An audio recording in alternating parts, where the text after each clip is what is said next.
Hey guys, New Glory here and welcome back to Horticulture the Lawn.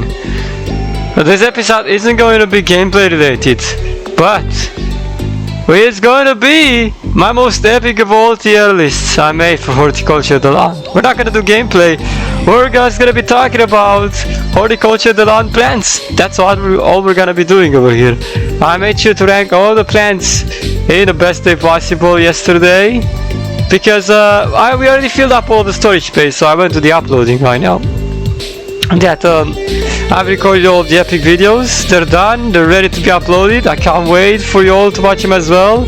That's gonna be super great. I still have a bit more storage space left, so we can put it to good use over here on this tier list over here. So let's do this. I made a really nice tier over here and you're gonna love it because it's epic and it's addicting. Let's do this. Oh, we have 5 tiers over here. 5. Starting from worst to best. Dude, let's do this. We'll begin from the bottom to the top and we'll just commentate super epic on this. And ooh, you can't wait for me to start this, I know. Let's just start already. Most likely to achieve nothing. Dead. Most likely to achieve nothing except dying. XX. Most likely to achieve nothing is our bottom tier over here. It's called most likely to achieve nothing. The plants that are on this tier are the most unfortunate ones in Horticulture the Lawn because they are most likely to achieve nothing. And achieving nothing is not a good feeling at all. Not a good feeling. Last place we have Poppy. Ain't no surprise as to why Poppy was chosen to be the last place. Still feel sorry for her, but she is just a starter plant nonetheless. Her damage output is obviously the worst damage output in the whole Horticulture the Lawn history. She does not do more than which is really cute. I appreciate her cute value and charms. She always knows how to be really cute, but I'm afraid by the end of the day, except for a bunch of healing, she's most likely to achieve nothing. She's powerless against all of the monsters in Horticulture the Lawn. She just does not stand a chance. She's that much of a sweetheart. She just cannot do much. But no meant to underestimate her or anything. Someone has to be last place, and I choose that to be Poppy. Oh.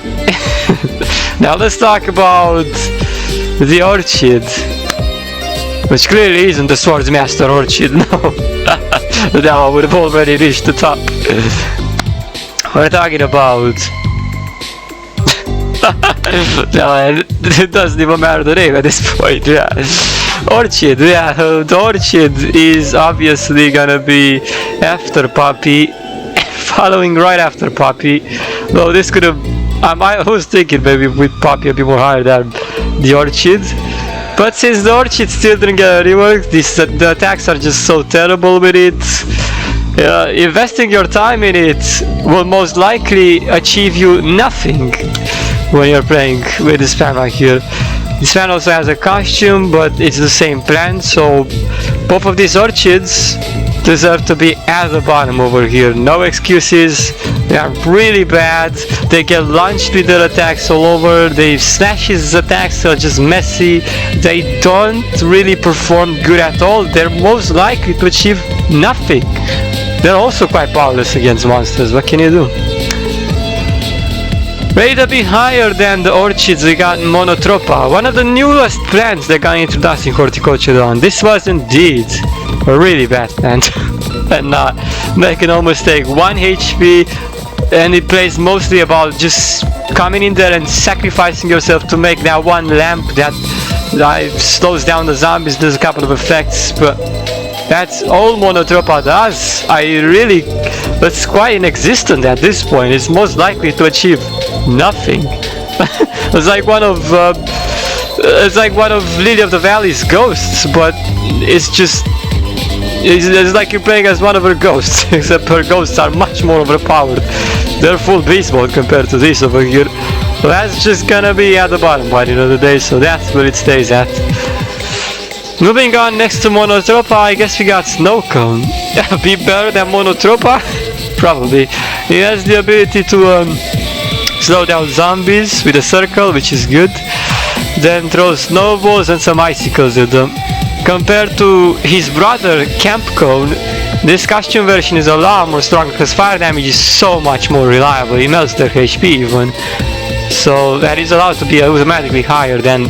Sadly, this over here, the Snow Cone, to me, it is most likely to achieve nothing except for just a bunch of slowdown, couple of very bad attacks that don't quite really achieve much. Nothing.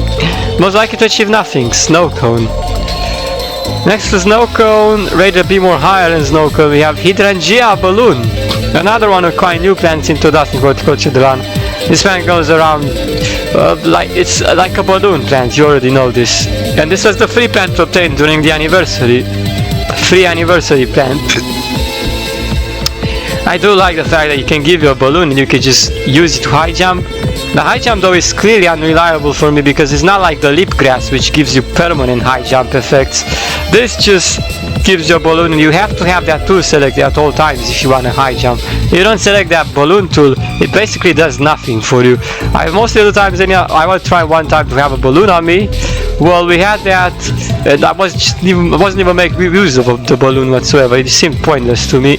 It does give you a high jump, which is nice, but it's not like high jump. It's not even like the leap grass. It's giving you low gravity, so that makes you jump high, but jumps high really slow as of low gravity compared to the leap grass that gives you high jump ability without slowing you down like high gravity, low gravity. But there you go. Hydrangea balloon attacks aren't so good either. They do little damage, like I guess how a balloon would attack. Overall, I don't think Hydrangea balloon is most likely to achieve anything, so most likely to achieve nothing, dead, Hydrangea balloon. Next to Hydrangea balloon, rated a bit more higher, we got the hedgehogs. That includes the costume as well because it's still hedgehog by the end of the day. Hedgehog and self-contained hedgehog, which is overall better than the normal hedgehog, obviously. I'm sorry to disappoint you, my cute little hedgehog.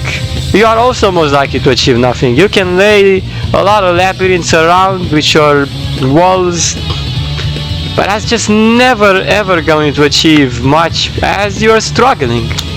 You're most likely to achieve nothing at this point while you're just doing that. Some bushy traps. Tell me why I should rate you higher, like seriously. I feel like you need to stay right here right now, you cute little thing.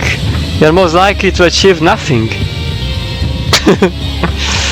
After the hedgehog, under the hedgehog we got Catnip. Catnip was forever on and still remains not overpowered in the slightest, unable to pull out, barely able to kill anything, shooting really hard. If he was at least having a rapid fire, maybe this would have been able to go a lot more higher.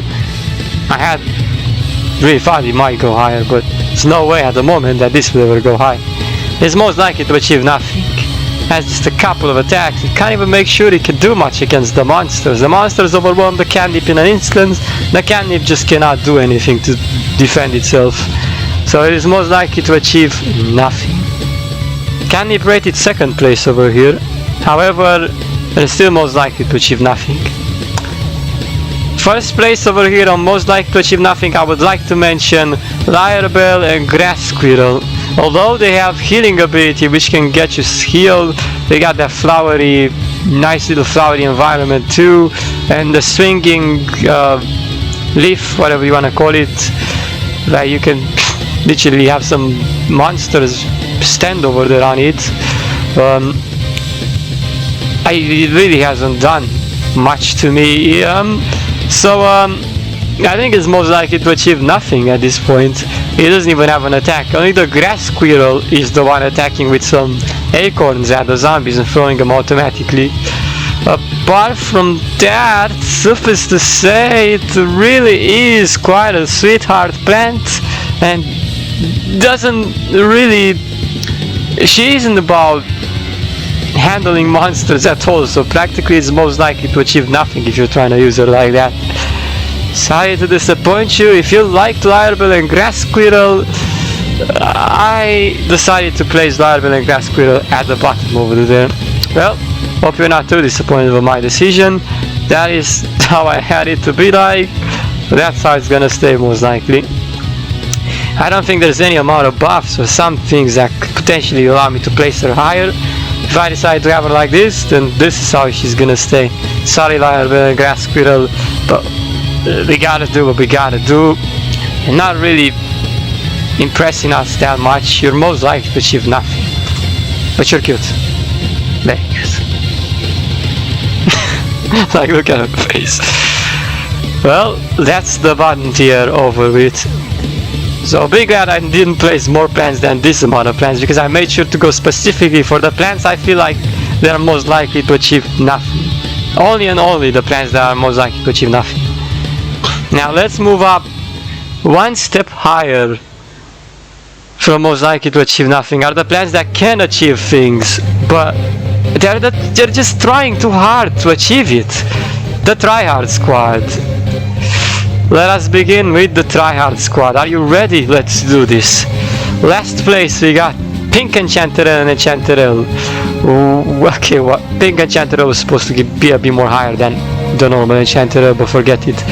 Pink Enchanterelle and Enchanterelle are the last place. They can fire and then create a mushroom circle that can heal you and hook up a nice little beam onto you, and even have it hooked up from the biggest of all distances. Which really cracks me up every time.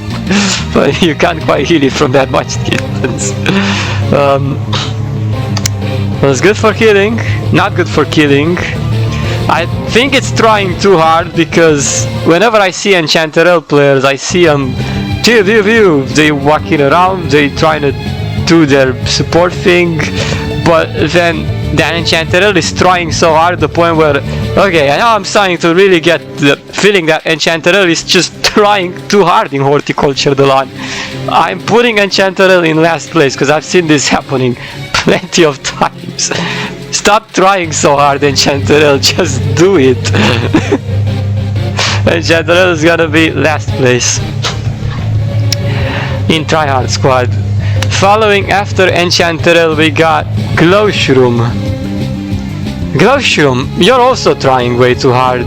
I see you going in there and deploying your helper mushrooms and your big brother helper mushroom that just goes into the monsters fearless, and it really cracks me up every time because you're trying so hard.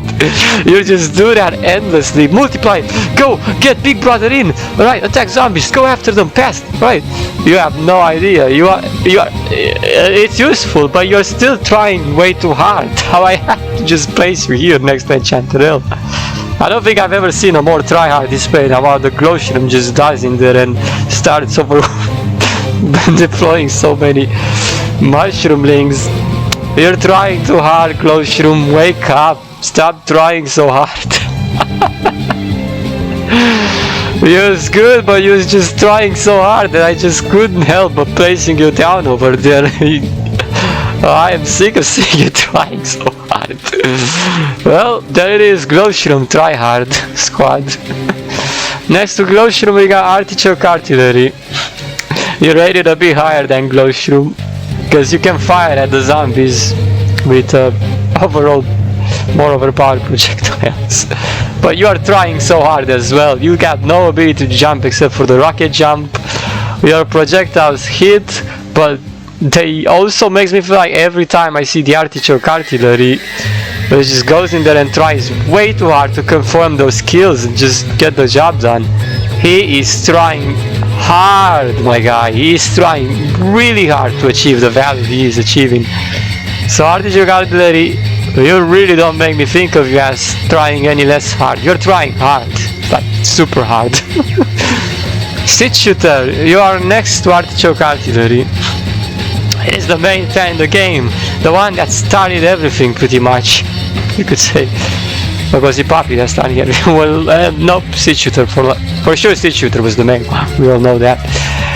But you're a tryhard, Seed Shooter. You are a tryhard. You speedy. So I don't really think that you ever try again less hard at this point. You gotta try hard to kill, you gotta try hard to stay alive, you gotta try hard to act like you have some full abysmal things there about you. You're trying hard about everything in your life. Try hard Seed Shooters nowadays, try hard. Try your hardest. Next to Seed Shooter we got Dozing Daisy. I don't really care your attacks will reward. Honestly, Dozing Daisy, that makes you a bit more better than you were in the past, truthfully, and I appreciate that, because it feels like you now are. But you are still a tryhard. The sleep circle, you can do on zombies, put them to sleep. Your projectiles do one thing. You are quite tryharding. And you'd think you'd take it easy for a plan that looks like it's falling asleep mostly on you, but you are going in there so many times and doing that repeatedly that you are just tryharding way too much while doing it. I gotta place you over there next to Seed Shooter because you're trying hard. You are so trying hard. And I just don't like how hard you're trying.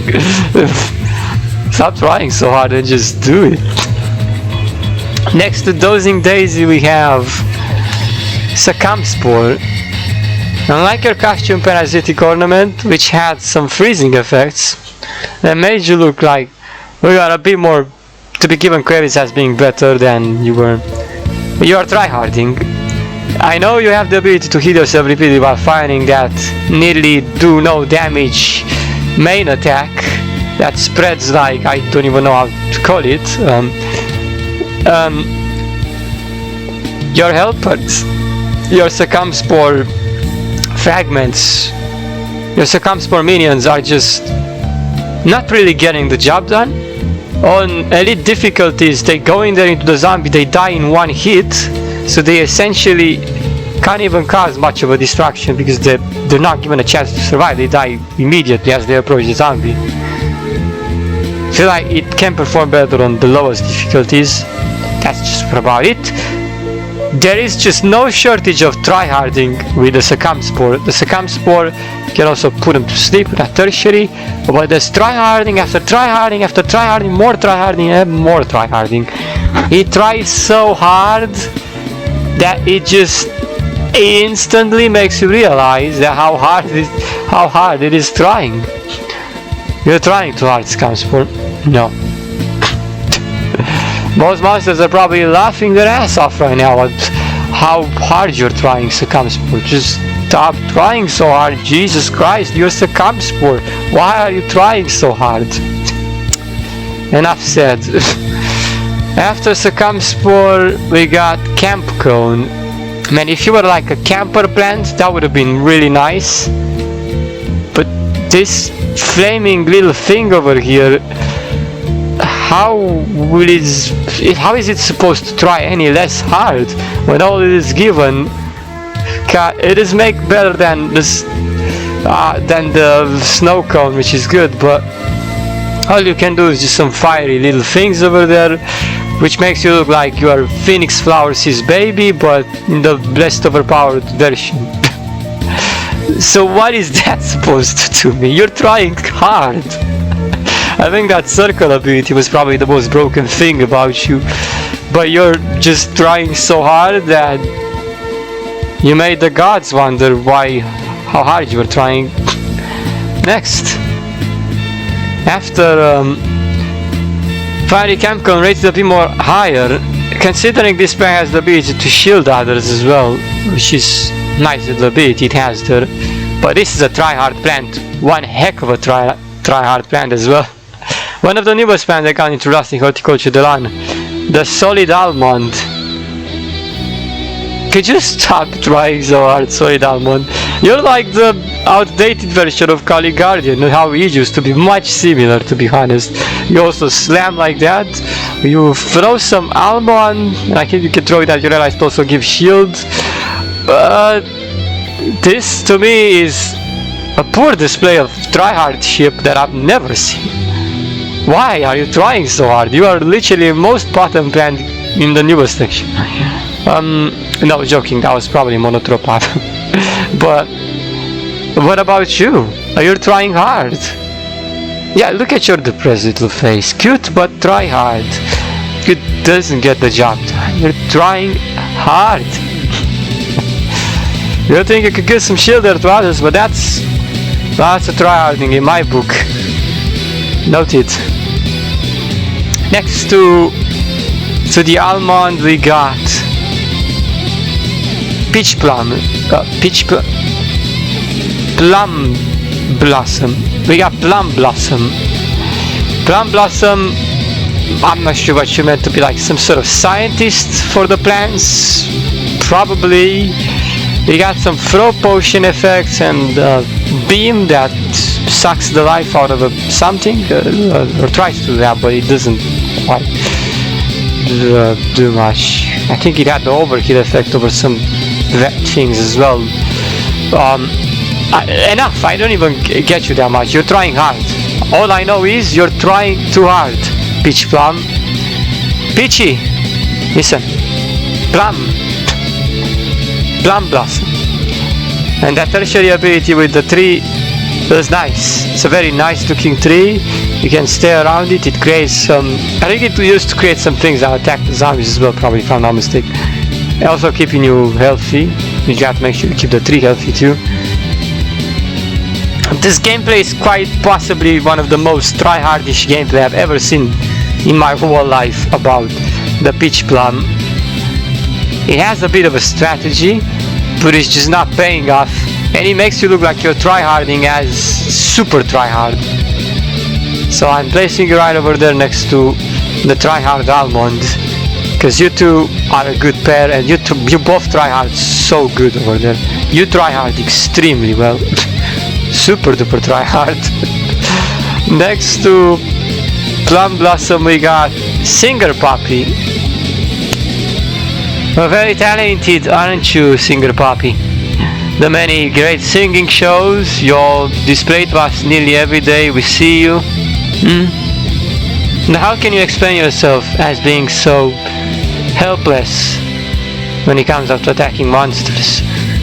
You know, you're better than the regular Poppy, I can give you credit for that, much better. But what's happening? What's been happening to you lately?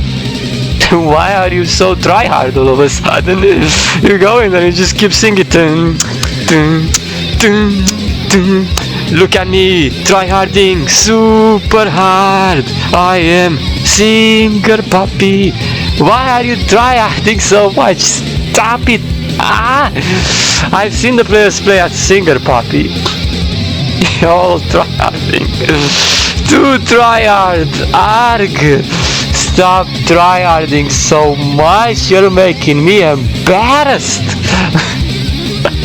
What do you think that's gonna do you? You're pushing the zombies with that circle. Good thing you can keep yourself technically inside that circle. Well, at most times you can. But you do that, then you start doing that, then you sing, then you try hard. You are tryharding too much.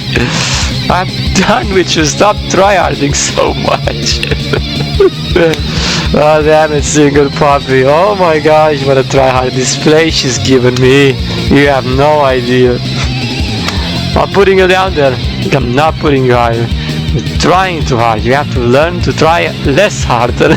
Next to Singer Poppy we got Stormango. He just is the main of all Stormangos, while the other two Stormangos are a lot more better than the basic Stormango, so I'm just gonna have the regular Stormango down there on the tryhard squad. He's still trying too hard by the end of the day with the zaps.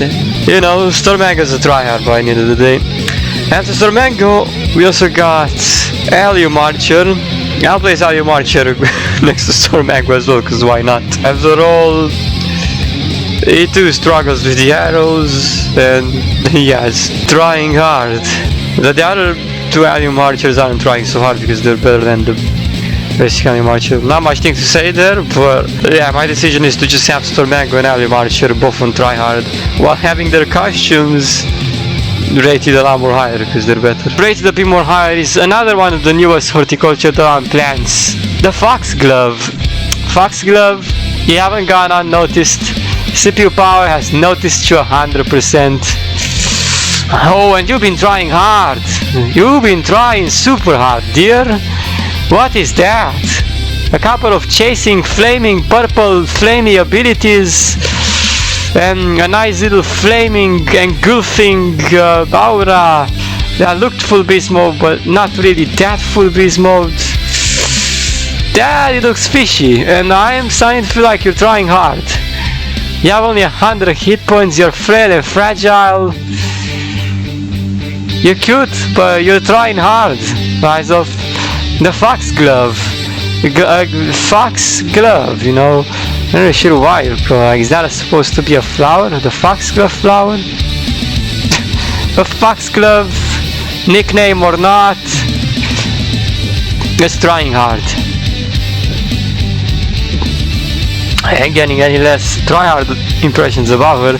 I know I only used her a couple of times so far, but I try hard to even try to get kills properly with it. Foxglove, step up your gameplay and stop trying so hard. For fuck's sake. Literally. After Foxglove we got Evening Primrose. You and Foxglove are in cahoots. I've been using you as well, and I really feel like you got a bit of a glide ability there. Good. You got some chasing puffballs, whatever kind of projectile that even needs to be. You aren't really a threat to the monsters, my dear. You're trying hard to apply some pressure over there with the few abilities you've been gifted with, but it's not working out. You just make yourself look like a tryhard. That's all you're doing, Evening Primrose, honestly. I can't even bother with you. You're a tryhard. You're try-harding. Try hard. Evening Primrose. There you go. Next to Evening Primrose, I'm disappointed to place Milkrose over here as well, but I've been trying hard to launch some zombies off the map in the heavens, which was normally supposed to work.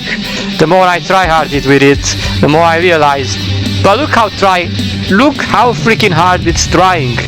You had a bit of a busted ability up with you. You're letting me down because you are trying super hard. And while you're trying so hard, you end up dying over and over again. The cake abilities are good. The overheal could also not give itself properly, and that's not good. Try hard, try hard. You got the butter ability, you got the ability to shoot milk at them, go punch them backwards, launch them backwards with the milk ability. I think I'm getting a lot of try-hard vibes from Milkrose. While essentially every time you come out with the Milkrose, you feel like you need to try hard to do something with it. Milkrose is for tryhards. Tryhard plant 100%. On occasion won't be moved any higher ever.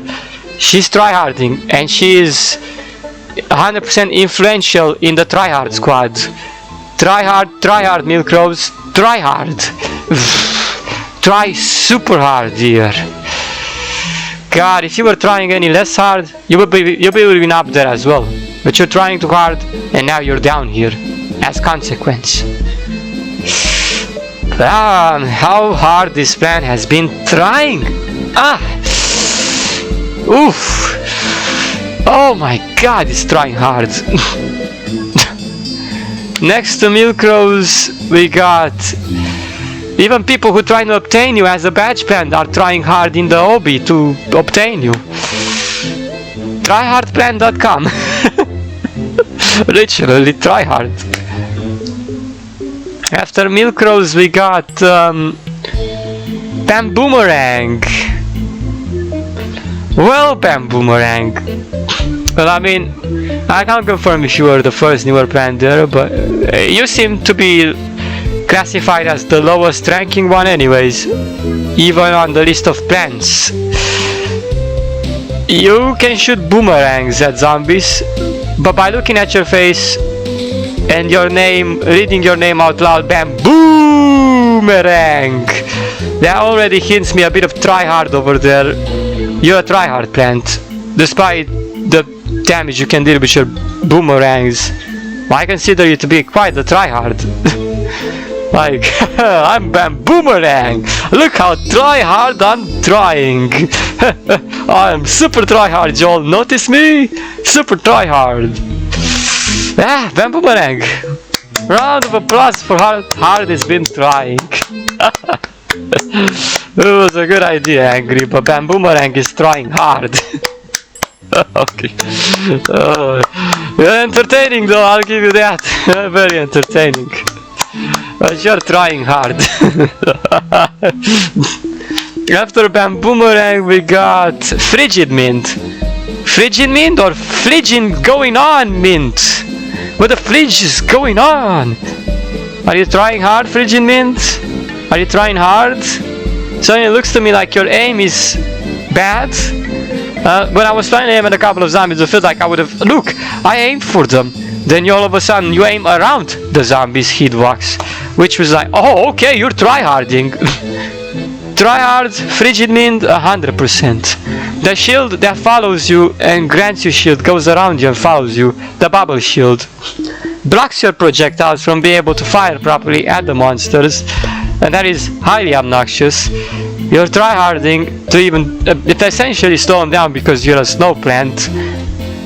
The snowstorm, which is supposed to do tiny bit of damage with everything around you as well, and also slow down even further. Yeah, it's definitely tryharding. It's tryharding all day. Frigid Mint, why the fridge you trying so hard? It's just a game. We're supposed to handle it like much like Winter Mint. But you're not even, I can't even compare you with Winter Mint. Winter Mint would just be cringing at you right now, like serious. If you were his girlfriend maybe, but even if you were, I am pretty sure you're trying hard, my girl, little Frigid Mint. Wait, was Frigid Mint boy or girl? Doesn't even matter, the gender. Frigid Mint is tryharding. That is how we're all supposed to look at it right now. After the Frigid Mint, we got Boxing Beetroot. Punch, punch, punch, punch, punch, punch. All punches, all he does is punching, punching, punch, punch, punch, punch. Oh my god, he's trying so hard, this shot. No. Sucker punch, punch, punch, punch, punch, punch, punch, punch, punch. Stop it, stop doing that. Oh my god, it's cringe. You are tryharding. I don't even care, you do some damage, that's for good, for sure, but your punches, every time you do that, non-stop, it feels like you're tryharding. You're just tryharding. You go and you keep punching non-stop. For the love of me, stop and do something else for a change except for just punch, punch, punch, punch, punch. I'm gonna place you over there for that. You're tryharding super good. Like, oh gosh. Give this man a matching box competition or something ready so he could just start doing something else. He was just trying very too hard. That one, Boxing Beetroot, good. Enough tryharding, Boxing Beetroot, enough. Could you just do it in a way that makes you portrayed as less tryhard? But at this point you're trying hard. No, seriously. Yeah, no, hard is trying. Poor Boxing Beetroot is trying. He's trying hard to just go punch all of them. Goes even into the boss and tries to punch, but that goes wrong 100% of the times. Oh, what a tryhard. What a tryhard. You know, I possibly portrayed a better tryharding than the one that just starts throwing punches every time. Well, you deserve being at the tryhard squad, that's for sure. The tryhard squad needs you. The tryhard squad definitely needs you. Next to Boxing Beetroot, we got the reworked Collie Guardian. Reworked? More like re-tryharded work. Reworked or not, I used to actually have you higher when you weren't reworked. You got your rework right now, and now I can place you lower because you're tryharding. Do you think you're gonna give us that pretty knight in shining armor kind of vibe, but you're trying so hard to defend a couple of plants with that stationary shield that doesn't even allow you to move with the shield when you're having it? Will you get the shield bash ability still, or something with a weird line that also push back? No. That little gameplay, that little defensive gameplay of yours that you got as a starter plant is for tryhards. You are tryharding. No, I'm not. Shut up, CPU. Don't you even dare deny it, Collie Guardian. I got you. You're tryharding. But you have proof for that? I just said it. The proof is literally all over the place. Where you just walk around and see over there. But I'm just trying to keep you all protected. Yeah, you're tryharding too much to do that. We got better defensive plan than you, and you're trying hard. Why are you being so mean on me? I'm not. I'm just saying you're trying hard, Collie Guardian. You're trying hard. No, I'm not. Yeah, Collie Guardian trying to deny it. He knows it's true. He's trying hard. Very hard. Sorry, Collie Guardian, I got you. I ain't letting you go. You're trying hard. Once you start trying any less hard, you go higher. Until then, you try hard. You from try hard squad, yeah. Literally.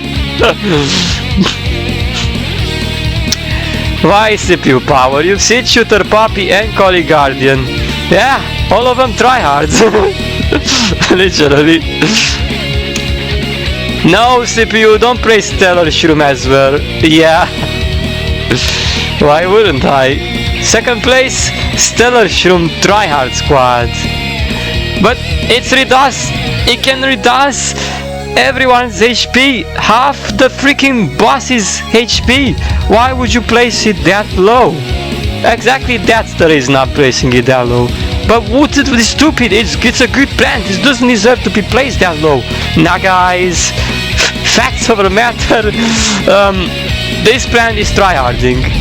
It's gonna try hard anytime. It barely does any damage. It's mostly used for reducing bosses' HP, that is right, but if you were trying to attack monsters with it while you're trying to even escape them, you mostly figure out that it's just overrun by the monsters in most edit scenarios, and it's tryharding to get out of that spot. It's tryharding. They'll be like, I'm Stellar Shroom, I'm going in there, let's try to reduce all the zombie monsters. That's going to benefit my team 100%. I'm clearly not so tryhard whatsoever.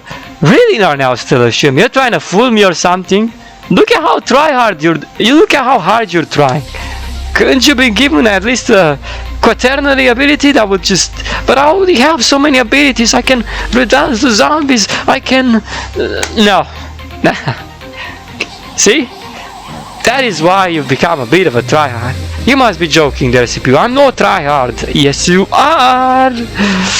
Good denying you, my cute little stellar mushroom. You're trying hard for the squad. You're trying really hard for that squad. But it's not a bad thing, in your case, to be a tryhard. You're still doing good value, so that's good. But you're trying hard. Maybe next time you'll give me a less tryhard impression. How about it? Who knows when that's gonna be, but for now, keep trying hard. Literally. It's just still good, but she's trying hard. First place, let's see who this goes to over here on the tryhard squad.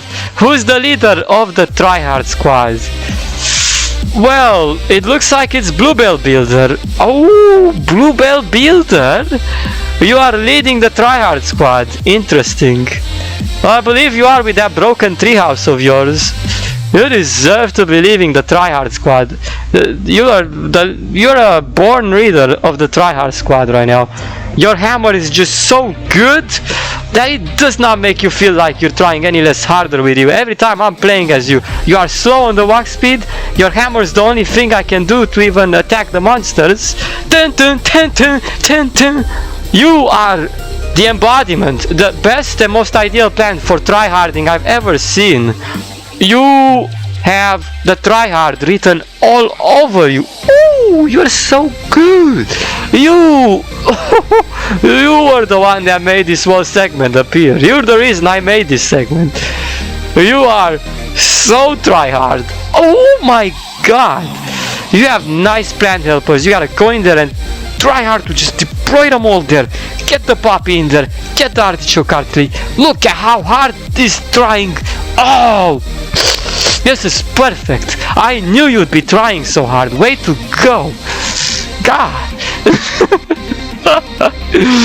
I cannot. You are the plant that all you have to do is just touch that hammer in the freaking plant food shop in Beach City and we obtain you 100%. Bam! Batch plant unlock. Next thing we know it, we're tryharding with it. Dun dun dun dun. Child's toy play hammer. Dun dun dun dun. Oh, it's great. You're leading that like a champion, I'm telling you. Ooh, you need to just classify on a natural balanced power as well. Ooh, what a shame you didn't make it there yet. Ah, I guess you're still tryharding so much by the end of the day. Oh, Bluebell Builder, you are hilarious. Like, honestly, damn. You're really tryharding. Look at her. Look at the Bluebell Builder right now. You know you used to be less tryhard in PvZ The Dawn, right? What made you become so tryhard all of a sudden? Maybe the lack of power? That's why you're trying so hard? You cannot shoot them anymore either? No, the hammer shoots a couple of projectiles, but I still find it funny that it's tryharding so much. It's tryharding. Everything about it just screams try hard. Try hard. And with this we end the tryhard squad. We have these are all the plants that have qualified for the tryhard squad. God, what a piece of work. So how many plants we had in total over here on the tryhard squad? 1, 2, 3, 4, 5, 6, 7, 8, 9, 10, 11, 12, 13, 14, 15, 16, 17, 18, 19, 20, 21, 22 tryhard plants. Yep, 22. And the most likely to achieve nothing were just 1, 2, 3, 4, 5, 6, 7, 8, 9, 10, 11. 11 plants that are most likely to achieve nothing, and 22 plants that are tryhard squad. Well, there you have it. Yeah, these 2 rows over here were a blast to make, that's for sure. Yeah, to even commentate right now. How much I'm on my storage space while I'm recording this? Good. Well, this ain't gonna take much. Are you ready to move on? We're getting to the middle segment.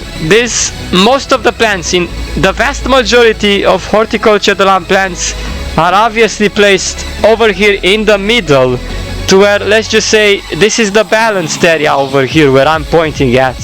This is the balanced zone. Stuff that isn't allowed to get too overpowered, but isn't allowed to be too weak either. It's in the middle. It is oscillating somewhere in the middle. Okay, yeah. Natural balanced power. I repeat myself. Natural balanced power. Let us begin. Last place goes to the plants that give you nice value but are unable to do much damage at all. The last place goes to Angel Trumpet and Crystal Flower. Both of them can give speed, noted. That makes them natural and balanced. But the power is missing. Angel Trumpet and Crystal Flower. Crystal Flower does have the power in the car, which is nice. Angel Trumpet doesn't quite have that. Crystal Flower does. You can drive the car over the zombies as well, which in many cases it could be considered broken, which is nice. You can end up having a lot of fun with that actually. And then the diamond that has a big cooldown, but can get the zombies attracted to it and explodes the zombies. I don't really have much to say about this. Shining in popularity, we got the Crystal Flower and All Out Loud and Angel Trumpet. So good.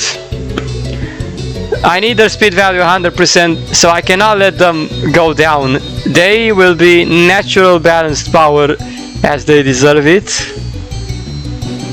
However, they cannot be placed any higher either, because all they are most good for is the speed.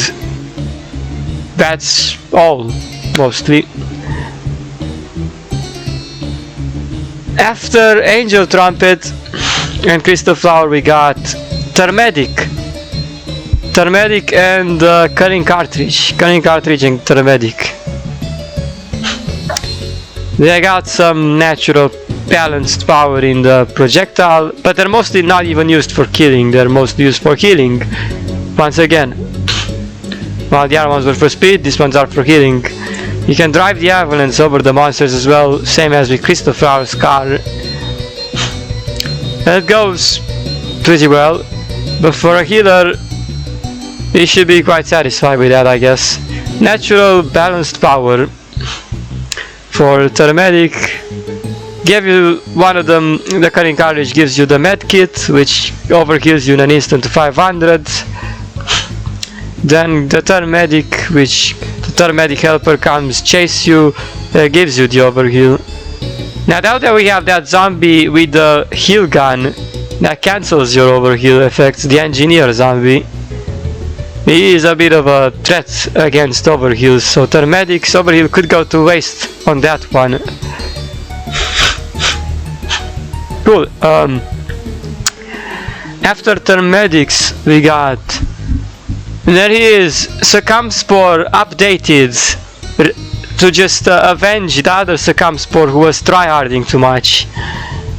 The Parasitic Ornament, which has been rated higher than the basic Circumspore, which is still on the tryhard squad. This one is on the natural balanced power because it has the ability to freeze zombies, which is more useful. And now that the fact that he's got some effects to him, this makes him a tiny bit more better, so he can qualify into the natural balanced power. It is good. He once again can summon his ornament parasites to attack the zombies. So good. Now that he's made a slightly bit more better with that in mind, he gets natural balanced power and a nice costume as well, obviously. After the Parasitic Ornament, on natural balanced power we got Duckweed. Trying to see which one would be better here. One next to each other. So it looked like Snowflake, Snowflake rated a bit more higher than Duckweed.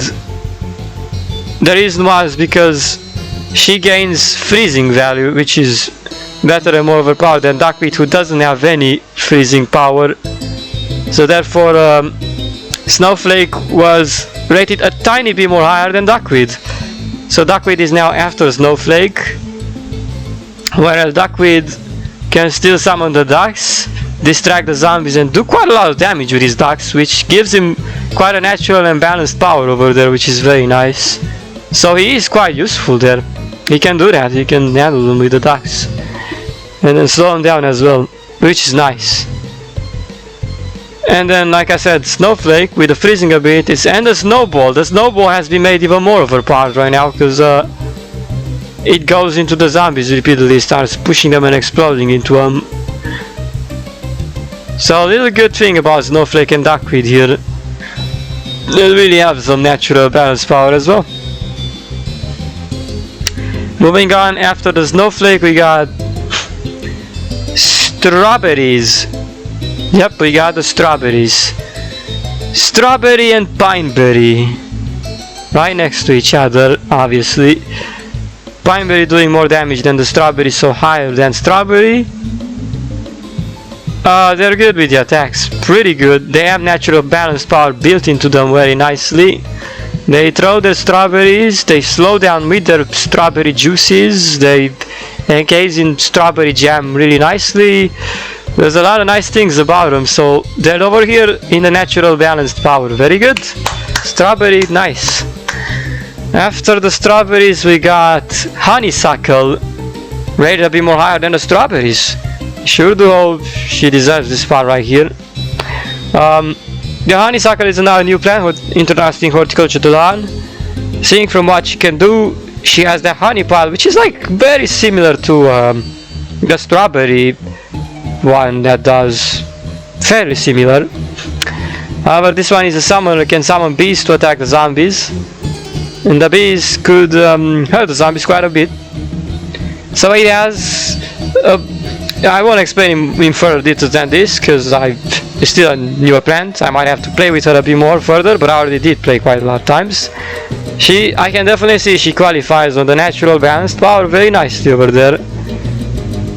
So there you go, my dear honeysuckle. You're making the zombies suck on your honey really good.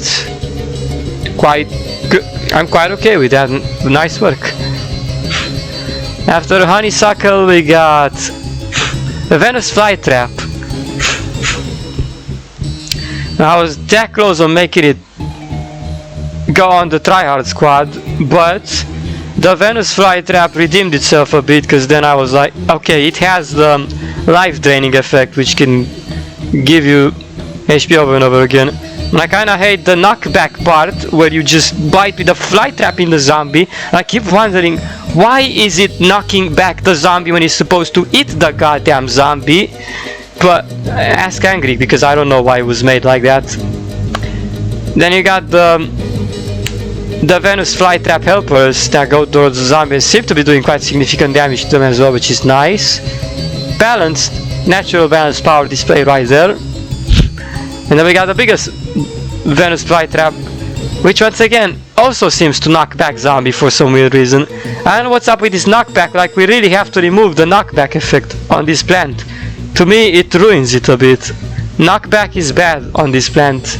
I'm not even sure why he has knockback effect, like honestly. Why does he knock back? He's not hitting them with baseball bat, it's hitting them with the Venus flytrap. Really, they're getting knocked back. But there you go. I've seen the Venus flytrap displays from it. It all goes about the Venus flytrap gameplay. It's natural and balanced. Quite nicely. We got Lovely Lavender. Lovely Lavender, good thing you qualified over here on natural and balanced power. After you received your buff, you started to do a lot more damage to the monsters, which is now a lot more better. Your healing abilities are still reliable. You still do your lavender healing, which is mostly appreciated by everyone, and I definitely love you coming and healing me like that. Thank you very much. There's lots of times you saved my life, Lovely Lavender, which is why I will place you over here on the natural and balanced power. You're doing a pretty good job. Keep it up, Lovely Lavender. That's what we love to see. Yes, baby. Exactly. The Stormangos have also been rated higher. Stormangos have the ability to fastly shoot electric at the zombies, which could be considered also full beastmen at the same time. But due to the fact that these are just Stormangos we're talking about, they weren't giving that much power, so they're about still natural and balanced power by the end of the day. They still zap, their zaps are quite good, so I always gonna count them in the middle when it comes out to the Stormangos. It's a good thing they can do this, and they have like 3 skins. It's like the Stormango Ultraviolet rated higher than the high voltage one, but high voltage one could also be overflowing the other one, which is very nice. It's a good natural balanced power display so far. Next to the Stormangos, oh, and let's not forget to mention their cloud ability, which also goes and chases the zombies. They're also quite natural and balanced power. And the rapid zap speed, I already said. After the Stormangos we got Fortabello. Alright, Fortabello, you've been rated high to the fact that you've been built with a lot of HP. Since that was enough of a reason for me to place you higher than the Stormangos, I guess. Natural balanced power Stormango. All he can do to really attack the monsters at this point, and he's like the slowest plant in Horticulture down on the movement speed. That is a bit of an alert. At least he doesn't have to go down to the tryhard squad. Or you know, now that I think about it, is Forabello trying hard? Ooh, oh, hold up just a bit. Are we just gonna let that slide? He is sluggish, and he seems to be trying hard. Maybe I should have placed him on the tryhard squad. Right, whatever. Consider yourself blessed. I'd be nice to place you a bit more higher. Let's just assume you're natural and balanced. After all, not many plants down on the tryhard squad have been gifted with what you were gifted there. So I allowed you to go a bit more higher. I would have definitely put you on tryhard squad if it wasn't for that. You got the cute mushroomling helpers as well, which is a really nice touch. One that gives you shield and goes to the zombies and attacks the lands. You yourself could use more speed. And a tool that actually, like I said, like a cannonball ability maybe. Like I've seen fortresses with cannonballs. You could definitely benefit from something like that. You haven't been given enough abilities that could attack the monsters, let's just say. If you're like a fortress, you need to have more abilities to attack the monsters with properly. And a cannonball ability on you would be fantastic. You still haven't been given that, however. All you do is just slam your head against the ground. That essentially is the only thing you can do, and you have to get really close to the monsters as well, which could really decimate you despite the fact that having 1500 HP. Now I'm starting to oscillate a bit that you're trying to quite be the tryhard and not that natural balance power like I'm thinking right here. So essentially, if you're not gonna be here, then you might as well go down to the tryhard squad. Oof. But man, really at this point, I don't really care. He classified over. Let's just assume that once he gets the cannonball ability, he'll automatically be even better than he is right now. Because right now, he needs more stuff. He doesn't have enough stuff to compensate for his gameplay, still making you feel like it's sluggish.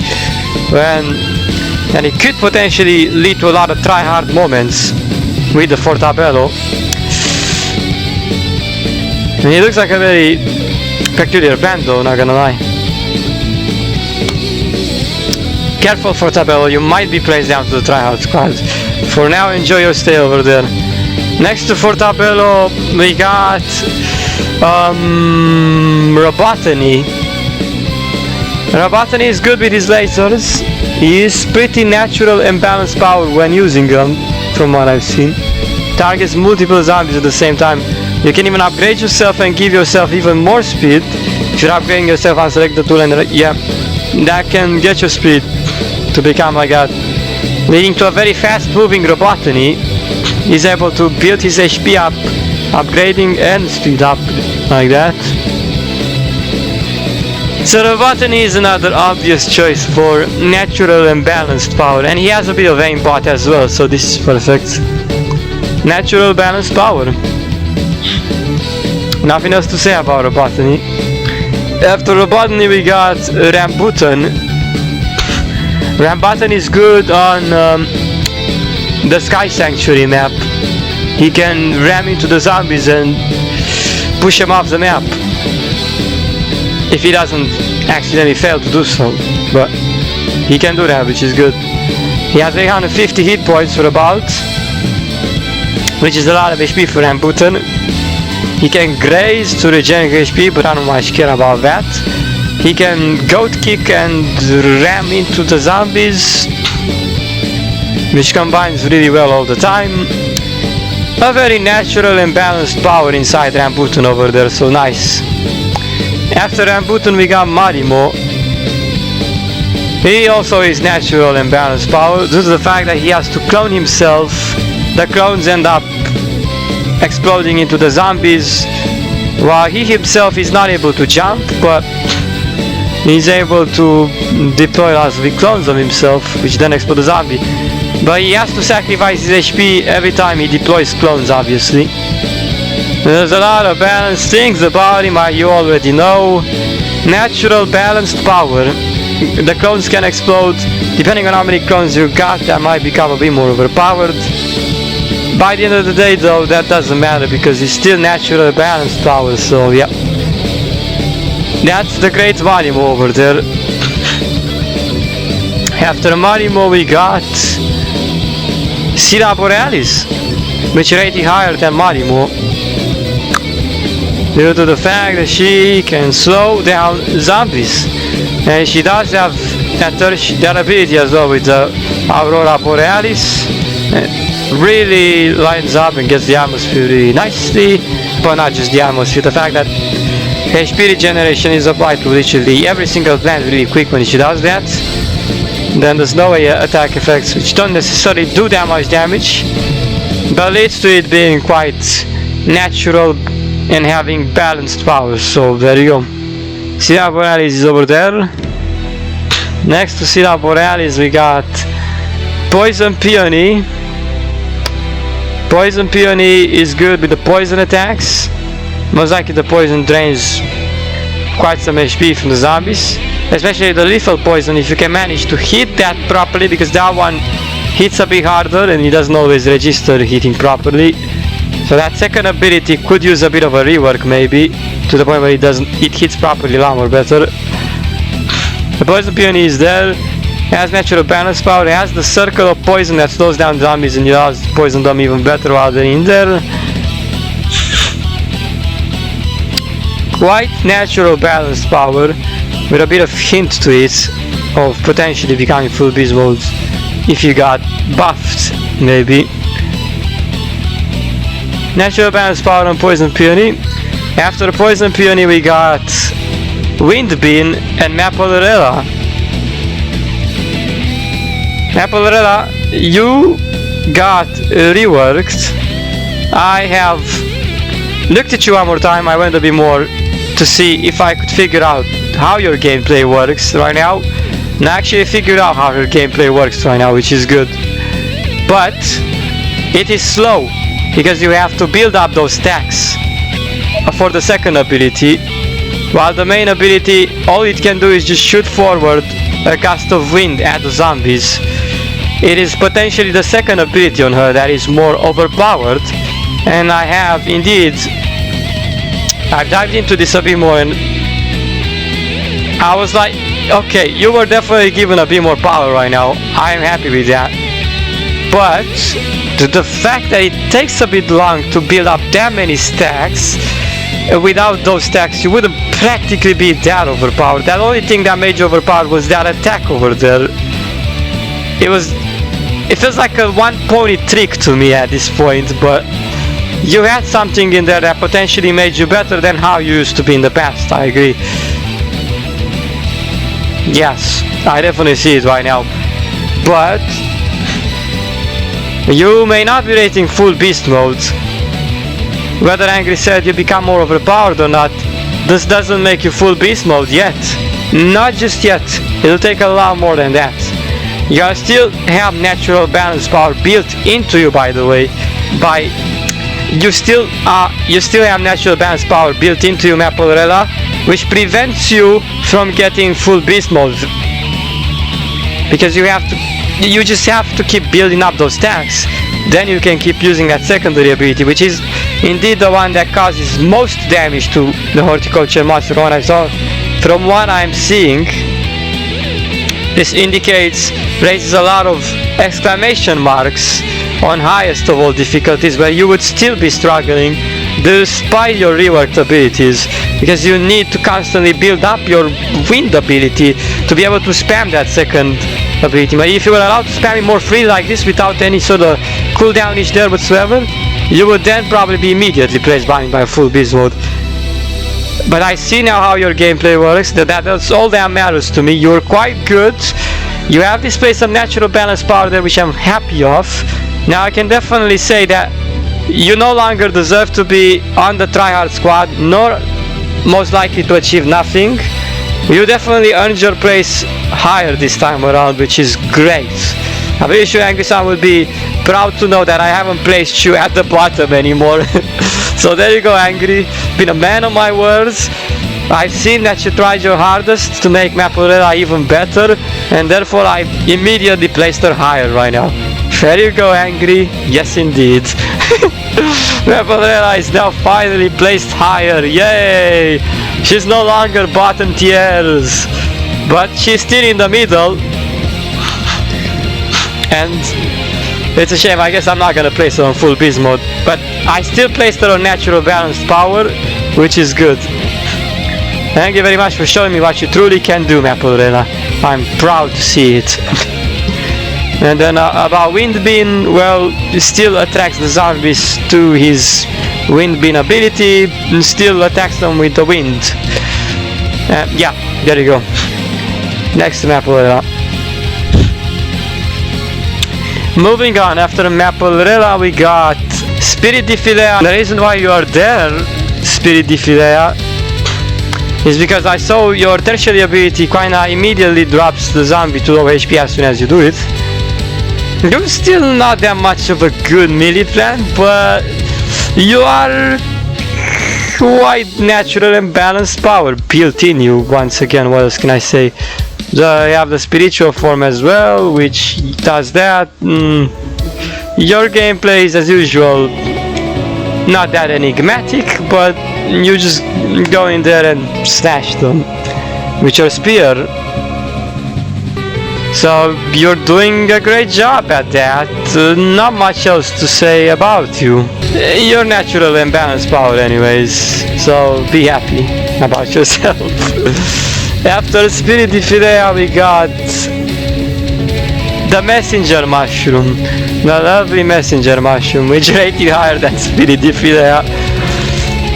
Go to the fact that it's the loveliest. Great. Not much kinda literally due to that fact. But she throws messenger, she throws what the papers, folded papers at zombies. She just does I don't even know to explain that. She turns the paper like that and just throws it into the zombies with heart emojis everywhere. Yup, nice. She's really nice animations as well. I really like that. I feel like her animations are even better than Spirit Defilea's animations, obviously, which is why she's placed higher just due to the animations. There's the fact that she's prettier than Defilea at this point. And she still has some natural balanced power, which is nice. You're definitely not trying hard, which is a relief. Wink. Alright, Messenger Mushroom, yay! After Messenger Mushroom, and Messenger Mushroom also spouts the letters that follow you around and heal you without a bit. Yeah, he does all of it. After Messenger Mushroom we got Lemon Cucumber. Hi, Lemon Cucumber. Why I had to do it like that? Sorry. Lemon Cucumber with the roller skates. Definitely not trying too hard. Has quite some natural balanced power and can build a shield up really nicely. Both secondary and tertiary. The tertiary spawns and the base, it has such good beats in it. The music is phenomenal to listen to, and its short animations are also on point. And everything about the Lemon Cucumber here is on point. She is a role model in it. She is perfect. Lemon Cucumber, there you go. The explanation could go more complicated about her, but we could keep the explanations like that. She's very rainbowishly festive and she's very lively. She makes all of the plants dance around her. Yup, exactly. It would be nice if we could make the zombies dance around her as well. Be like, hey, look, I can keep the zombies charmed and they are dancing, dancing to your beats, yeah. Lemon Cucumber is over there too, and the natural balanced power. Next to Lemon Cucumber we got Gallant Carrot.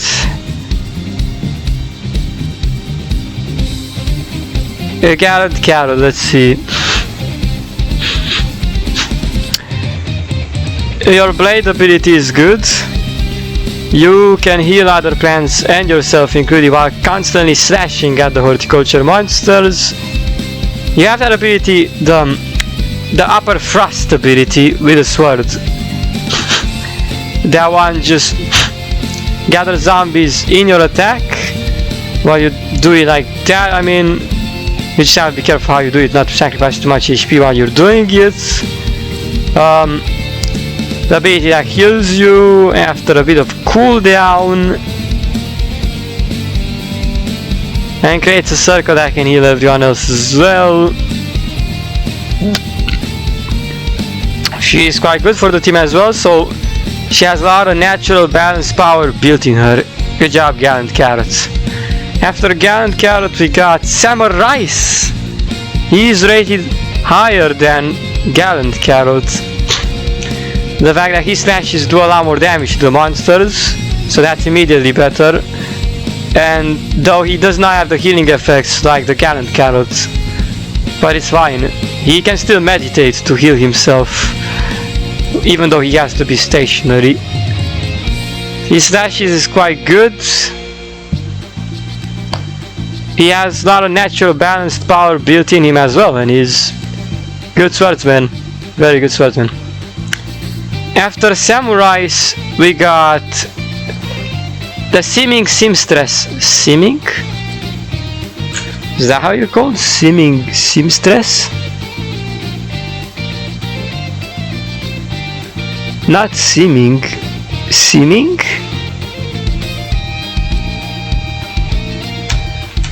Are you really called like that? Oops, seeming, cotton seamstress, not seeming seamstress. The flick was I even saying? Cotton seamstress. After Samurais. You should thank me, I placed you a bit more higher than Samurais. I still was not sure where you really stand at. I was playing with you, but the damage output was really confusing for me. I wasn't able to tell whether or not you hit full beast mode damage or low damage, or maybe somewhere in the middle. But anyways, by just looking at you, you look a bit more deadly than Samurai, who looks like this. But he's also deadly, what am I talking about? So, is Cotton Seamstress better than Samurai? That is the question that presses me right now. What do you think, Angry? Is the Cotton Seamstress better than Samurai in your opinion? Well, I don't know, they're both pretty much close to each other right here, so I placed Cotton Seamstress ahead of Samurai, just in case she could potentially be even better than Samurai, because I think she might be. She has a bit of an abilities to her over there, and she's quite flashy and elegant. Her abilities are kind of hard to even explain. She thrusts forward, she cuts, she scissors, she rotates, she does... Yeah, see, I cannot explain what the abilities do very well, but she does all of it, all of that, and it's quite good. She has natural balance power built in her as well, though, which is nice. After the Cotton Seamstress, we got Downy Gentian. Once Angry Sun invited me to the testing server, I was also testing her as well as the other two new plants, which were Draco and Holy Basil.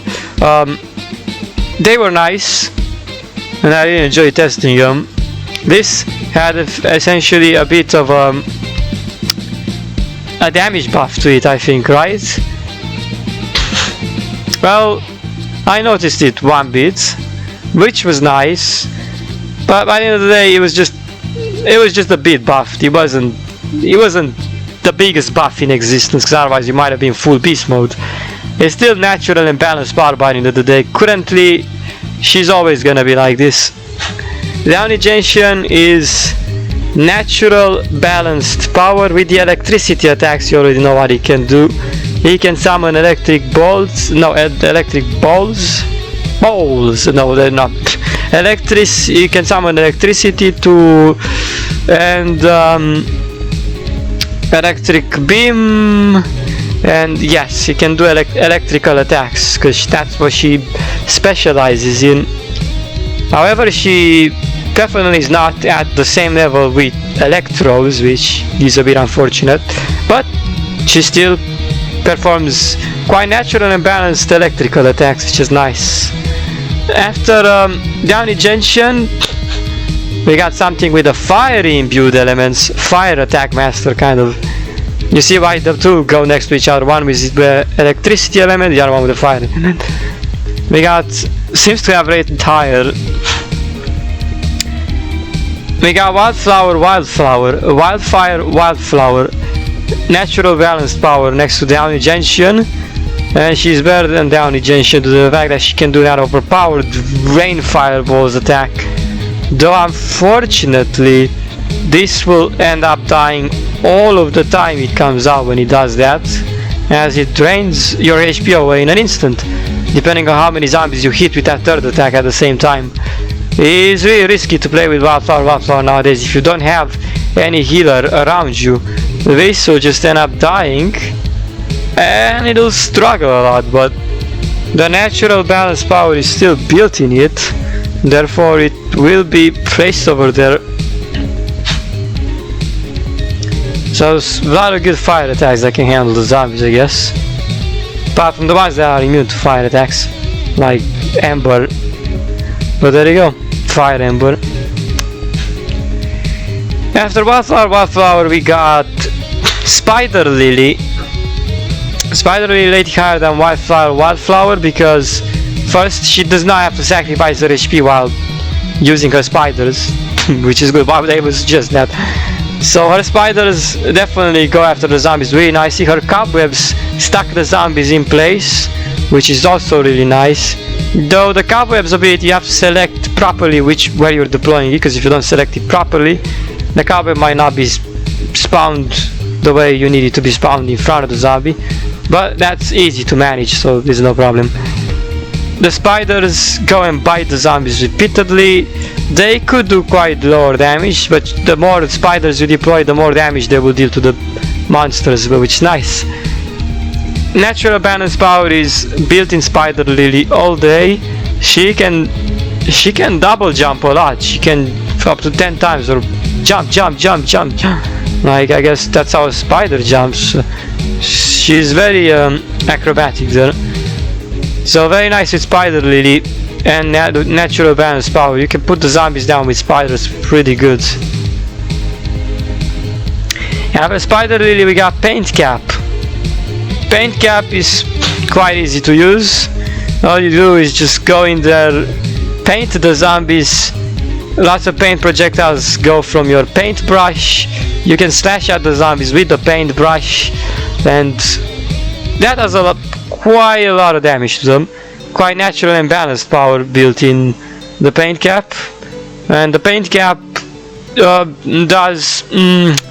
he prioritizes a lot of damage with his paint abilities, and looks really nice while doing that as well. So satisfying gameplay once again with the Paint Cap. Natural balanced power for this mushroom right here. After Paint Cap, and also he can charge into him, and he can overheal himself with the tertiary ability. Well, yes indeed, his abilities are very nicely managed by the paint abilities. Oh, what kind of explanation am I even giving, but there you go. After Paint Cap we got Sporty Tangerine. Also natural and balanced power, rated higher than Paint Cap due to the fact that she has the tennis racket, which and the main ability, which also speeds you up every time you use it and throws oranges at the zombies. And an ability that gives you the orange juice box, and makes you be able to jump even higher, and pretty much any plant can benefit from that, which is nicely temporal effects on that. Overheal itself slightly as well. She can knock back zombies with the tennis racket. She can throw oranges at them. The oranges do quite a bit of damage to them. Natural balance power built into Tangerine always. Sporty Tangerine is quite good. She's rated nicely over there as well. After Sporty Tangerine we got Dandelion. Dandelion is a close range plant. He goes in there, he just shoves his lion head into the zombies while attacking them greatly. For natural balanced power that he has, he deploys his lionesses. They also go into zombie and attack them, bite them, do whatever they want with them. The run ability knocks him back a bit. But there you go. Natural balance power about the dandelion, the thick one, nice. And I'm losing my thoughts, so I don't know what else to say about dandelion. He goes in there and he bites all of the zombies. That's it. He also speeds up while getting to bite them. Nice. After dandelion we got matcha. Rated higher than the dandelion due to the fact that he has quite OP and nice healing effects. It overheals you nicely, gives you some nice matcha drink, lattes, whatever that is called, and it's very nice to look at and drink as well. And it summons a lot of green balls that go and homing attack onto the monsters, and another ball that overheals you. Lots of overhealing effects, and the lamps that seem to distract zombies as well. They can also heal you, so this is a good ass healing plan, and they can also attack the zombies at the same time pretty nicely too. Natural balance power built in it, very good. Now we have another plan over here, which is one next to matcha. One of the upcoming plans that I ran on the testing server over there, thanks to Angry. Holy Basil. Yes, I already rated Holy Basil, even though I only played with Holy Basil on that testing server. It was enough for me to just make an impression on it and be able to rate it on this tier list as well. So I literally rated upcoming plant as well, which is nice. I think should go well over here by what I've seen so far. It can even heal itself repeatedly, overheal itself repeatedly. Though Angry mentioned that it might be she might add an overheal capacity to it. Angry Son, if you add an overheal capacity to this thing over here, I'm gonna rate it a bit more lower. Maybe you'll let it like this. Like the way I see it in the tester server, it seemed like it was a lot more broken, which is nice. I see a lot of natural balance power with the main attack, which is nice. The thing about this Holy Basil over here and the main attack is really good because it keeps increasing your HP over and over again. So essentially you gain an endless amount of overheal. This plant genuinely seems godly, which is nice. It's not gonna be full beast mode because it is balanced, so natural and balanced power. Though I'm definitely into it. I'm definitely digging that godly effect that he has while he's doing all of that. It's a very pretty Holy Basil plant and it does the job very nicely.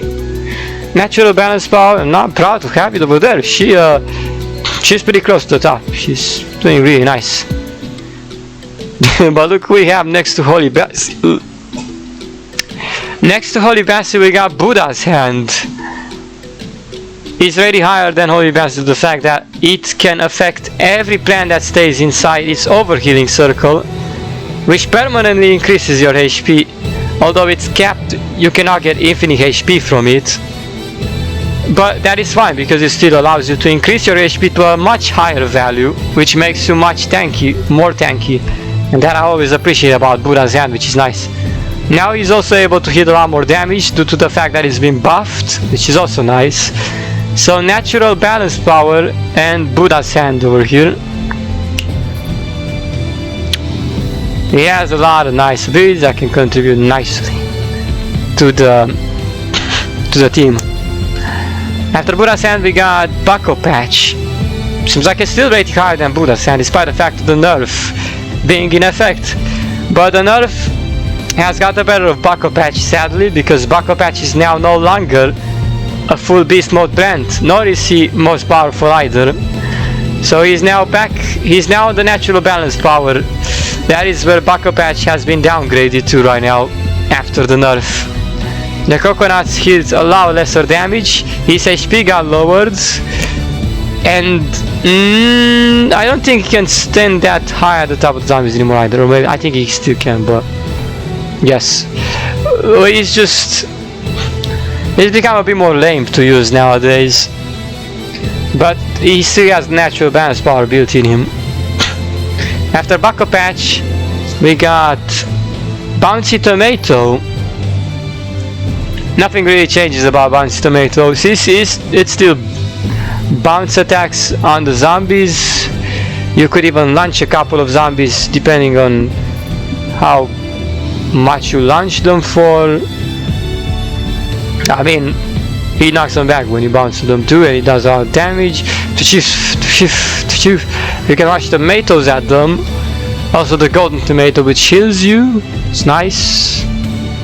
There's quite a lot of natural balance power about it, so it's great to have Bouncy Tomato do this Super Mario bouncy effect upon the zombies. Really nice. It's going quite crazy. After Bouncy Tomato, we got the Pump Gunner. Pump Gunner rated out the fact that he can shoot and fire at the zombies pretty goddamn nicely, so he's right over here. The Thermogenic Ray keeps getting on my nerves because it doesn't reload automatically if you switch from it too fast, so I gotta just keep pressing the R button to reload. That is fine, I guess, for now. The also overpowered thing about him is that he can keep summoning those Pump Gunner helpers repeatedly that cast their red shock beam onto the zombies, and no, they distract the zombies pretty well, and they do some damage nicely too. Can deploy lots of these around you, like he's all about deploying his Pump Gunner helpers mostly while shooting at the zombies with his Pump Gunner projectiles. He has quite a lot of options against the zombies, so he's also natural balance power gifted a lot as well. After the Pump Gunner, we got Zephyr Lily. Zephyr Lily's display of that wind draining attack that she does is very nice, and it could potentially be full beast mode too, but I don't think the damage output is that broken either, but which is why it's still natural balanced power built in Zephyr Lily. Zephyr Lily does how to explain, she goes pre-unleashed on those wind attacks. Look very nice as well when you unleash that attack all over around you. So other things, I love all of this about Zephyr Lily. She's perfect, she's nice, she's great. I don't even know what to say anymore. Natural balance power, good job Zephyr Lily, nice, and you appear to be better than even Pump Gunner, so look at you go. Wow, amazing. After Zephyr Lily we got Bloody Hidnilum. Bloody Hidnilum still has the HP draining effects on the zombies, still gets them really nicely. If you can get them to gather up, he can hit quite some nice damage in them. He can stay alive for a lot of time as well, because he gets healed up to maximum every time he attacks, kind of. And he's still very bloody. Bloody Hidnilum performs bloody good, and he's bloody and natural balance power. God. He attracts zombies to him with that tertiary, and you just go into them and you slash them. Yeah, natural balance power. After Bloody Hidnilum we got Gladiolus Gladiator and Sweetheart Locker. I mean, I think Sweetheart Locker should be higher than Gladiolus Gladiator, right? Because they are that Gladiolus Gladiator's costume for Valentine. So supposedly, I don't think it hits less damage, does it? Yeah, well, doesn't really matter. They're both same place mace, I guess. Sweetheart Locker and Gladiolus Gladiator. Really good. They have balanced sword attacks, so they ain't gonna be full beast mode. They move slow as well, since I guess swinging a great sword around like that all day must be really heavy and slow you down quite a lot. Well, that's always how Gladiolus Gladiator has been like, so what do you want me to do? You can't give her more speed if she doesn't want to work like that. Gladiolus Gladiator and Sweetheart Locker and they're reworked versions, and they look nice, and they have great animations.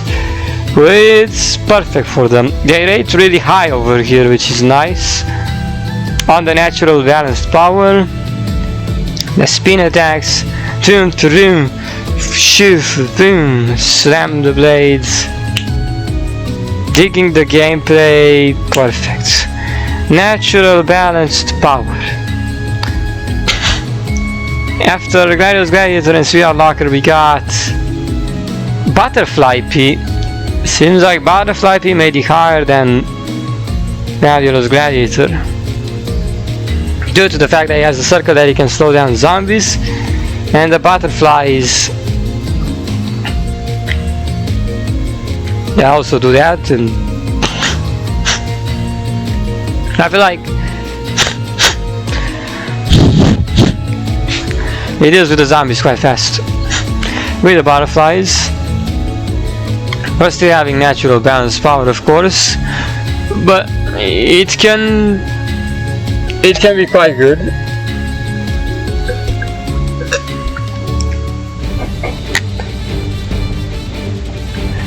After the Butterfly P, we got Aquatic Ballroom.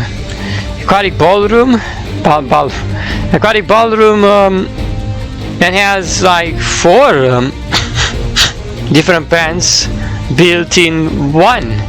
So you can play with that little one. You can play with oops, and I forgot the name. See, you play with the gentleman, with the gentle girl, and with the little girl, and with the singer. Yep, 4 pants combined in one. It feels really good because you can switch between them. They all have different effects and different attacks. The secondary is probably the best one because that charges into them. Seems to do the most of all damage, like a burst bubble or something. Then you got the small little one with the water bubbles, the gentleman with the petals, and then the fourth ability that has to recharge a bit when upon using, can deploy to give HP. Yeah, there's a lot of nice effects, and there's definitely a lot of potential of this also being full beast mode. But natural balance power as of now, which is really nice for the Aquatic Ballroom. What's also nice is that essentially if the animations stop playing at some point, the animations are all very nice, by the way. It switches between them whenever you switch the tool, between the family members, it switches between them. Right, you can even get them to fight in family if the animations stop playing, and it's funny how he gets stuck like that. Yeah, I like the Aquatic Ballroom. Definitely gonna be giving them the place over there very nicely. After Aquatic Ballroom, we got Cherry Blossom. And if you thought I was gonna praise this on full beast mode, you were wrong about it. I still don't like the fact that he has to sacrifice such a high amount of HP every time it fires that shotgun. That seems to be the only most OP thing about the Cherry Blossom. But yet again, the way it fires, it's not always that good. I end up firing quite a bunch of times and end up missing entirely and not doing anything with it. And I was like, that didn't work out. But I can still see it has the full beast mode damage in it, which is nice. But due to the fact that it's a bit messy with that shotgun and you have to be careful how you aim it well there, you're most likely to take yourself out as well, because if you're not careful to heal yourself with those Cherry Blossom like Lime Lips Protoss, you just gotta keep giving this to you always, and he has to give you overkill. Cherry Blossom has quite an OP gameplay overall though, but I'm still not gonna count it full beast mode due to what I was already mentioning to you here about her. So to me, Cherry Blossom is still quite natural and balanced power built into it. He wasn't allowed to get even more broken than that, because if he was, I would have immediately put her on full beast mode.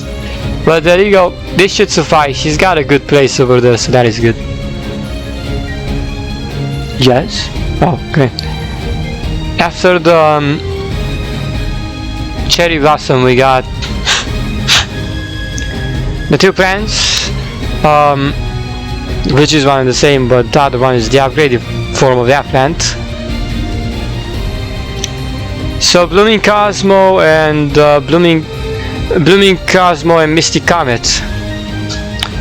both of these plants are playing next to each other,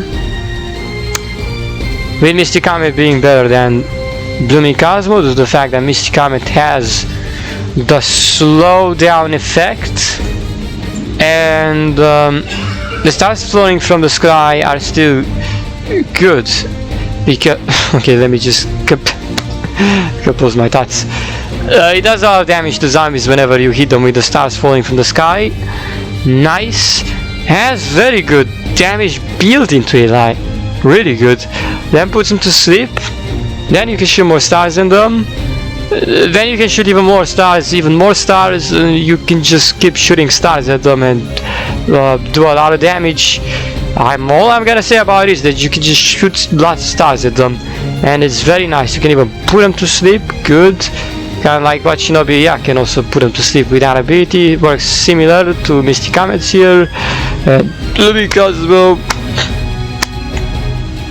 I like their damage output for the tertiary ability, which is nice. I'm gonna play some higher than Cherry Blossom at this point.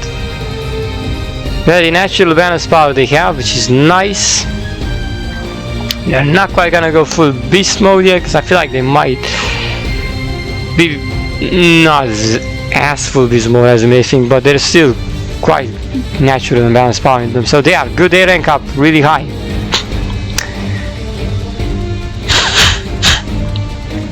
After Misty Comet and Blooming Cosmo, we got the Allium Archers. All deserve to be there. The Shocking ability is nice, the Thundercrow ability is also nice, and aims at the zombies as well. So quite an overpowered archer. Do they deserve to be higher than the Blooming Cosmos though?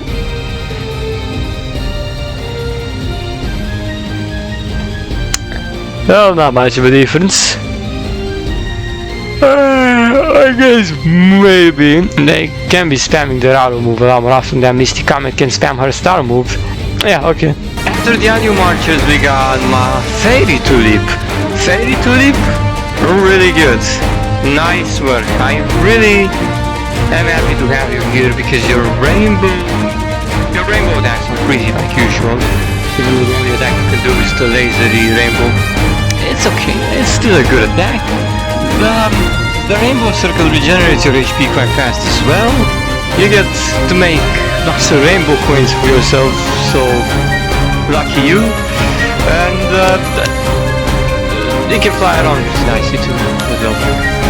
Fairy Tulip, and obviously True Fairy Tulip would definitely want me to place you very nice, so you deserve to be here. Not doing this only for True Fairy Tulip of course, but I'm doing this because you're a pretty fan too. You're a fairy. You deserve to talk about the True Fairy Tulip. You're such an amazing Fairy Tulip that honestly refuses the previous horticulture plant this one. You have the natural charm to you, and you also have the balance power beauty. They're really good. Also, I think the Shinobi can insta-kill Richu in combination with some projectile mixture. The Fairy Tulip was not to love about Fairy Tulip. Fairy Tulip is the most lovable horticulture plant at this point. She's amazing. So honestly, True Fairy Tulip would definitely hate me if I rated you lower. I have no reason to rate you lower to Fairy Tulip because you deserve being here. Suffice to say, Fairy Tulip is very good. She can deal with the monsters quite nicely. She ain't going to be the best on top of any difficulties, but you know, she always comes through and gives you the support really nicely, and you're looking at Fairy Tulip like, Fairy Tulip, you are there by my side and I really appreciate it, I really love it. Please, you always got my back, Fairy Tulip, and I got your back as well. But Crown of Thorns was placed over there because I like his pistol, and it gives you a lot of nice value, even has life draining effects upon the zombies. The shots are satisfying. You can summon plant helpers, randomize between plant helpers that you summon. One that gives you higher speeds, and some other that just go and shoot the zombies as well. They're quite was quite spot on, and I like it. And traps. Yeah, you can use to trap zombies with. I would perhaps have decided to trigger a trap, which is nice. It does give you a lot of value, and it's that's quite a lot of natural balance power built in it. It is good to play as. You can have a lot of fun with it.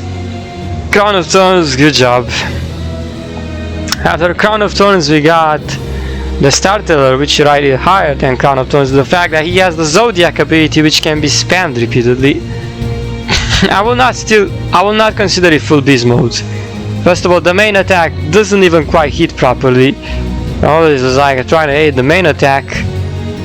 Just the star that's supposed to fall from the sky doesn't quite fall right, and it ends up not doing anything whenever you use it. But so yeah, only the Zodiacs is what I'm gonna talk about. The Zodiacs are, there's many Zodiacs that this thing can just perform on the battlefield over here upon the monsters. And the Zodiacs have a lot of power, and they're considered quite overpowered. But it's just the Zodiacs that is the most overpowered thing about it. It doesn't seem to have anything else. Oh, and the constellations, which also kind of mean. I won't count it full beast modes. So, since it's still rated really high, it'll be still natural and balanced powered. But the constellations and Zodiacs are what's most overpowered about it. So there you go. Quite nice the starter over here, hitting it things to very epic. Yeah, it's giving you lots of epic results. After the starter we got Hyacinth. Hyacinth can still splash waters. Now she can fire repeatedly at the zombies, and maybe the damage output is not as big for the main weapon as you may think anymore. It is still balanced. It's still quite natural balanced power. The tertiary ability is the only one that does make you feel like Hyacinth is overpowered. And look, he can carry all of the zombies in that whirlpool of water and just splash them all dead. Well, it's not 100% like that, let's just be honest. You can put them in a bubble, can still fire rapidly. A lot of nice thing about Hyacinth, which is why she rates really high up over here. And she's essentially even better than the starter when she does it like that. Natural balanced power, there you go. After Hyacinth we got one of the newest plans that got introduced, and the other one. So we got Witchstinger and Dusk Bunny. So let's talk about Dusk Bunny first. Natural balance power. Dusk Bunny, which rated higher than Hyacinth. That's nice. When I was playing with this plan, I could clearly see it even has a lot of nice things about it, apart from the nicest animation and nicest looks. Dusk Bunny,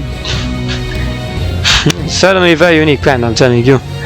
And the attacks, the fact that when you get low HP it transforms to like Shadow Dusk Bunny, really good. Really lots of nice things to this spam, man. I can't even begin to tell you. Shoots the spikes at the zombies, spins around. It's the happiest plant of the round when it's just perfect. It's really happy plant, no joke. It's happy and it's nice. So why is if you power places with it? Because it's happy and it's nice. No, it's just, that's not the only reason. Like I already said, the attacks are quite good. I was tempted to maybe go full beast mode about it at first. Don't think it is. I still don't think it performs that full beast mode. Now she was essentially balanced. That would prevent me from placing this on full beast mode. So it's still gonna be natural and balanced power on the Dusk Bunny by the end of the day. But it's still quite good. It handles zombies very nicely. After the Dusk Bunny we got Witchstinger. Let's go, Witchstinger! Cowboy plant in Horticulture, the lawn, yes! Is this supposed to be like near God in Horticulture, the lawn? I don't even know, but... No, technically not, because I'm supposed to be the most powerful plant, if I was a plant. And Witchstinger is not the most powerful, but... he's a cowboy plant nonetheless. He can shoot very, very epic with his revolver. I love his revolver. really epic. He has double revolvers actually. And he has his horse Chestnut that you can just ride. It's a creative idea and I really like it the most around the Chestnut. The Witslinger, because that horse that you can ride and just... You can ride a freaking horse! Whee! Cute horse as well, which is nice. Shoot some really good.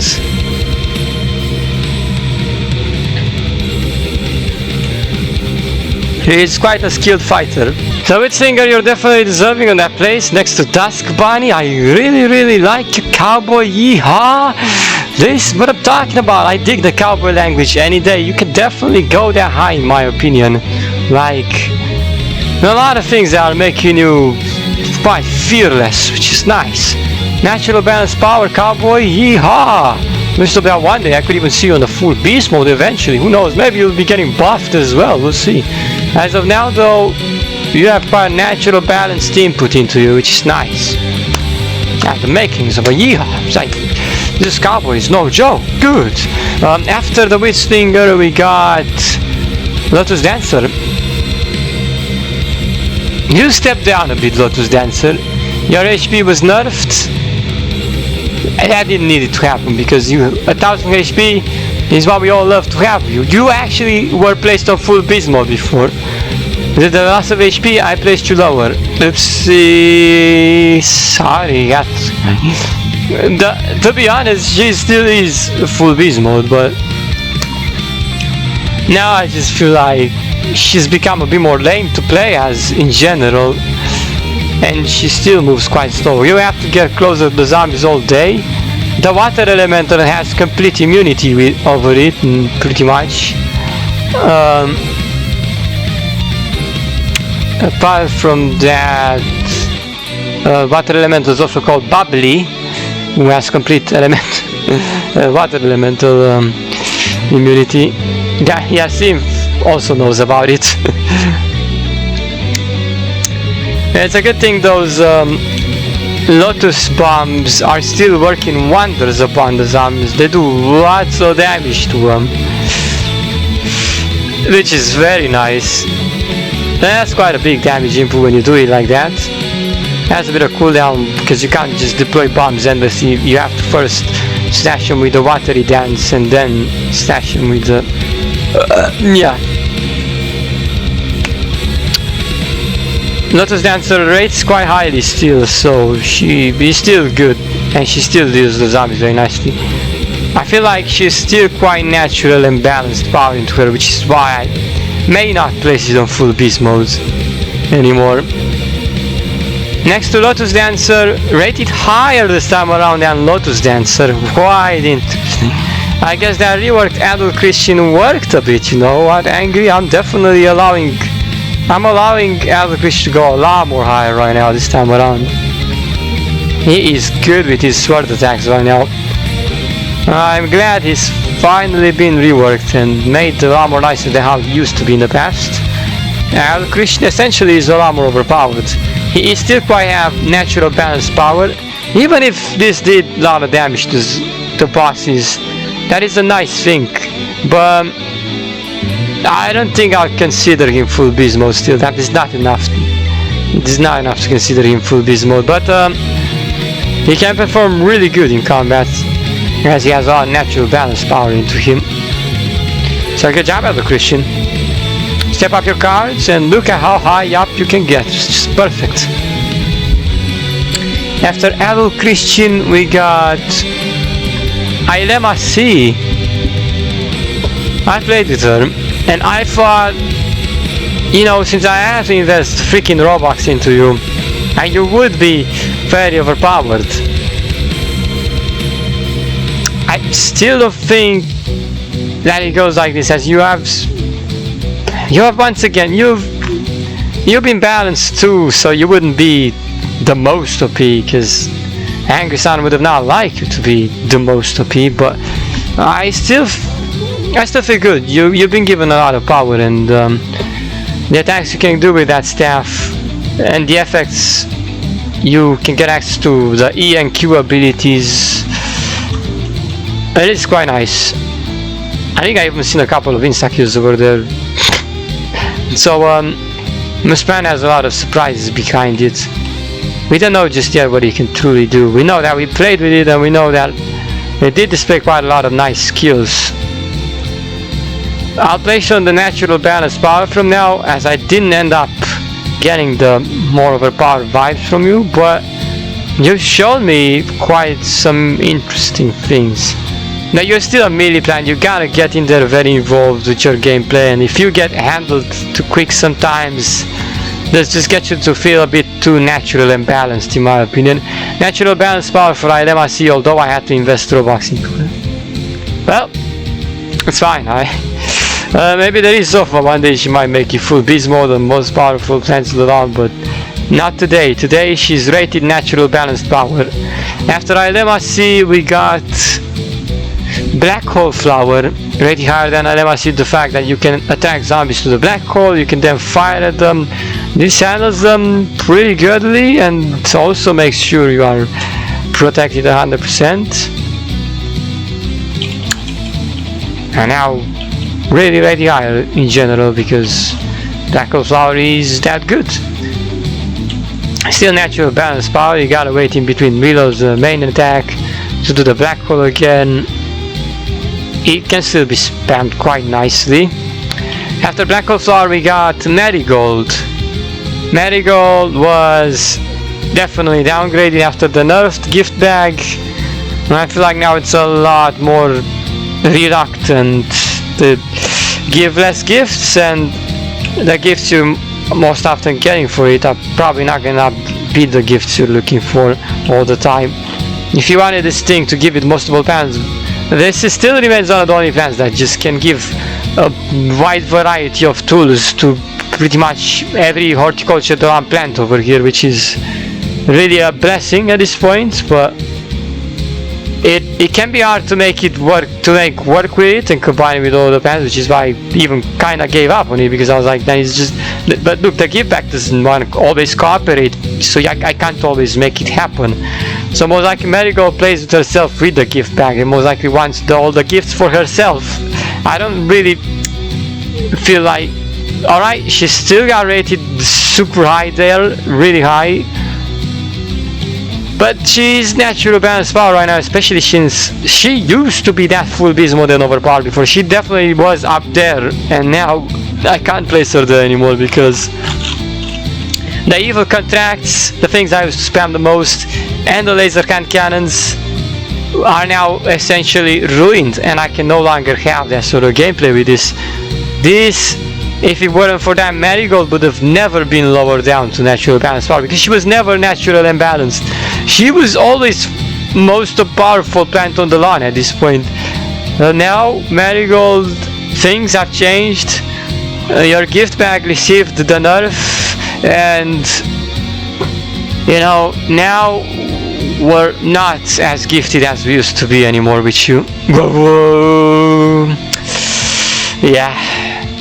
The Christmas spirits are over. No.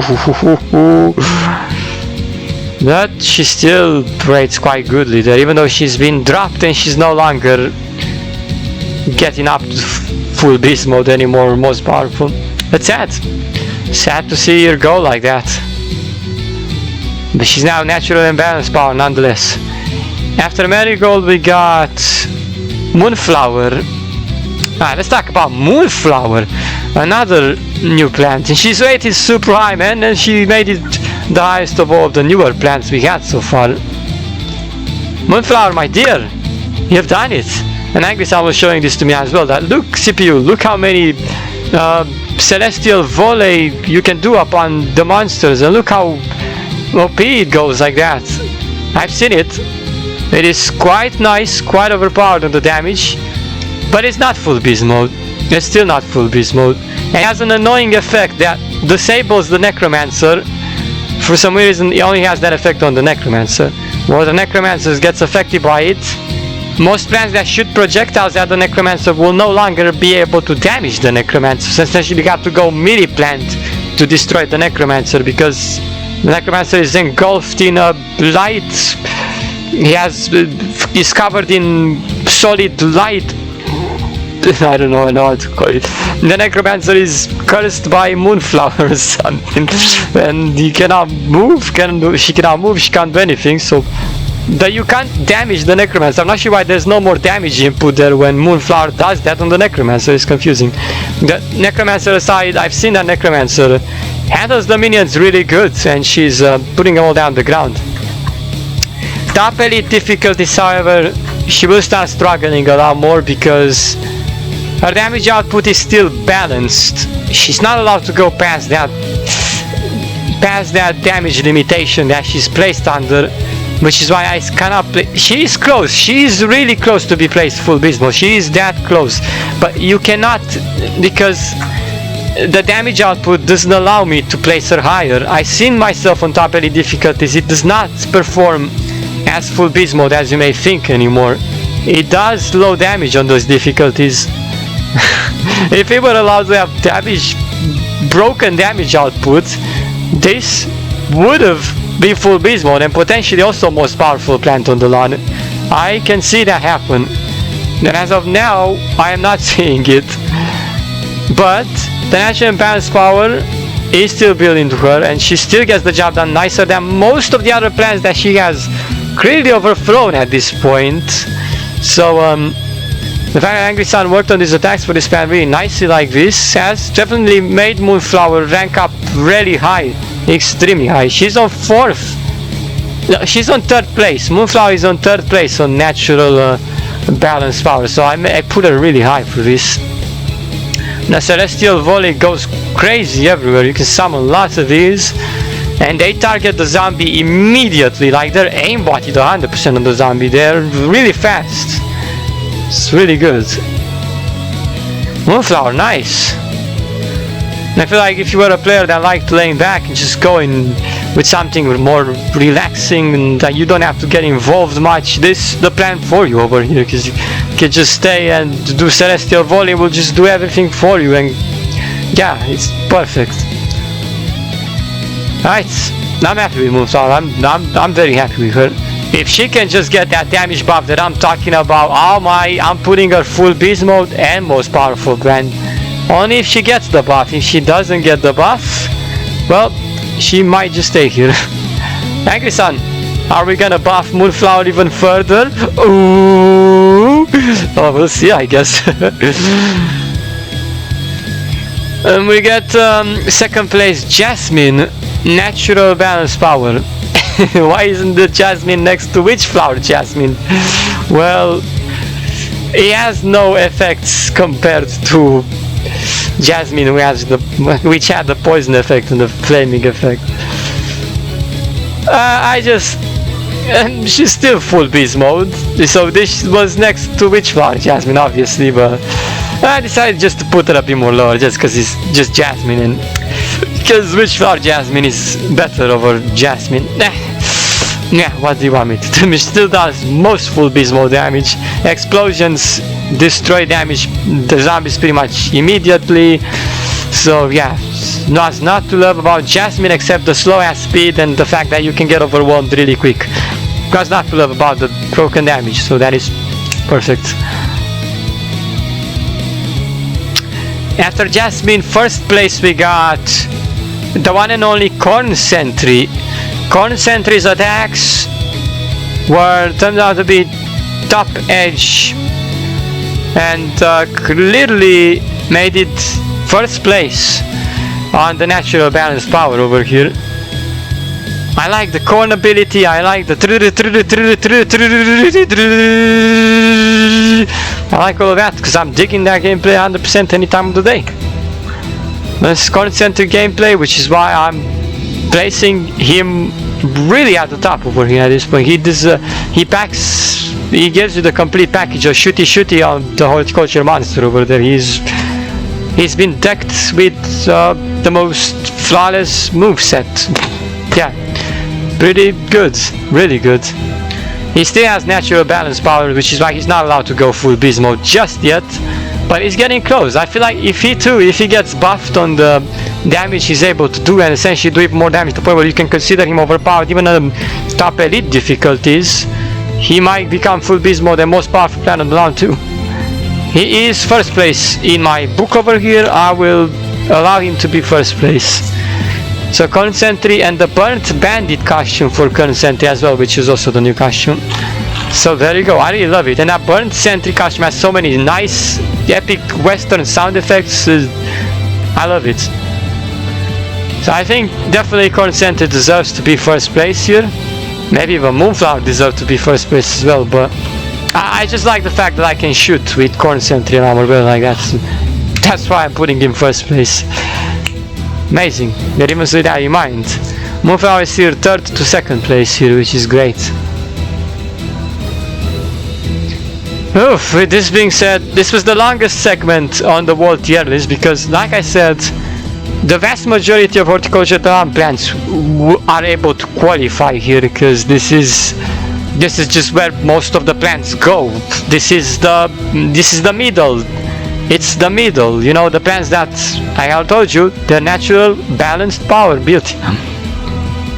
So obviously most of the plants would go over here. Unless you thought I might put most of them in tryhard squad or most likely to nothing, but you would be wrong if I said that because I do consider every single little thing. So some plants would have to be really bad to get to those bottom tiers there. So since most of them are good, they're easily qualifying for natural balanced power, which is good. It's perfect. Man, this was so many plants over here. Okay, we finally done it. We may now get two. Yes, I can't wait. Full beast mode and the most powerful plants on the land. Let's go. The second tier. I can't wait. Second tier, full beast mode plants. These tiers will remain like this for life. Whenever there will be new plants, I'm thinking they might be updated. Then we can bring them over here between the tiers as well. It's perfect. Now that we're done with the natural balance power plant squad, that's not the full beast mode plants. This tier over here, this row is only for the full beast mode plants. Plants that are allowed to go and pull off crazy damage upon the horticulture monster, but at the same time they're not the most powerful plants on the run. They are still allowed to be full beast mode though, and means that they are overpowered, though they're not the most overpowered plants. This is the segment for full beast mode plants. Let's go and say it already. My full beast mode plants, we're finally getting to them. Wizard plants can rely on pretty much most of the time, which is perfect. They don't quite ever let you down, they're that good. Full beast mode. On last place we got one of the upcoming plants. I made sure to put it in here as well. This was in beta when we tried it out on the tester server. She wasn't complete yet, so I'm looking forward to see what more she can do than what I was seeing. I know she needs 100 charges to get the overpowered dragon ability that seems to completely decimate the entire lawn once you start doing that. That over there looks full beast mode. She is in last place now because she's upcoming, and the only gameplay I got was with the tester server. I still feel like this is gonna be extremely overpowered. I will place her even higher than last place, but right now, because she's not in Horticulture the line yet, I can't place her higher. Though I still qualified her, I was nice, I qualified her in the full beast mode, because I know that dragon ability she has is full beast mode. I mean, she's a beast. Literally. She's quite the beast. Beautiful beast that you are, yes indeed. Angry Sun, I can't wait to see what this plant can truly do once you have completed her abilities 100%. That dragon ability is... Ooh, I can't wait to spam that dragon ability, even though I'm gonna need 500 Robux to get it. If that dragon ability impresses me 100%, because I already was impressed, hopefully it's not gonna be that hard to do that ability, because I know I need 100 charges.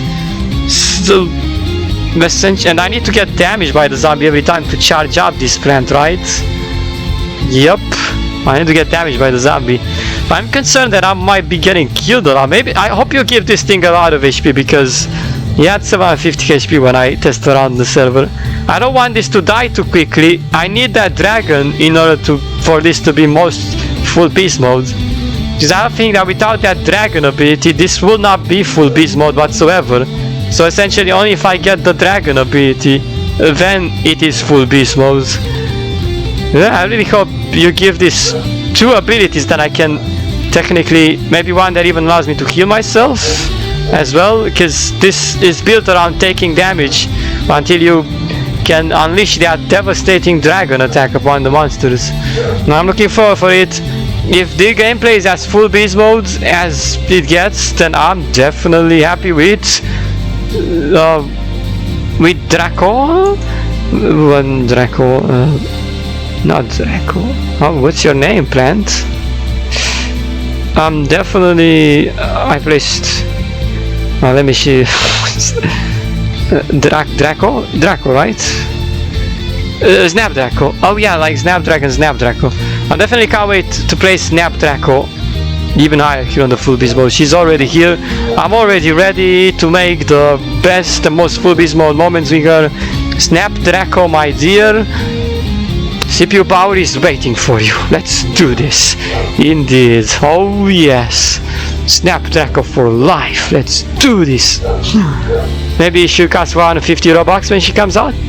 Because 500 was a bit too expensive for me. 450 Robux would be better, Angry Sun. It's just a tiny little bit of a difference. Does it really kill you to just make 450 Robux instead of 500 Robux? Like, it's still the same, but it's just minus 50 Robux. Come on, do it. I have 452 Robux. I can genuinely pay for it. I don't want to be forced to pay more Robux right now. Just because you want to make it 500. Just make it 450, guys. Come on, tell her to do that. I know she would do it. You do it, right, Angry? You will. Yes, you will. Yes. Okay, well, anyways. There you go, Snapdragon. I'm looking forward to unlock your true potential, my dear. Oh, baby, that dragon will be unleashed at all times for sure. Yes. After Snapdragon, we got Lily of the Valley. She's not an upcoming plan because she's already in the run. The other ones now are already in the run, so yep, I know why I rate.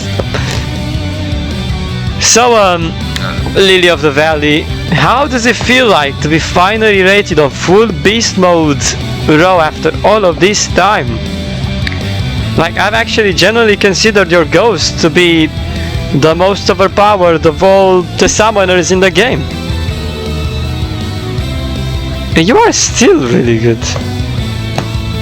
I'm loving you.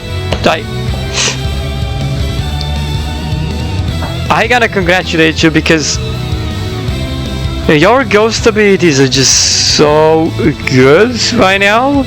You put every single other summoner to shame 100%. Dear Lily of the Valley, I believe you got buffed very nicely. The potential of full beast mode value in you is endless. Those ghosts are quite broken. They go after the zombie and the overlord, because they were buffed, they can perform pretty well on top elite difficulties as well. I'm not saying they can't. You are a full beast mode right now, and that is for sure. Your ghost decimate the zombies. Good job, Lily of the Valley. Round of applause. She's taken the ghost to the next level. After Lily of the Valley, we got Sweet Potato. Should I rate you just a tiny bit more higher than Lily of the Valley? Yes. Why? Well, because of that magical oven that just attracts all of the zombies to it and seems to just decimate everything in an instant when it gets there. Maybe the Ember, though. The Ember is a problem. The Fire Ember will get his HP overhealed every time he gets into the oven. It's not quite going around, because if there happens to be a fire zombie there and you did the oven, fire zombie will immediately kinda go back and hunt the Sweet Potato a bit. Yep. The oven is overpowered though, because it does destroy everything. Bosses aren't really attracted by the effects of the oven, but most minions are attracted to it. Which means when they get in there, they get baked into a pie, and you can also get overheal from it. I would just love that overheal effects to just give itself properly though, because most of the times when I'm trying to get overhealed, I'm just wondering, how do I come in there and just get the overheal when the pie literally resets my overheal as soon as it gives me the overheal? I'm confused why that glitch keeps happening. If you could just find a permanent way to fix that, that would be lovely. There you go, Sweet Potato is apparently still full beast mode. She can be considered there. Her coffee grinder and salt attack. Yeah, she has a lot of combinations there. Most full beast mode thing about her is still the oven. I wasn't really sure at first. You know, I think she might essentially be moved to the natural and balanced power. And one of the plans that is on natural balanced power will essentially be moved instead of the Sweet Potato. Who knows, maybe Moonflower will be full beast mode and Sweet Potato will no longer be full beast mode. Maybe. But after Sweet Potato we got Perfume Peach. Perfume Peach is still formidable little peach. And her tertiary damage has high damage output built into it. This sets her up for full beast mode gameplay, and I'm not even joking. It's really good. It's not gonna be the best type of full beast mode gameplay you've ever seen, but I mean, it has been gifted with it right now, and clearly you can make Perfume Peach work, and she just goes full beast mode and obliterates pretty much everything. I love it. Now the perfume bottle can also be upgraded. I'm not so sure about even bothering upgrading it though, as it takes time and you have to stay still to upgrade it. But apparently everyone can upgrade Perfume Peach's bottle, so if Perfume Peach doesn't upgrade her bottle, maybe someone else upgrades her bottle. That also works. I've seen some people wanting to upgrade my bottle as well, because they were liking the Perfume Peach, they were upgrading my bottle as Perfume Peach. It's good. Hope I don't regret my choice of putting Perfume Peach on full beast mode. She definitely was. I just know though that she might be another one of those one trick ponies that has just one OP move and then... Yeah, but okay, she can be here, come on. We definitely seen her full beast mode side. It's fine. After Perfume Peach we got Salpaguita. We know that Salpaguita's damage output for that chainsaw is immense, and honestly, if this plan was gifted 10 million HP, it would probably destroy everything without ever being stopped by a single monster. Salpaguita is full beast mode and goes and just cuts them all with that buzzsaw of hers. Oh man, her gameplay is stepped up good. And you can still protect teammates with the buzzsaw, that if zombies get close to you, they just... with that rotating buzzsaw, they get hurt by the buzzsaw. But then again, I really appreciate the fact that you can go close to them. This does a lot of damage and really easily puts the bosses down to the ground with how overpowered it is. If you went in the Necromancer's face, Surgeon's face, you can go into the boss's face and the Salpaguita destroys the boss. It is that full beast mode. Alright, Salpaguita, and she rated higher than Perfume Peach because of the buzzsaw being that good. You could definitely go well with it. After Salpaguita, we have Searing Raspberry. Searing Raspberry is also quite full beast mode. He is full beast mode indeed. His fire attacks spread across the entire battlefield, a bit similar to Phoenix Flowers' burst attack. He has really high damage output when he does that. It's like the trio over here, Perfume Peach, Salpaguita and Searing Raspberry. They all three of them qualify as having those full beast mode properties in them that make them super good to use and spam, yeah. They have it in them for sure. After Searing Raspberry we got another one of the newest plants in Horticulture one. Nefarious Nightshade. There, I placed him on full beast mode. If you thought I might not place him on full beast mode, I do. I've seen a lot of full beast mode displays from this guy and he's not trying too hard either. He's all good about it. He has a scythe and he attacks the zombies really good with it. That tertiary attack does seem to be able to place down lots of monsters at the same time, which is really good. It has a lot of cool shadowy scythe monster effects. What's not to consider full beast mode about this guy at this point is displaying a lot of full beast mode skills about. He's so full beast mode that I placed him next to Valerian. So essentially he is quite full beast mode. He can also handle bosses. Just be a bit cautious about how you approach them. There's so many things that the scythe can do on its own over here, but you just have to help it with the second and tertiary attack. This plan right here can keep regenerating its HP over and over again, and that third ability is so good to the point where if the farmer redusts your hit points, if the farmer redusts your maximum HP, Nefarious Nightshade can build back his HP to 750 HP. It literally cancels the farmer HP reduction effect, which essentially makes him really full beast mode when he can do that. I keep that, that is a very good thing that he can do also. He can keep regenerating his HP to 100% like that. And his maximum HP gets set back to 750. He has a moment there where he looks like he's getting unlimited HP when he does that. He has quite some ways to unleash himself over here in Horticulture Design, so I'm happy about that. He better have, because after all this, he's claimed to be right now probably the most expensive plan ticket, as he's placed on the last. He is next to Jasmine, and Jasmine is not a plan that you can easily topple with a melee plant nonetheless, because Jasmine is still long range and destroys the living essence out of the monster with her nukes. I'm not sure why Nefarious Nightshade is higher with that in mind. Maybe he shouldn't be higher than Jasmine. Jasmine is still better than Nefarious Nightshade after all, because Jasmine can fire at them from a distance and destroy them. But what do you know, Nefarious Nightshade apparently is claimed to be even more powerful than Jasmine. So if that is the case, he's been allowed to be here. We played with him, and we've seen how much full beast mode value he's capable of pulling off. He's pretty darn good.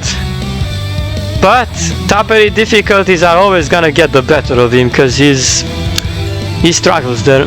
However, he still holds his own pretty good. That's because he's full beast mode. Alright, Nefarious Nightshade, I see you. I see you. Great power display. You know, the way you are, I don't think you'll be considered natural balance power anytime soon, so that is good. If I can have you here on full beast mode like this, then I shall have you right here. This is perfect. After Nefarious Nightshade, we got Devilish Valerian. I shall only consider him full beast mode. I don't want to consider him the most powerful plant on the line anymore. I already told you why.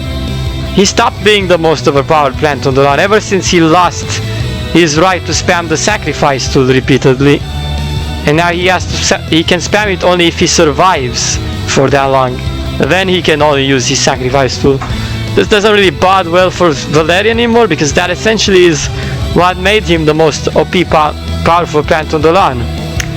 I have to downgrade Valerian. I will now downgrade him too hard. He's still gonna be overpowered. I just don't think he's gonna be most overpowered anymore because of the nerf. The cooldown on the sacrifice tool does not allow you to play Valerian in the most OP way possible anymore. So essentially you will go in there and you might just have to use the life drain, which does indeed destroy the monsters in a couple of seconds, because Valerian has always been made like that, and his HP melting effects on the zombies is just something that no other horticulture plant has, so he can melt their HP. But he has no effect on the Ember, and he also has no effect upon the Golem. The Valerian doesn't even work good over there, but he can still be considered full beast mode nonetheless. And still even more full beast mode than Nefarious Nightshade, because he can do it really fast in an instant. He has the Curse Depth, you can attract zombies to him, and then once they're attracted they kinda just scatter all over the place. Good.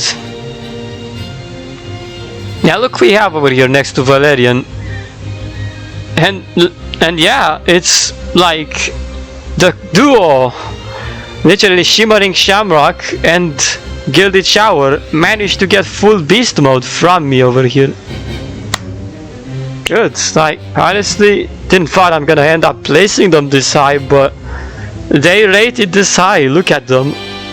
Now Gilded Shower is officially able to melt down the boss's HP in a couple of seconds. That itself is enough to put Gilded Shower in full beast mode, in my opinion. So that is perfect about Gilded Shower right now. The fact that he can do that no longer makes Gilded Shower that balanced anymore. He is full beast mode as it gets. He handles the bosses much like Liliac at this point. Good job there, Gilded Shower. That is the damage we like to see over there.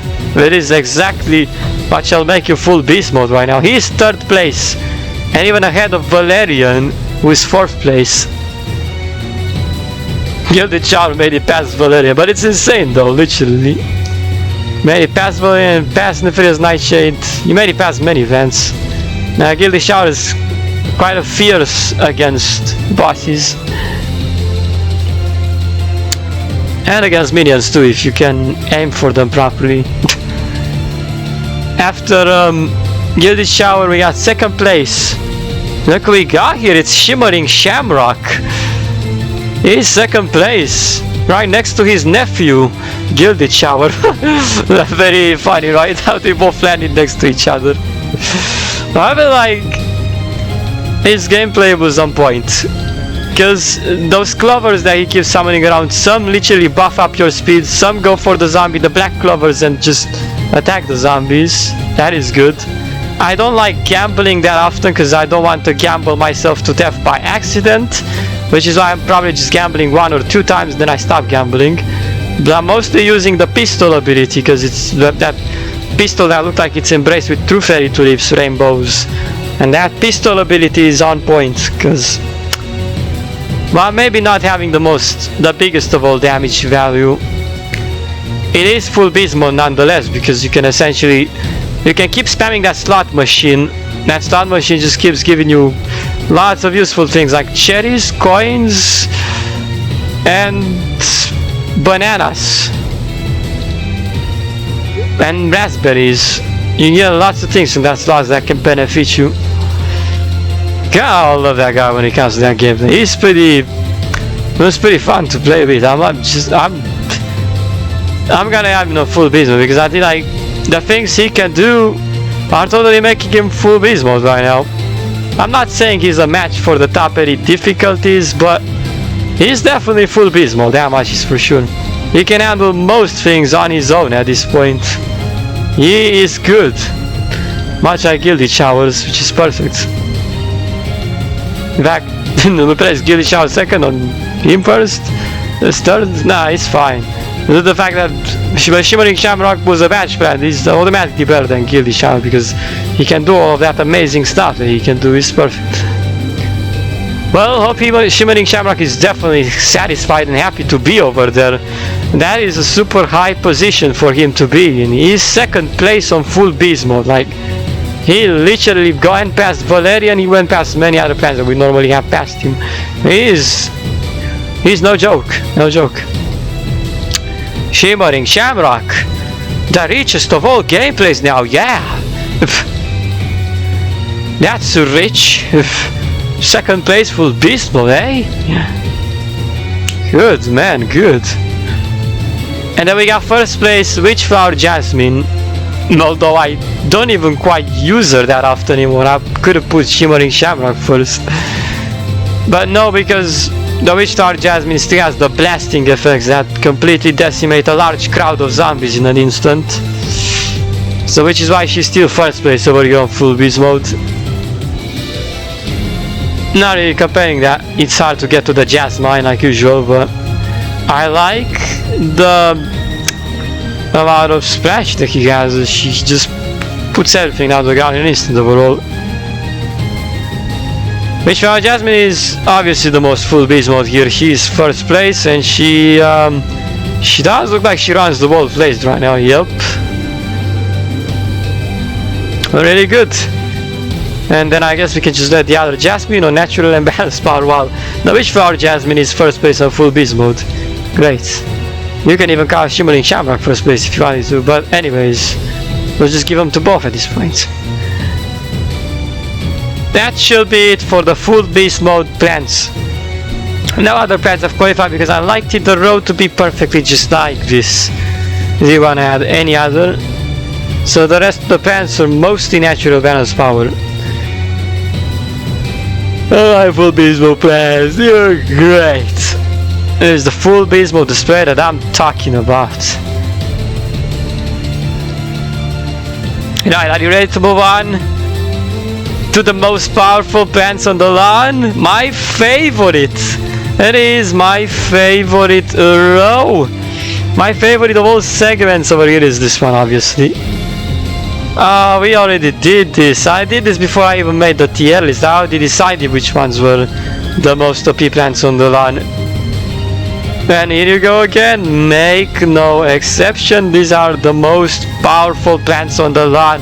They are good on top elite difficulties. They are good upon everything. There is no shortage. These are the most skilled plants, the most powerful plants in horticulture, the lawn. They are so good and so reliable that you'll want to spam them as much as possible. Like you want, even I, like if I want to combine random plants in most OP plants, that's what I want to do, because essentially, thanks to these plants who can get the job done in horticulture, the lawn so good in the most top elite difficulties, you can just always make the best of all moments with these plants. I am just that happy about how good these plants are. They deserve to be up top over here, and they've definitely 100%. I play with them as often as I want to do that, because they're the most valuable, they're the most powerful. Let's get to it then. The most powerful plants on the lawn. The ones that make us the happiest in the galaxy because they're that powerful. They're allowed to be so broken to the point where nothing can stand up against them. It's just so perfect. I love these plants. Let's begin. Last place on the most powerful plants on the lawn went for Grapefruit Launcher and Melon Launcher. What? They were last place? We have to put them last place because they are still among the most powerful plants on the lawn. I feel like they're still the most unfortunate of them all because of the walk speed. That's right, they still walk slow and I feel like they can get overwhelmed. Unlike every other most OP plant over here on this list, they are most OP, but they are still the slowest among all of them. Like, that quality itself is enough to put the Melon Launcher last place because he essentially is the slowest. That doesn't mean that he's not the most unstoppable powerful plant on the lawn. Obviously he is.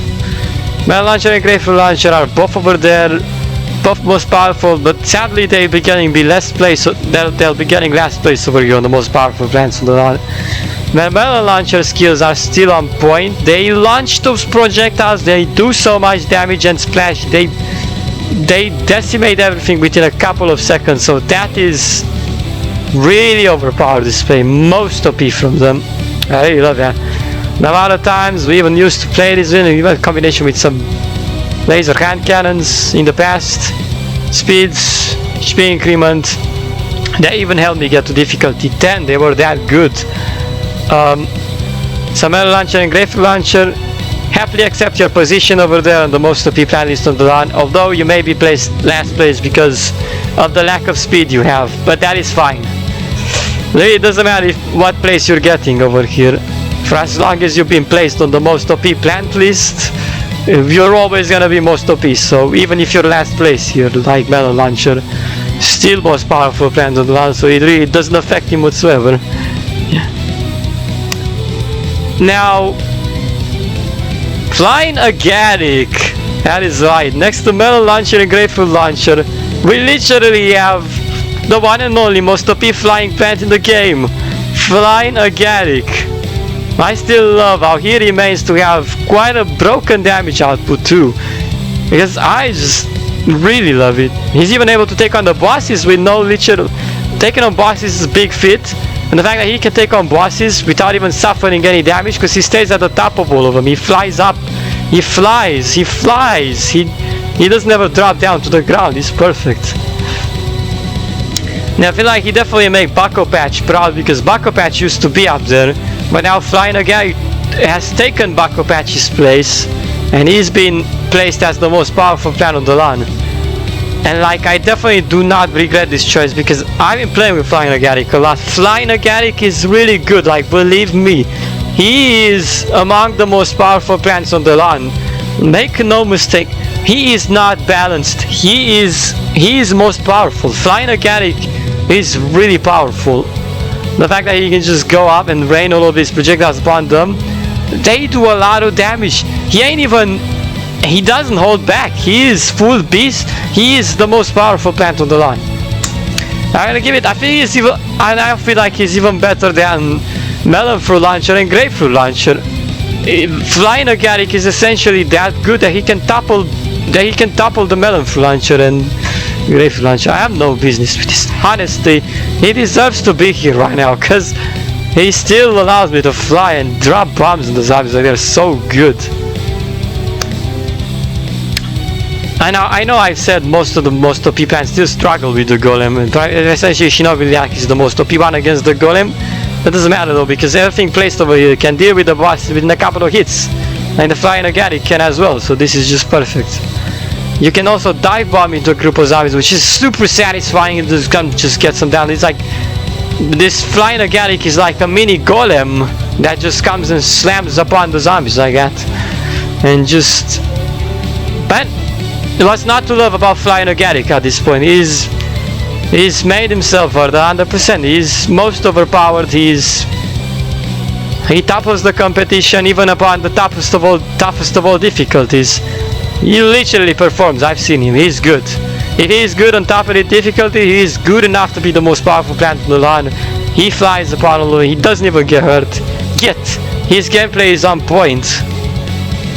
I'm having to paste Flying Agaric over here. He definitely deserves it. Yeah, way to go, Flying Agaric. Way to go. Yes.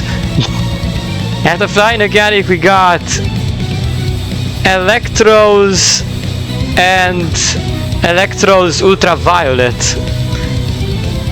So essentially these two Electros is also most of the power plants on the run. And the yellow Electros was placed even higher than Swift Cacao, because the yellow Electros has such a short cooldown that he is allowed to reload really fast upon the tertiary ability, which you can then spam repeatedly, even better than Ultraviolet Rose and Basic Electros. But there you go, Basic Electros and Ultraviolet Rose over here after the Flying Agaric. Electros are, with no mistake, make no mistake, they are always the most OP on the lawn. The Electros just gets the job done so quick. They can warp all over the place. The monsters can hardly even catch up to you because they're confused. They're trying to get where you are, but you keep teleporting around them repeatedly while you're firing at them from the sky. And it does so much damage. The Trizap 2 really slows the zombies down. You can put down bosses and minions really easily with this thing. This damage output is broken as... oh man, it's super broken. It's on a level with a Rekka at this point. And honestly, its teleports are just... I'm really happy for Electros to be here, because it provides the most of our electrifying value upon the zombie. Those electrifying attacks are just so damn good. Top elite difficulties stay no chance against Electros. Really good against... really good Electros, really good. Of course, Electros Ultraviolet is slightly better than the basic Electros, but we all know that. Next to Electros Ultraviolet and basic Electros, we got Swift Cacao and Chocolate Hearts Swift Cacao. That's her Valentine's costume, of course. The Swift Cacao and the Swift Cacao and Chocolate Hearts, they're both so good. Even after suffering the nerf, they still remained to be overpowered. That might have been a bit of a blow to them though, because they used to be essentially even more overpowered than they are right now. The Cacao Blade is still reliable nonetheless though. Can put the boss down within a couple of slices, which is good. You can just spin around the boss while slashing with your Cacao Blade. And I still love it. The tertiary is still broken and can put down many minions at the same time. Performs really well on top elite difficulties like usual. Due to the nerf, she does struggle a bit more than she normally struggle. But I feel like she still crushes the competition nonetheless. And it's just perfect. Unlike Bako Patch was unfortunate after that nerf, Swift Cacao wasn't so unfortunate. Really happy about Swift Cacao being here. Cacao in her gameplay will always keep being overpowered. This is why she keeps defending the most powerful plant on the LAN. After Swift Cacao, we got Electro's High Voltage. These Electros made it even higher than the ultraviolet Electros and the basic Electros, due to the fact that essentially it is allowed to reload faster. The cooldown is lowered for this. You can spam that tertiary move even better than the other two Electros can, which makes this Electro's High Voltage over here so much better than even the Swift Cacao is right now. It holy snap, son, like I was playing with it, it displayed so much ass-kicking effects upon the zombies. God damn. I was shocked by how faster it reloads the tertiary. You could just keep raining down electro bolts upon them for days. So this essentially really is the most powerful Pandalon as well. And clearly this Electros, this game is just no joke. He's on point 100%. It even toppled the Swift Cacao this time around here. God, it's so good. It's even hard to even catch it at this point. It's agile as moves all over the place. You can't even see it because it keeps teleporting repeatedly. It just decimates everything. Is it that good? It's that good. After Electro's High Voltage, we got Phoenix Flower and Night Raven. Night Raven being better than Phoenix Flower, obviously. Oh, I need to mention the Fiery Rebirth. Always puts them all down the ground at the same exact time. If I need to destroy 12 or more zombies at the same exact time, the respawn, the group of zombies just drops dead to the ground all the time. The Fiery Rebirth essentially just kills stuff even faster than Electros and Swift Cacao could possibly do that.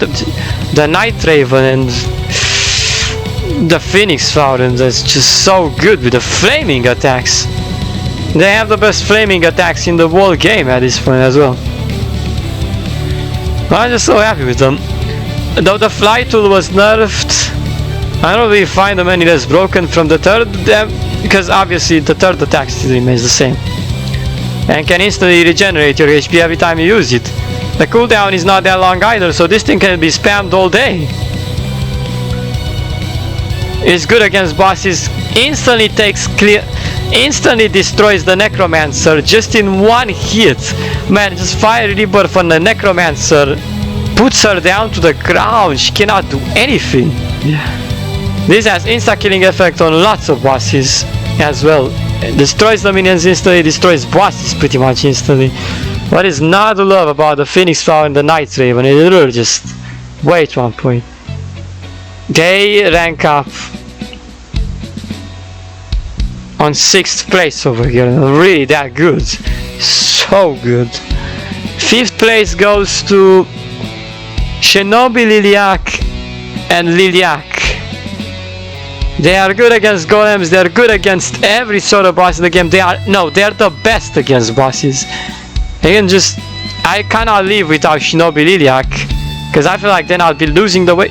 Now it's officially the only thing that can even destroy the golem's ass in just a couple of seconds anymore, because the golem now has immunity to essentially everything. So no matter what you do against the golem, you just want to beat him up with the shurikens. The shurikens are still the most powerful answer against his goddamn immunity. And even so, he still takes a lot of shurikens to the face, but Shinobi Liliac disposes of the golems the quickest still, and upon all the bosses. I need a Shinobi Liliac in my life when it comes down to handling bosses with his Shinobi Liliac still has it in it 100%. You can even handle the minions 100%, despite me saying it's not that good against the group of zombies. Rest assured you can handle everything with Shinobi Liliac alone, it's no problem. Shinobi Liliac will always get the job done, there will be no chance to ever even let you down, it's perfect. Yeah, it's so good. 5th place Shinobi Liliac completely decimates, even better than Night Raven and Phoenix Flower at this point. You just gotta give it to Shinobi Liliac having that natural talent it always had on Horticulture Dani. Having it for generations straight, it'll be the most powerful pendulum on forever. That's for sure. Next to Shinobi Liliac we got the screaming out loud Lime Lips. Lime Lips power display quite possibly topples everything I've ever seen. The screams are not just for showcase. It screams, it kills, it destroys everything.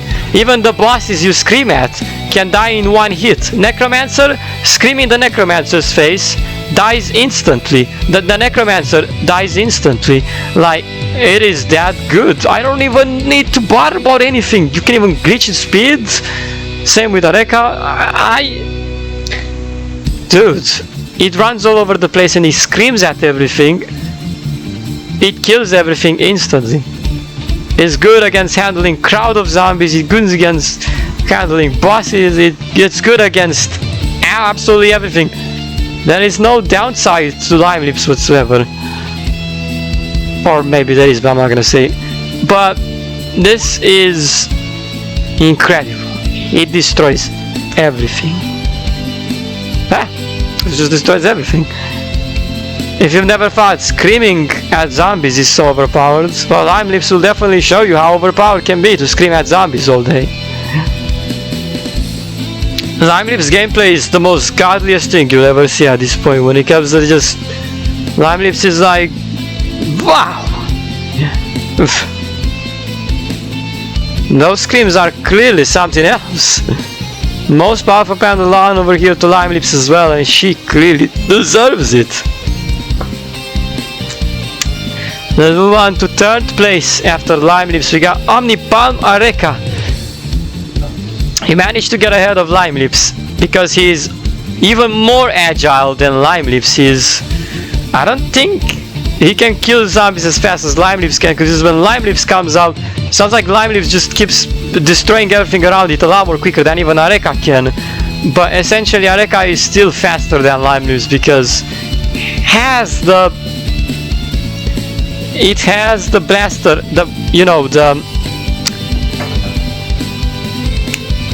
it has the laser hand cannon, and he's an expert with it. The laser hand cannon ability and the hyper blaster.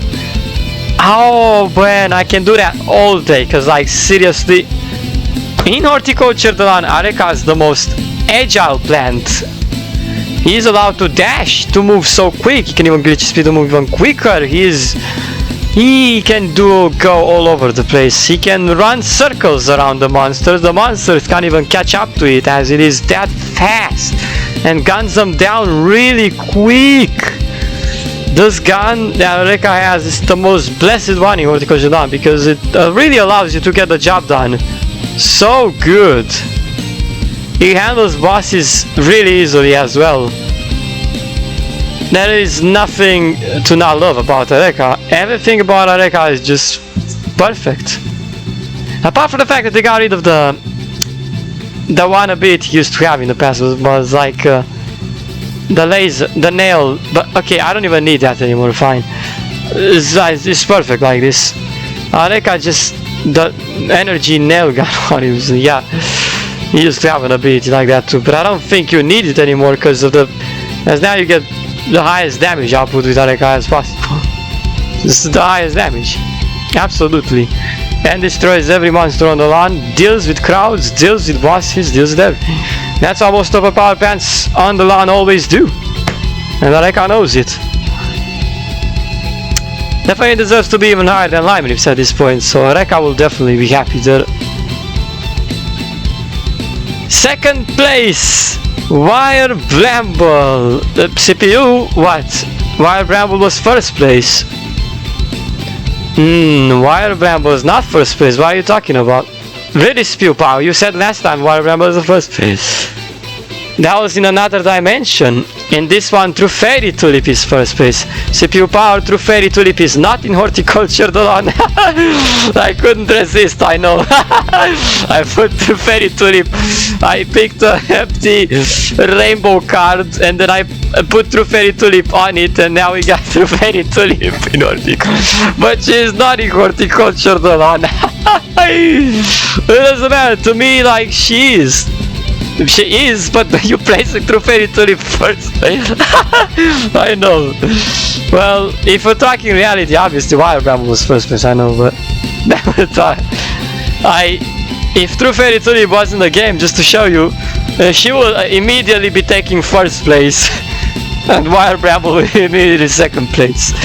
She's not those CPU powers, so why is she here? Because I want her to be here, that's why. You have a problem? You have something against it? If I want True Fairy Tulip to be on my tier list, I'm gonna have True Fairy Tulip on my tier list 100%. That's right. Well, okay, we have nothing against it. Well, thank you very much. True Fairy Tulip is my love of life. I just want her on this tier list 100%, whether or not she's in the game. I don't care, Angry Sun. I want True Fairy Tulip on this list. Maybe one day you'll still bring her. I'm confident. Just to show you that I still have strong belief for True Fairy Tulip. I placed her first place even when she's not in the game yet. Where did you get that picture from, Spewpot? I made it. I made it in Paint.net really quick. I've added transparency over the picture, then I put True Fairy Tulip. This was the one True Fairy Tulip that was displayed by Angry Sun. She showcased it to me long time ago in PVZ The Lawn, do you remember? That True Fairy Tulip, that's right, the reworked True Fairy Tulip image. And since I can assure you this is probably exactly the same model used in Horticulture The Lawn pretty much. It's just like the statue True Fairy Tulip you see in Maple Coast, but this is the real True Fairy Tulip right here. It's not the statue True Fairy Tulip. And this is the gorgeous True Fairy Tulip model that was meant to happen in Horticulture The Lawn, but yet still has not happened. Is that model. I have her picture because Angry Sun showcased the True Fairy Tulip to me in one video. So I took that picture of the True Fairy Tulip and I applied transparency and I over here. So now it's like True Fairy Tulip has joined us in Horticulture The Lawn. Yay! I literally love this. Now my tier list is so complete. Because the only thing my tier list was always missing was True Fairy Tulip. Now I was getting sick of it, so I added True Fairy Tulip as well this time around. And finally, she's here. Wow. I love her. She's the love of my life. I love her most favorite in terms of PVZ The Lawn. I mean, still Mashkos is my friend for life here, but True Fairy Tulip is the love here. The love for life. I want True Fairy Tulip to come back so hard that I placed her on first place. My heart beats for her 100%. Angry Sun. It does. I know it does, CPU, which is why she's gonna come back. Yes! True Fairy Tulip, True Fairy Tulip, and now we're idolizing again. Idolizing, True Fairy Tulip, True Fairy Tulip, for life. This thing's always gonna be in most full beast mode. I don't even need to tell you, she's in here always. She's been locked in the basement. I set her free 100%, and now she's on my tier list where she's supposed to be. That is right, and in Horticulture The Lawn as well. That is right. We did it. The Fairy Tulip is no longer in the basement. She's now been set free and she is ready to destroy all of the monsters on the lawn. Yes! Oh my god! I'm going crazy. I'm gonna have... It's True Fairy Tulip. And she's first place. Oh my god. I love it. My goodness. Oh, I would never in my life, let me just tell you right now, I would never give up first place to any plant, no matter what plant it is. I will have True Fairy Tulip first place.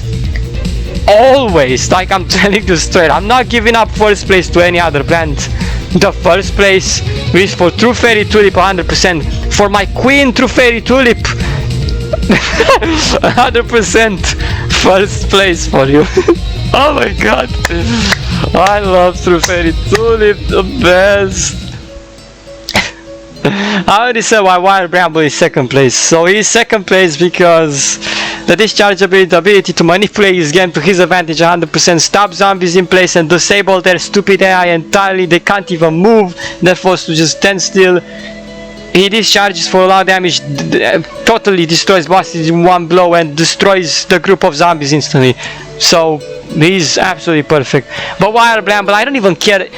You're giving up your first place to True Fairy Tulip because True Fairy Tulip deserves it. She's the bestest plant I've ever seen in my life. Really, CPU Power, with no doubt.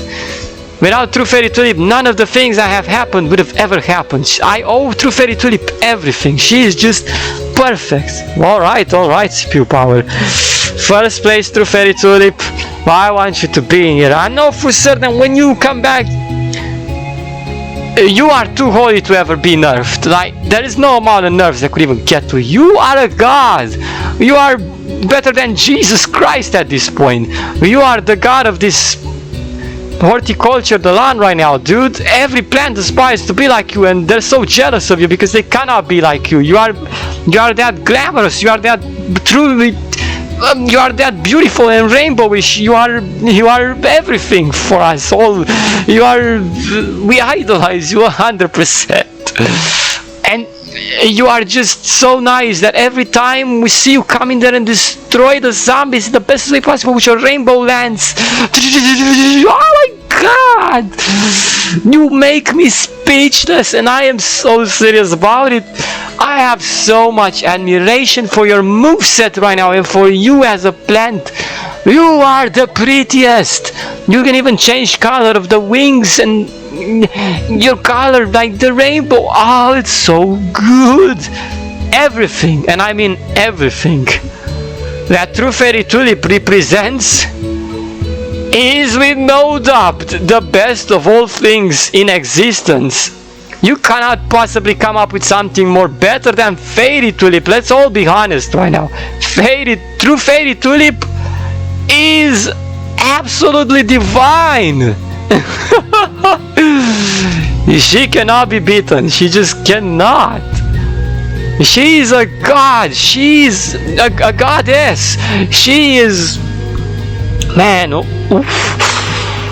she owns the battlefield. There is nothing, no matter what anyone says, True Fairy Tulip is the most powerful plant on the lawn, and truthfully the most deserving one of the first place.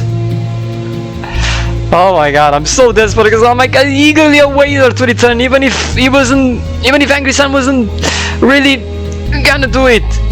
Angry Sun, this is the plant that has really driven me to so many lengths over and over again. This is the plant that I always vouched for 100%.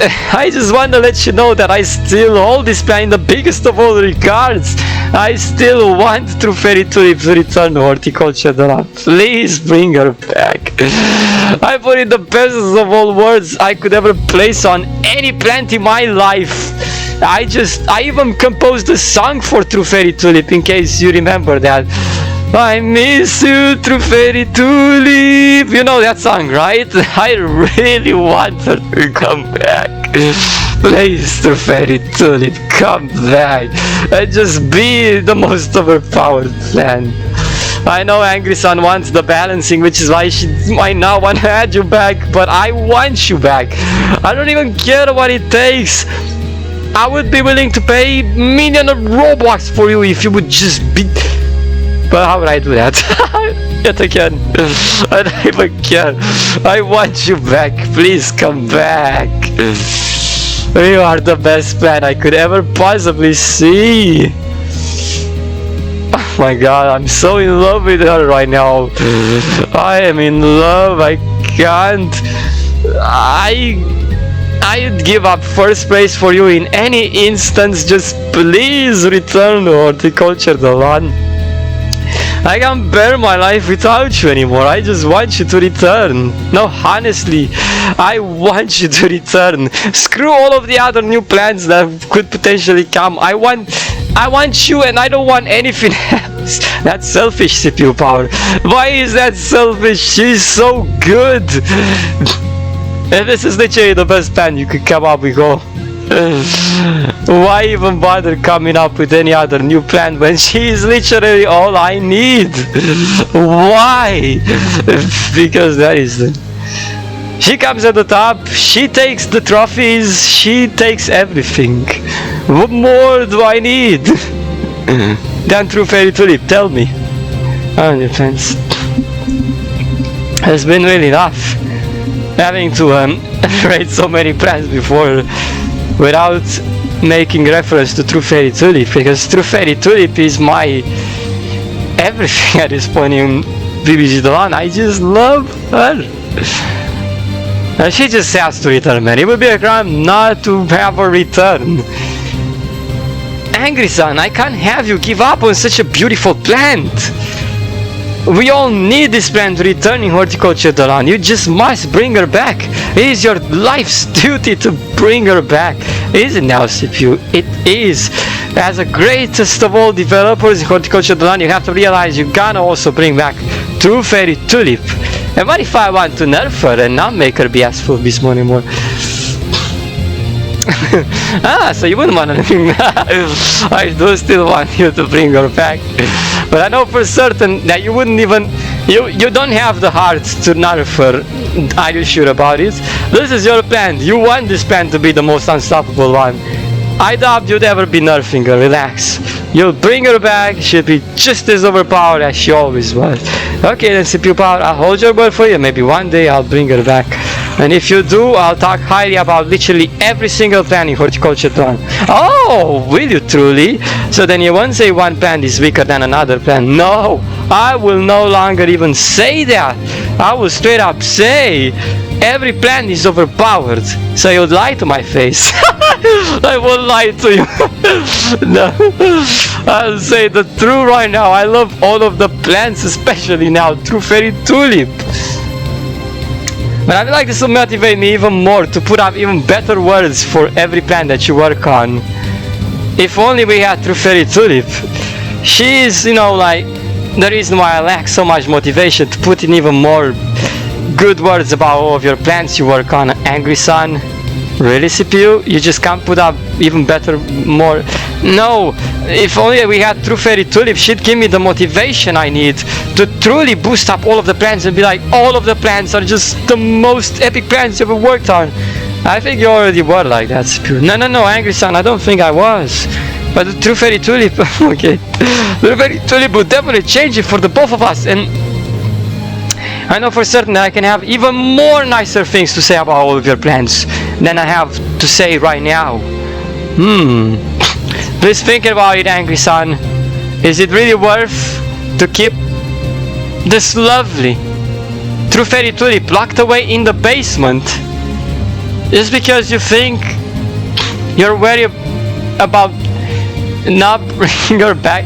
You really think it's worth keeping her locked? We gotta unlock True Fairy Tulip. We gotta set her free like she used to be in PVC Dolan. We gotta set her free in horticulture. I get it, CPU Power, but what if I don't want to do it? You do.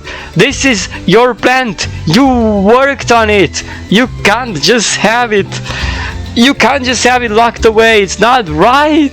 It makes me feel like I'm responsible. It makes me feel like I'm supposed to set her free because you don't want to bring her back. You refuse to. I know you will, Angry Son. I swear on my life. I know you'll bring her back. And you will bring her back in one of these updates. You promised me that, my girl. Promise me True Fairy Tulip will return. Promise me. I know you desperately want her back, CPU. And you can make it happen. It is your plant. I know you already worked on her. You showcased it to me before. We can't just abandon her. True Fairy Tulip needs us. What else am I supposed to say to you, Angry Sun? I know you're a smart girl. I know you understand that True Fairy Tulip doesn't only mean that much for me, but only means a lot to you. She deserves her place in Horticulture the Lawn. If other plants deserve their place, why wouldn't True Fairy Tulip deserve her place as well, goddammit? True Fairy Tulip deserves it more than anything else. I know you know it, Angry Sun. Oh, I know you know it as much as I know it, that True Fairy Tulip deserves her place in Horticulture the Lawn. I couldn't have said it any better. I know you're considering this right now, and you just know that Horticulture the Lawn would just be incomplete without True Fairy Tulip. Angry Sun, there's no running from it. You brought Fairy Tulip into Horticulture the Lawn. One way or another, you have to bring True Fairy Tulip here as well, because after all, True Fairy Tulip is Fairy Tulip, should be brought back with True Fairy Tulip, therefore. You already brought Fairy Tulip, there's no coming back. You gotta bring True Fairy Tulip as well, you just got to. I'm sick, like seriously, I'm always looking at Fairy Tulip and then immediately thinking about where True Fairy Tulip is at. You know it, you just can't have Fairy Tulip in this game and just pretend that True Fairy Tulip was never a part of it. It's just not what you want to do, Angry. We want True Fairy Tulip and we need her.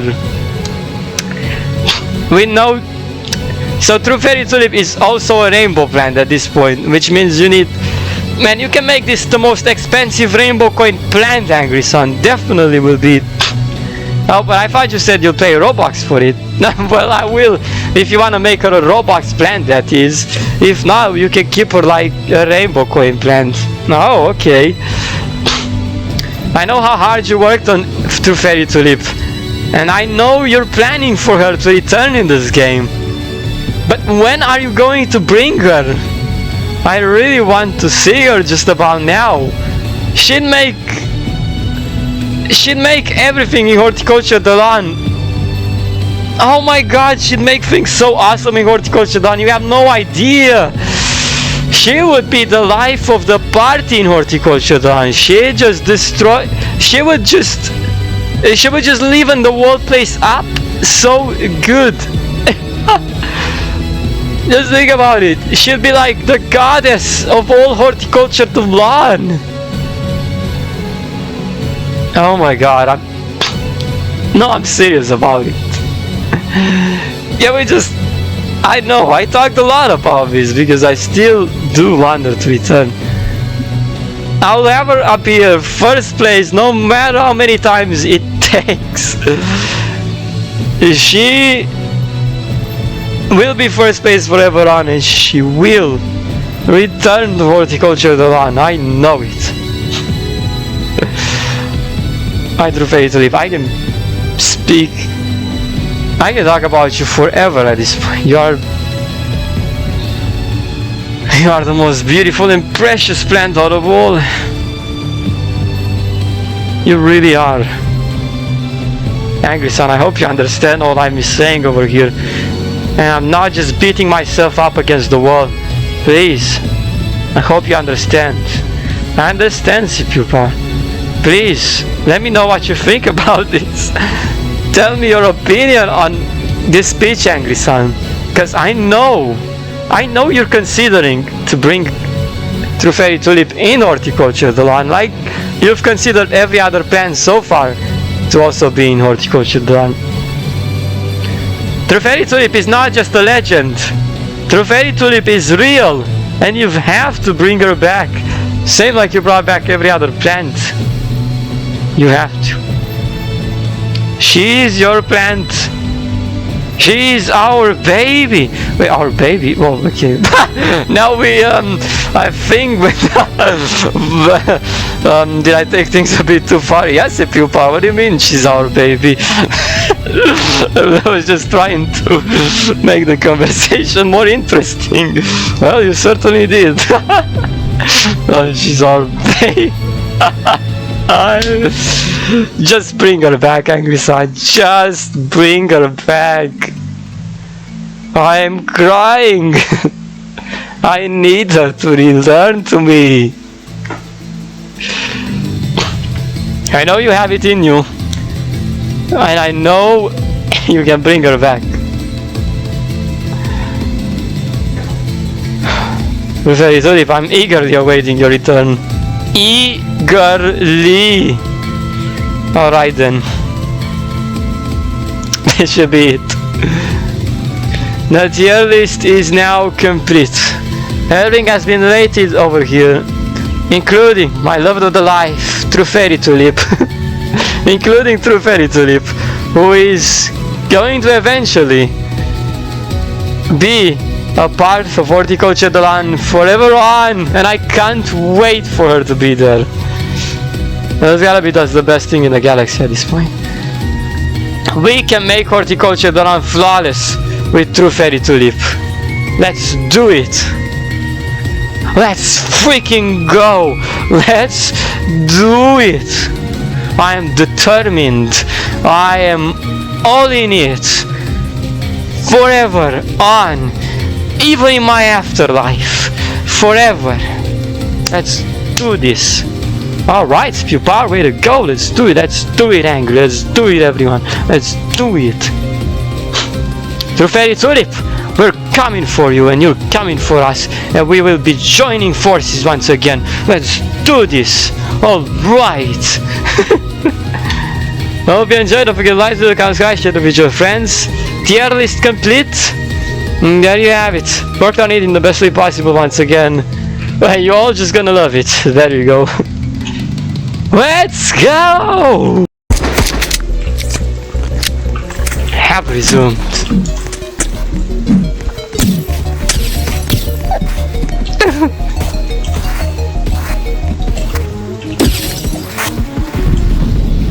I can't hit anything right now. My monsters are all scattered all over the place. Get 'em. Oh, bam. Alright, taking care of these ones as our melee plants. Wolverine, last impress is very good. Okay, first person. Ephemeral overclock. Yeah, Ochi. Hope I used the right one.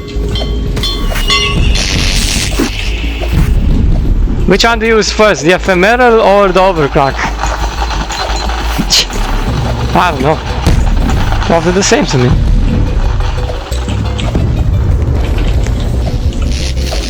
Farmers, you're done! Take this! Snap, no more snap, you're dead!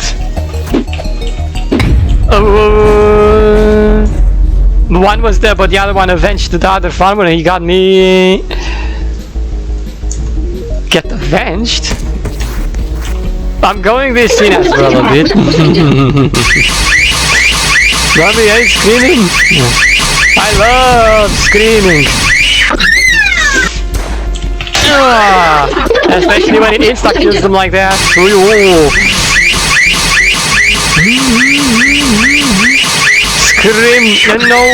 No! Fuck you go! Come on! Hiya! Put her down! Okay.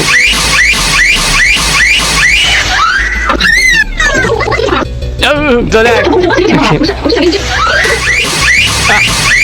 Alright, there you have it.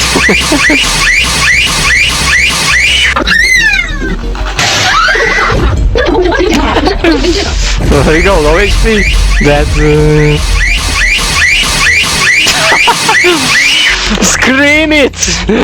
Yes! Scream it in capital letters!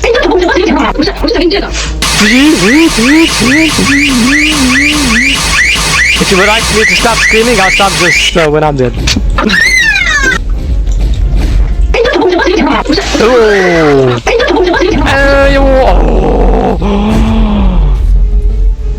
Dead scream.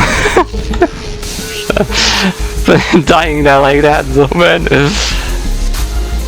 Ouch, man. We're struggling a bit. I was having that tool select as if it was gonna work automatically.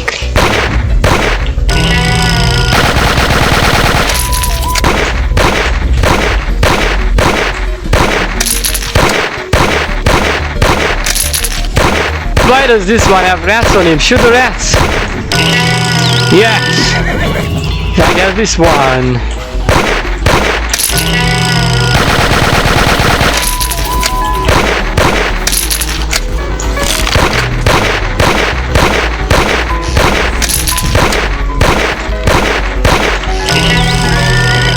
No, chestnut! Why are we calling the horse chestnut? Because that is a chestnut? Is the horse made out of chestnut? The chestnut horse. Yeah, it's just chestnut. That's how you call horses in real life as well. Hey there, chestnut! Are you ready today?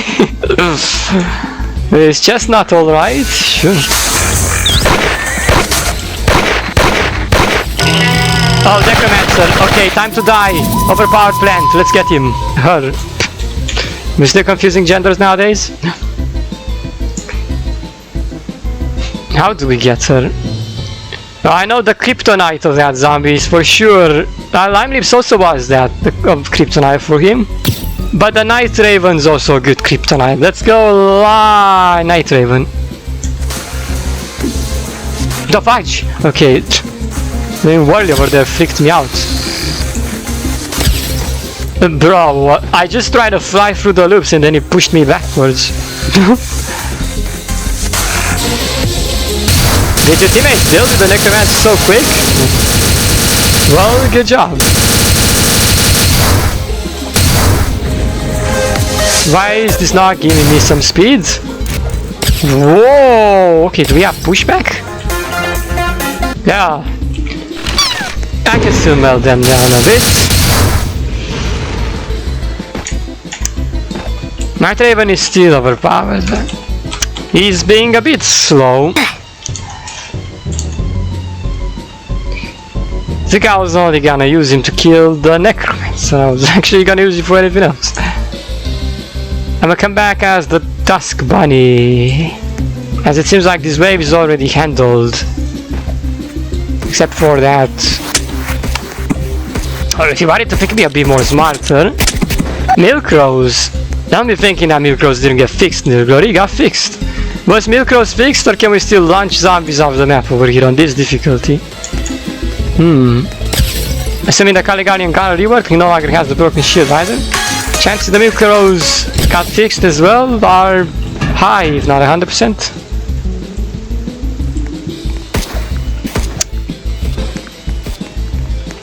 But why can't I go just a couple of seconds and that is still impossible? See, I told you, we gotta deal with the boss before we can go anything else. Fine, boss. But I'm just gonna push you back because I know this is good. Let me just see, because I think Milk Rose got patched, but I'm not sure if she did. If this is the same broken Milk Rose that launches zombies off of the map, I'm gonna wanna do that just for now. Doesn't look like I'm getting launched instead. No, it still does. Okay, great. It's a bit hard, but it still does. Let's see. Oh, let's launch him off the map. It's such a cheater move, CPU power. We don't like that. Just launch him, screw him. Launch him. Get launched. Actually. But launch him as well. Oh, my cannot do. Okay. Well, we launched the biggest threats out of the map then, because that is good. You're just not going to survive, eh?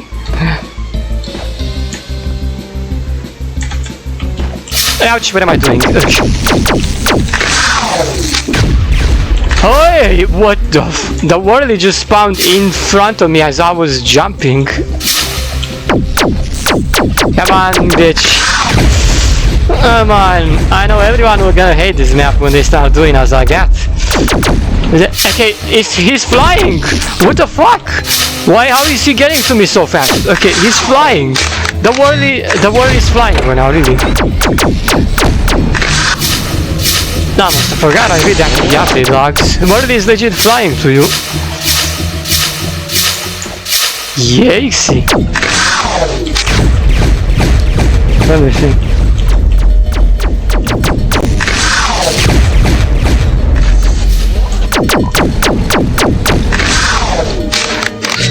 Just full beast mode!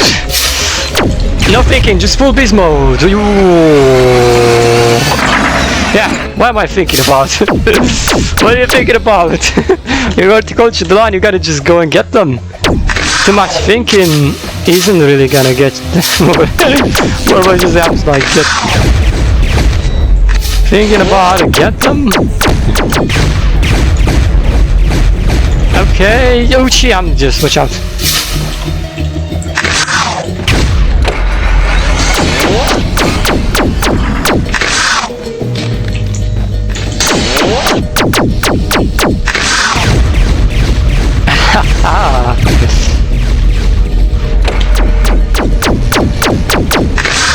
Police officer is coming.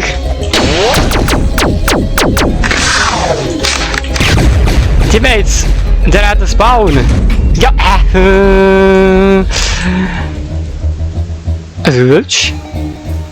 Somehow they forgot. Just give them a bit of time. I'll handle them while you're ready. Curse depths. Oh my gosh, my HP. Where's the farmer? Farmer? I don't see the farmer. Ouchie! Okay, whoa. They always spawned over there where I was. This is becoming hard. My teammate's not assisting. Or they are assisting, but I can't see them through the fog. Got fog, bro, I swear. Ah, gosh damn it. Pretty sure everyone somehow. The circle misjumped. Right, first handle the golem. And the healers? Okay, the healers are healing the golem. Oh my goodness, get out! That world over there is way too broken. Is Bucka Patch still in this game? Bucka Patch, but he got nerfed. Okay, shit. Why is he flying? Dude, these wind entities are flying to you right now. And it doesn't do damage anymore either, we're screwed.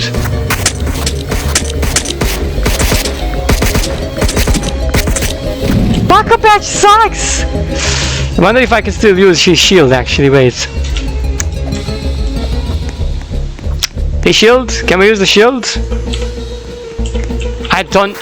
Please, why are you making that able to be flying right now? That is ridiculous. It's literally flying. God damn it, we're getting overwhelmed. I don't know what to go. I'm just gonna go with this. Hey, oh yeah, push the golem off the map.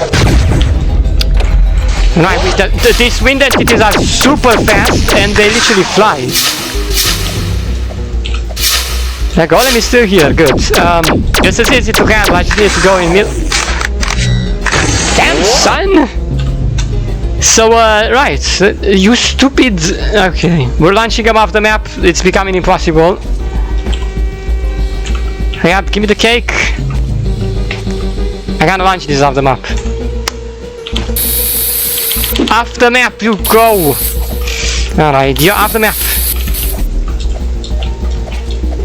Where is he? Yeah, we gotta get him off the map. Off the map! Alright, that's what I'm talking about. Go off the map. Sent! Just like that, we sent him. Wait, what's the clock? Wait just a second. I was supposed to stop at 22:48 when I put the alarm and it... Oh wait, I didn't start the alarm. Sorry bro, I didn't mean to bother you, I'm sorry, I'll stop. I was meant to stop at 22:48 and I forgot. Okay. Well guys, we'll continue tomorrow and then We'll see you all tomorrow.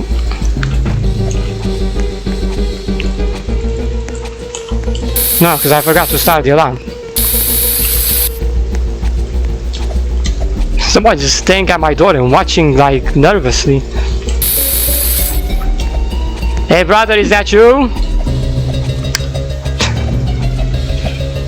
Yeah, brother just wants me to stop recording at late hours because he can't sleep. Well, I literally just stopped right now, but I fucking put the alarm and I forgot. I'm stopping.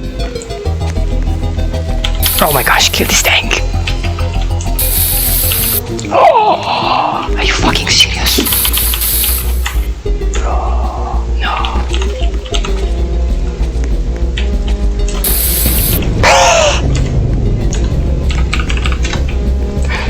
Otherwise.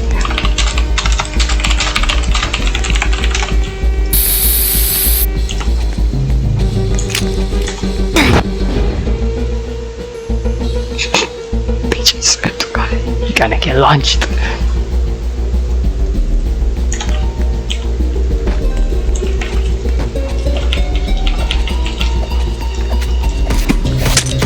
Ah, stupid timer, I forgot to start it. Fuck, we got sent anyways.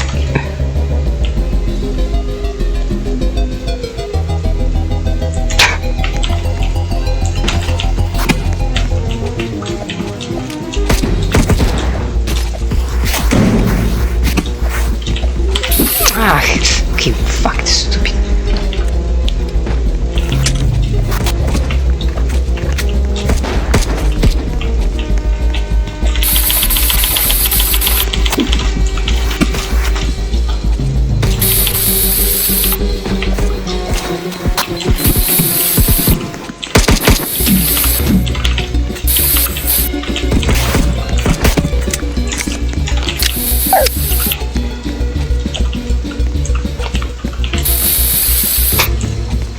Yeah, we did.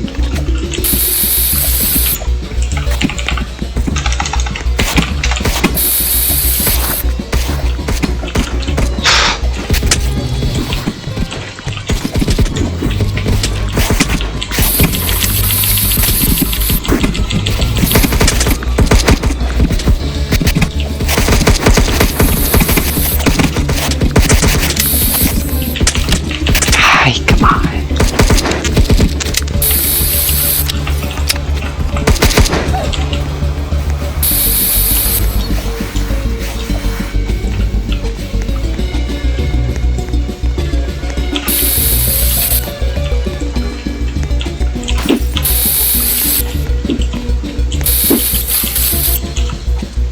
What?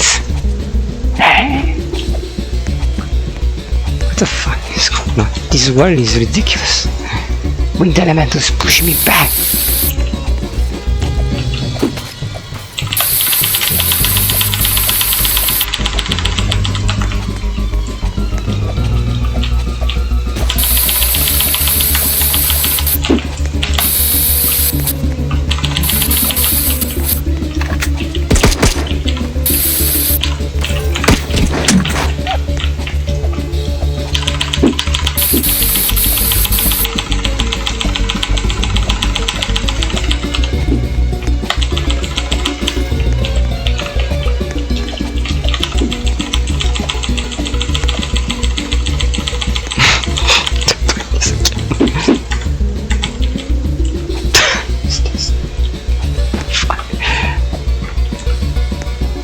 Dude is flying.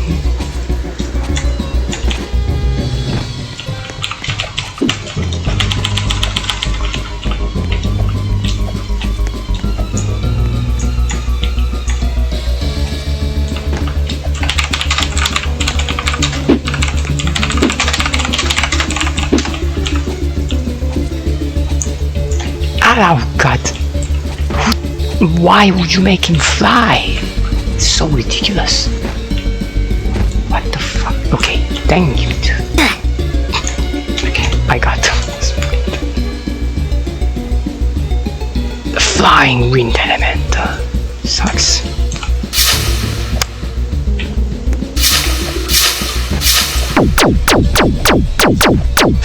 I forgot to use one flower.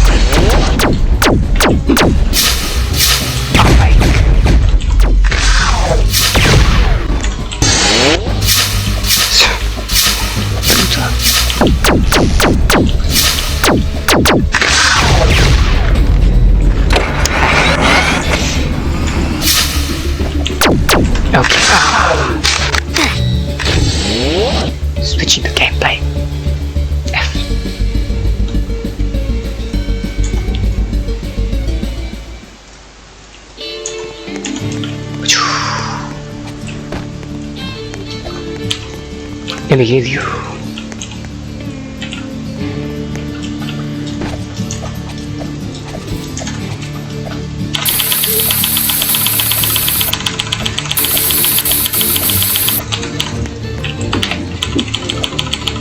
Oh, we gotta get the connector.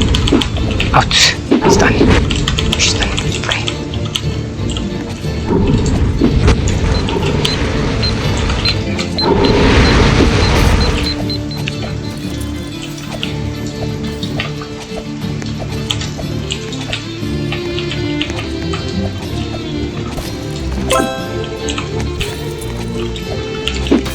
Huge. Okay.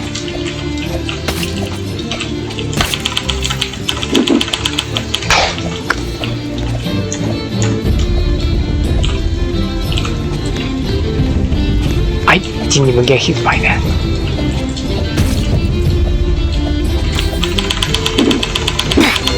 Ah, God. Took care of the golem.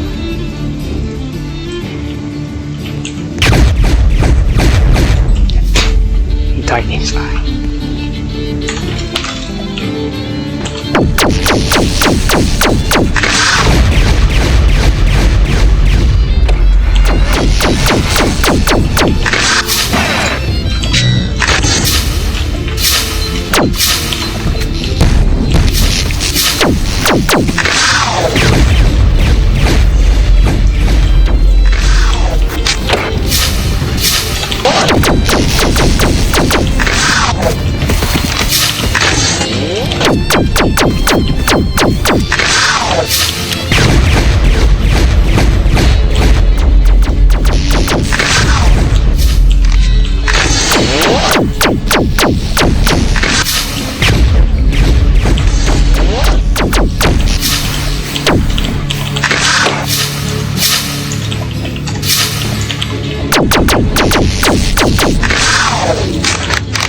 There you go.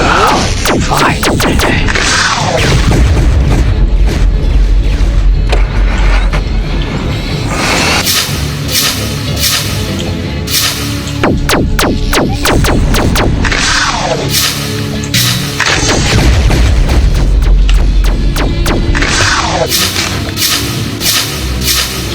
Go, please go.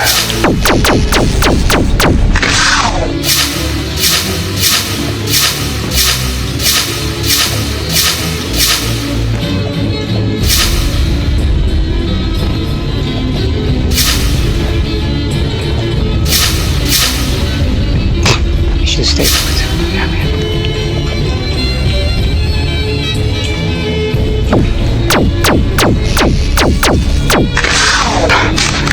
Whoa, how did you get? Oh, this is a platform. That.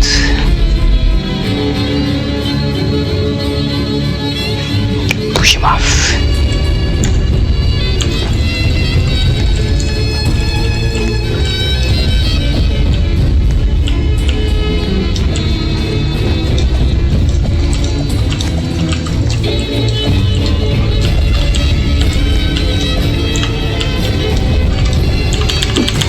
Oh jeez, I forgot this.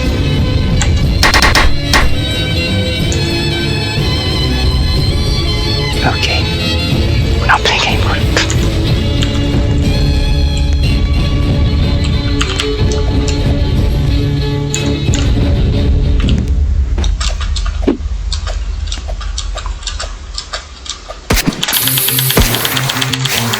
What the fuck? Oh my god, no. I lagged as soon as I came in there.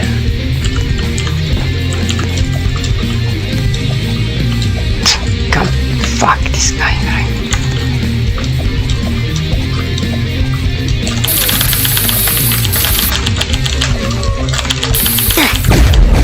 Launch stuff. Stupid. Okay. Maybe it's about time we see how overpowered this is. Let's see. Is this really overpowered right now? Let me see. What? Okay, interesting.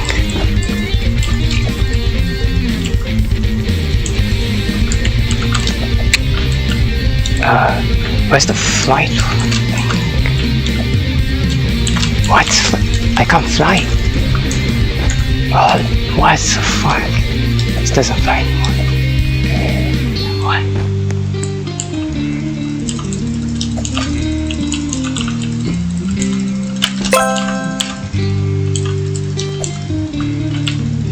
Oh, okay, flies to the menu.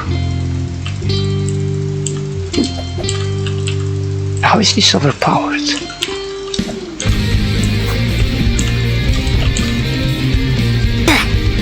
But I don't see it. I don't see it.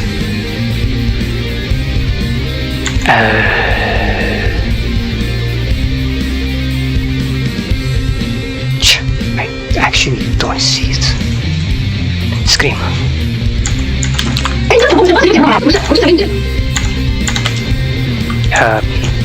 Going through and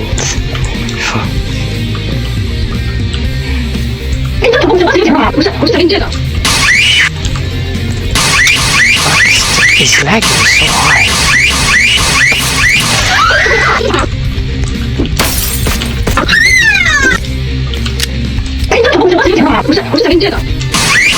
Oh, I'm close now.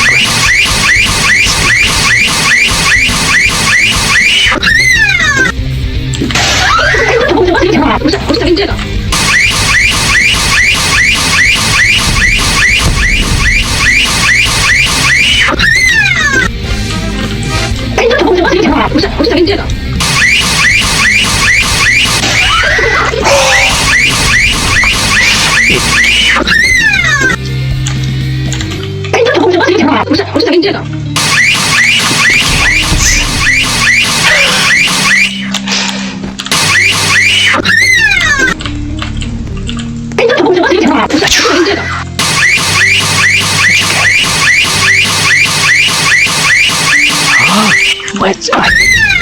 Oh, we lost my speed. Oh, we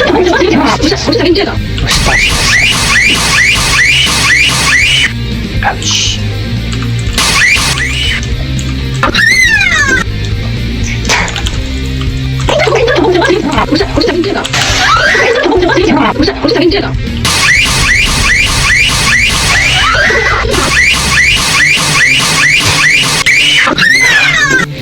Did it? Yes.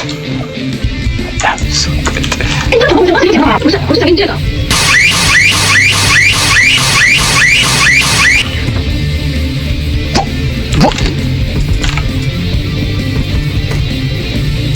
Okay, see you tomorrow.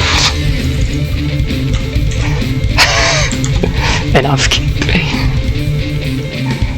Tomorrow continuing, but we said to stop at 20 to 40 because I forgot to put the alarm like I was supposed to, so I'm sorry for that.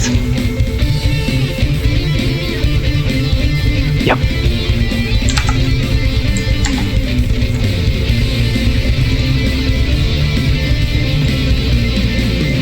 Wait, there's a bit more time left. Let's take this and do just a bit more things.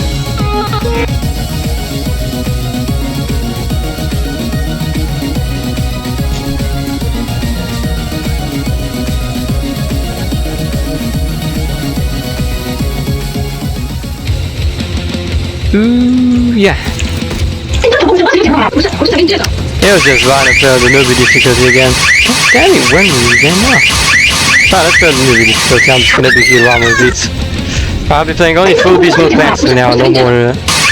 Because time is about to run out. Tomorrow. I think tomorrow I'm playing for Spewpower and Stubble to also come and support me this time around. Because I want Spewpower and Stubble to make me even more awesome. So he's gonna be returning tomorrow.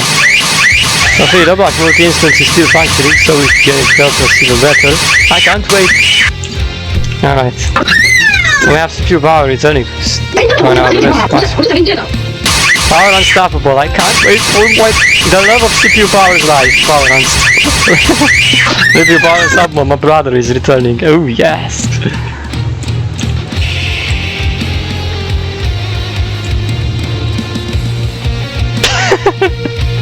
This kills the lime rips off the map. He didn't allow me to go there anymore, why?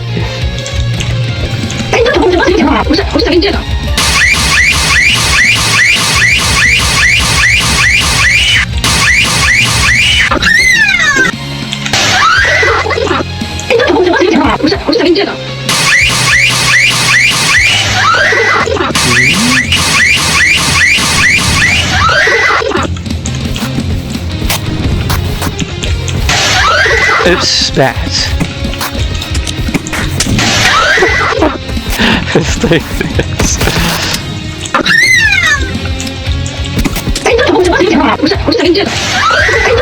It's the end. But no, it's not. It could have not been the end.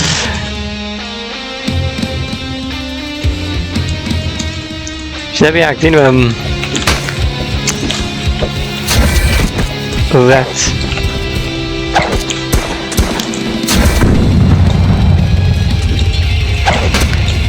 It's going to require a lot of deadly strikes.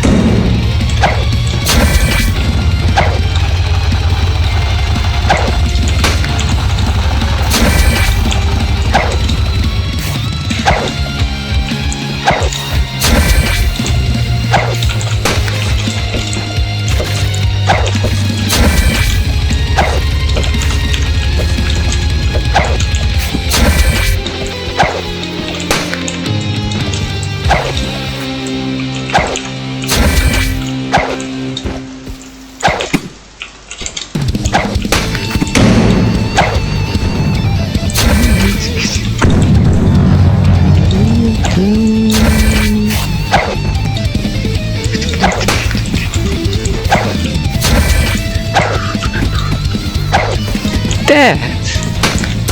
Czy tak polska jechała? Shoot you that much? Nah. Oof.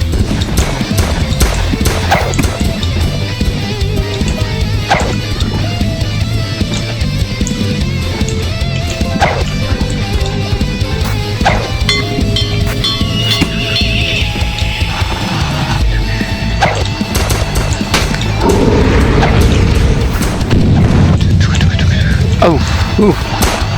Dude.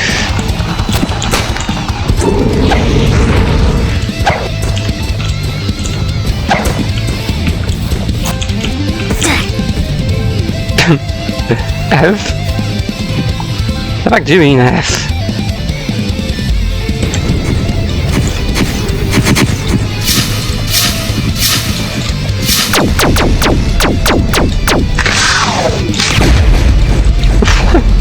We just got back and thought it was the mic.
This time with the language is chat.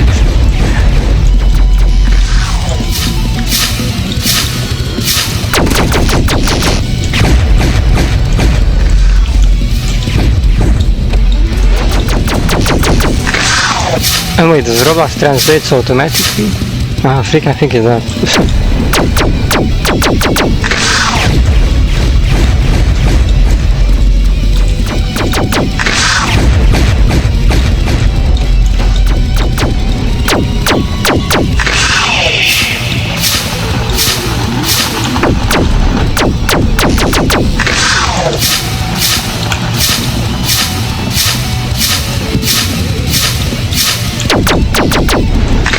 I'll just be sprinting around the battlefield.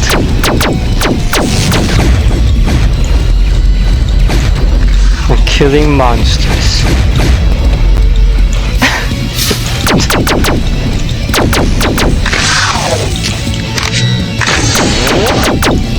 Anything else that I'm missing? Nope, I don't think so.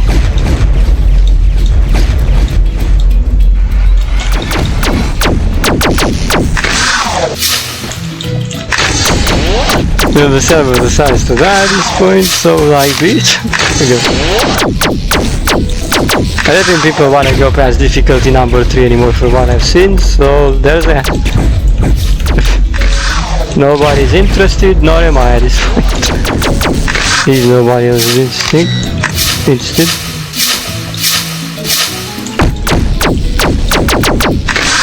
Yeah, let's just keep going. Baby difficulty is easy. Take this.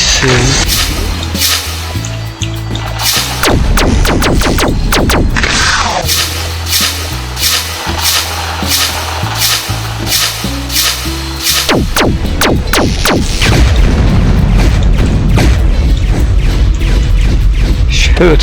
Hey. Hey. Cringe. Give me a sec.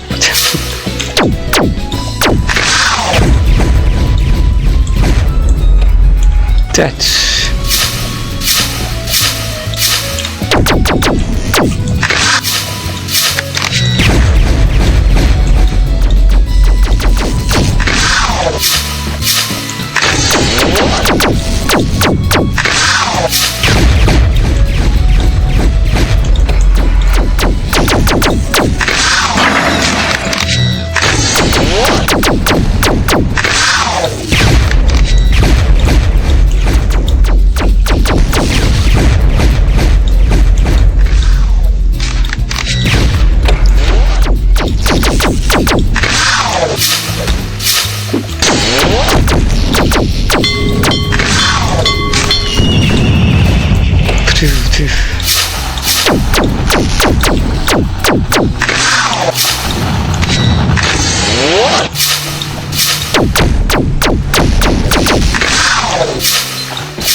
they have settled down.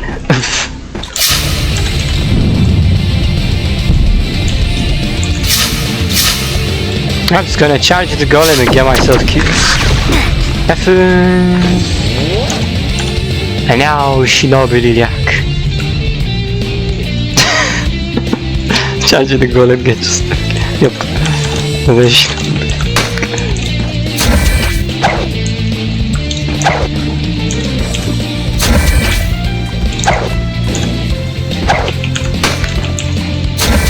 And while I'm dead so quick that I'm getting myself into him, then I'm respawning myself as something that can instantly kill him.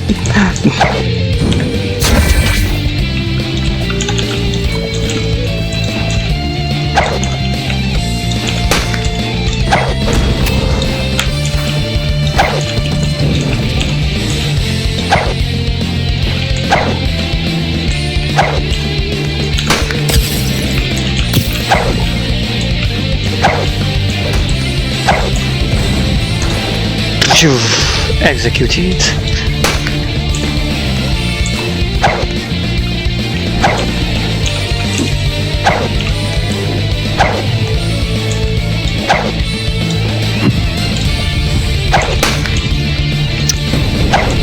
You know, it's not good to take candies from a baby. But if we're talking about horticulture that run monster babies, I guess you can take candies from them. Where's the boss? No boss? Okay.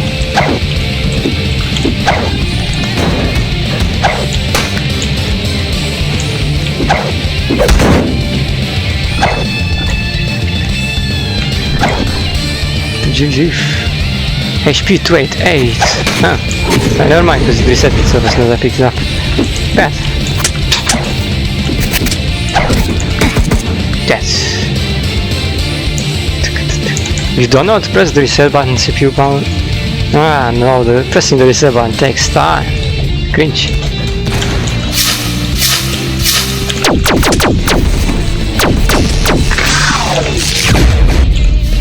But instead of resetting, I would allow the boss to kill me.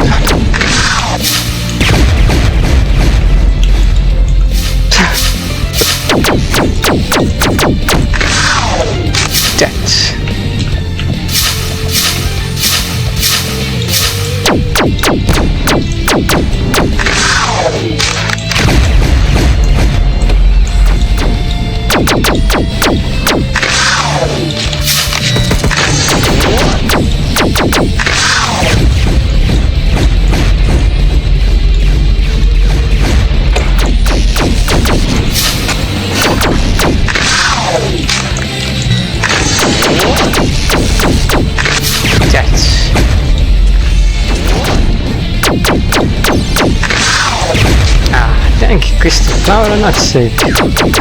You're dead.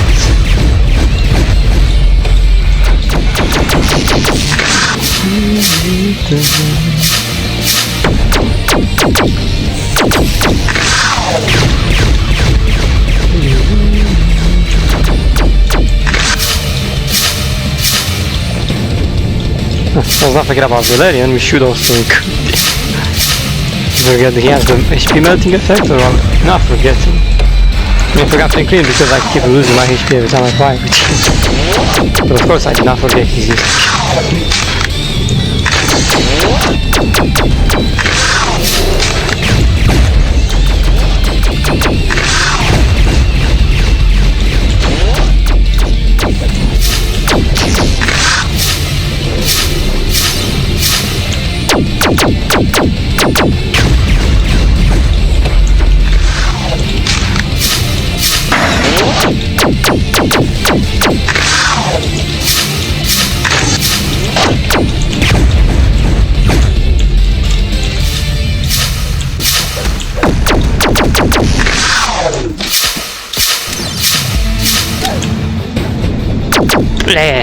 Well placed.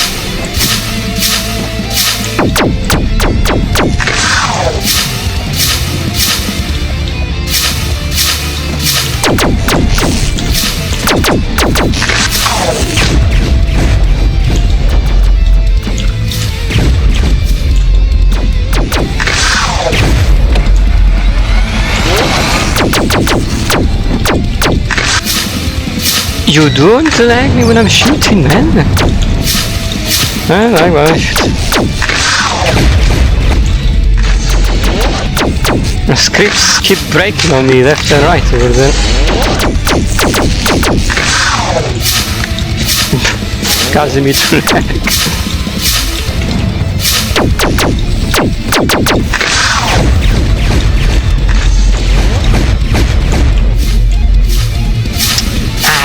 Yeah, I put this guy down perfectly. Okay, just right really.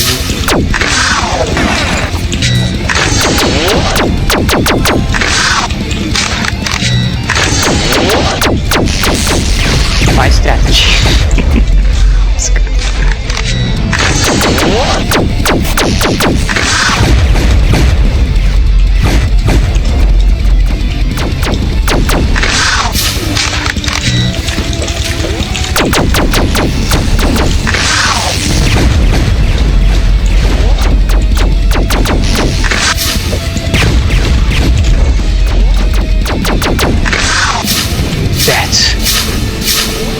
I'm a spawn camper.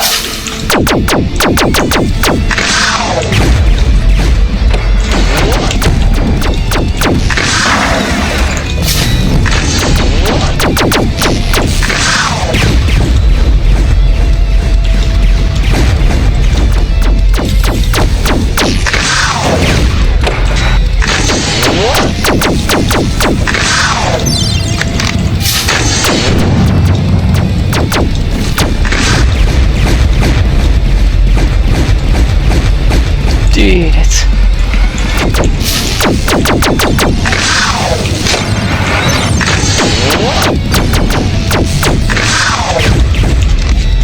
Ouch.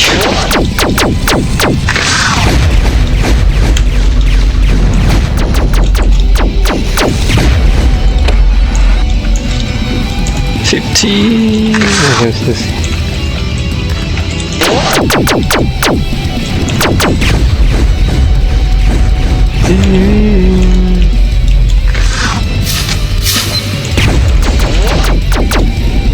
Send a lot of bombs up.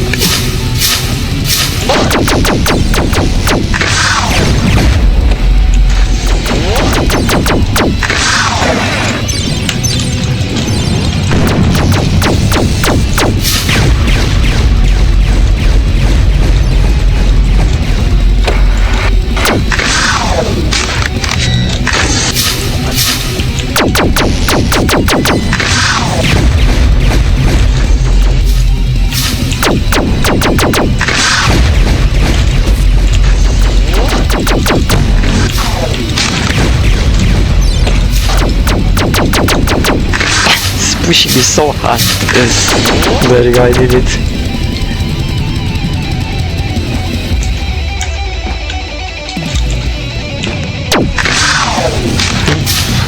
Zap.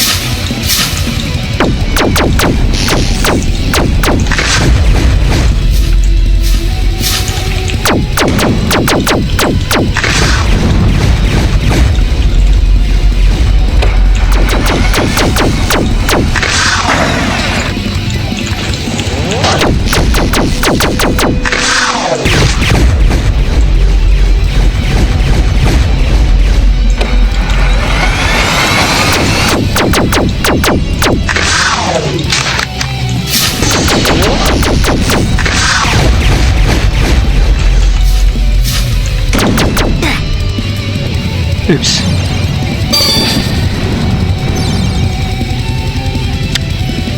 Kryptonite. Sport detention. Give me kryptonite.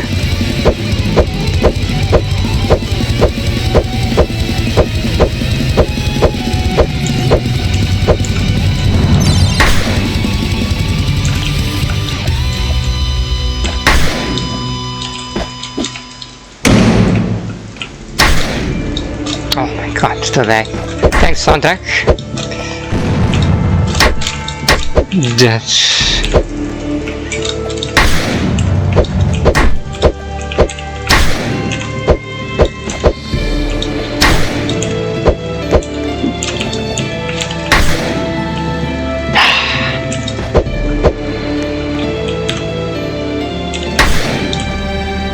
What the fuck did you just do? It is singing.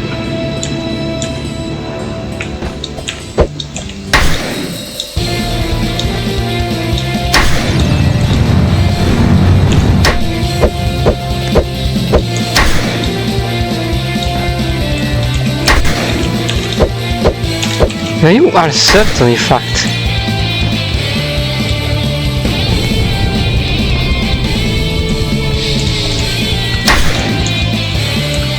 Am I getting HP?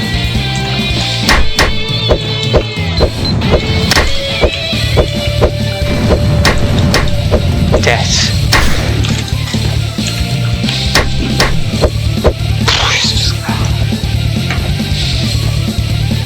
Time is up. Let's just complete this many ways and be done.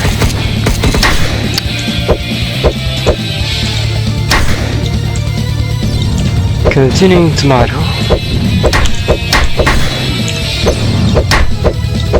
SCP Stop was gonna join us. Oh, so good.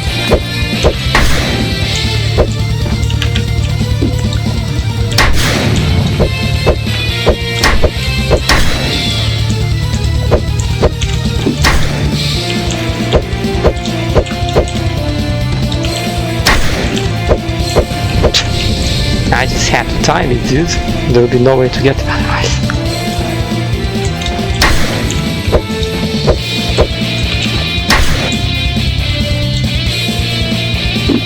Ouch, my god.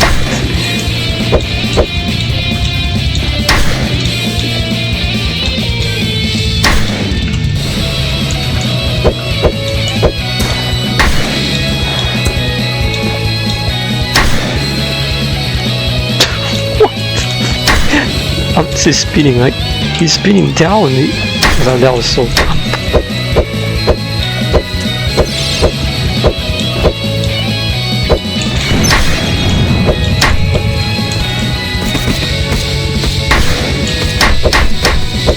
Just spin to his death.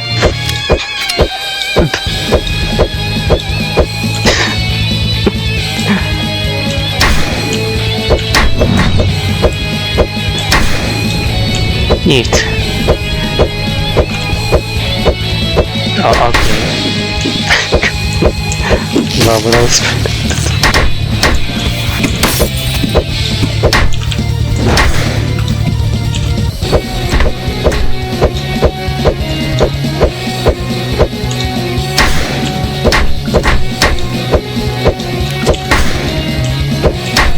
super fast.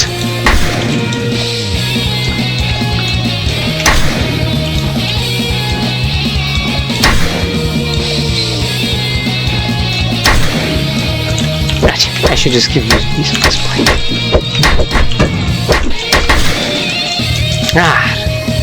If the world win one.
Ooh, I think I can push the zombies, all of them, off the map.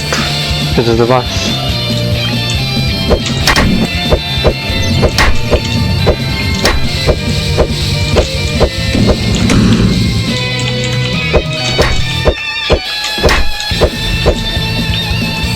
Oh, what's up? Okay. Very interesting. What the fuck? He's pushing the. He pushed them as well. But I'm can wait. So, how is the zone is attracting me down? Actually, I didn't know that. I was like, why is he behaving like that? I was so confused.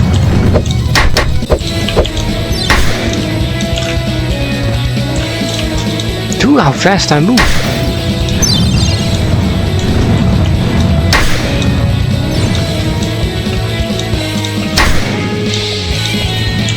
And she.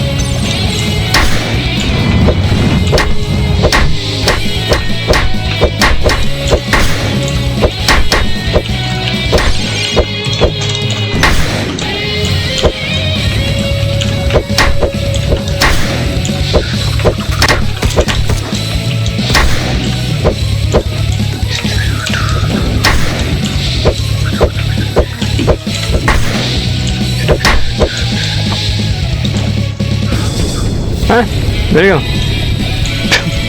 I swear to God, that area was super funny. Anyways, not for today. Continue tomorrow, my time's up. Hope you're gonna enjoy it. Alright. So many amazing things happen. Oh wait, all of the days are gonna be so amazing. Every single one, the best. Hope you enjoyed. See you next time tomorrow. Hey guys, welcome back to Horticulture the Lawn. I got a new list here for us all. Horticulture must OP plants, that is right. Yesterday, before I went to sleep, I made this really quick and I also did rankings for them all. We're going to actually have every randomly chosen plant, but in combination with randomly chosen most overpowered plants. So this list contains only Horticulture the Lawn's most overpowered plants. These have to be not just overpowered, but most overpowered. Most overpowered have to be top 8. Only 8 of these plants are allowed to qualify for the most OP plants.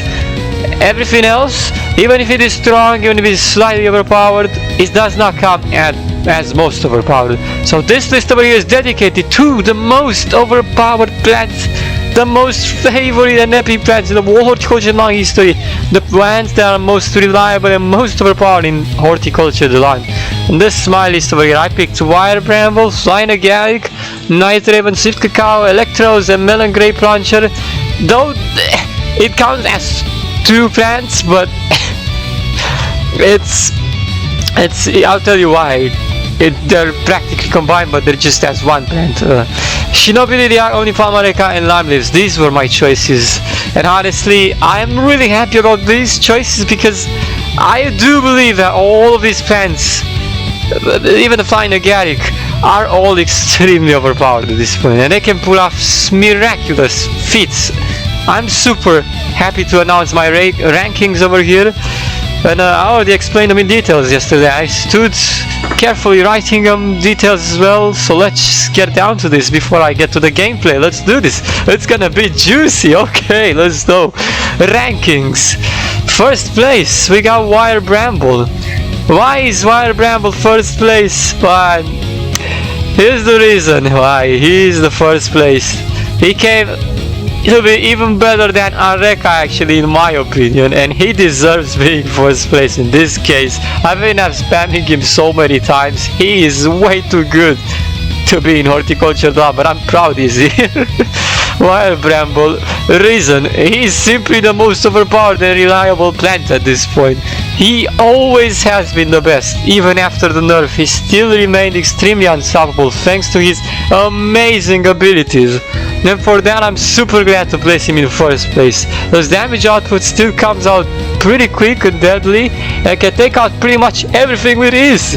Every zombie seems to stand no chance, and they will stop in place as soon as they touch your wire traps. That is the most broken thing about Wire Bramble, because as soon as you do that, everyone is just disabled, stopped in place 100%. Then you can't do anything.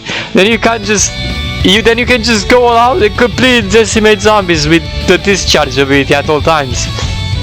So Wire Bramble literally comes on top of the Horticulture Lab most overpowered plants list, because he can still do that. There's no other plant that can disable zombies the way he does.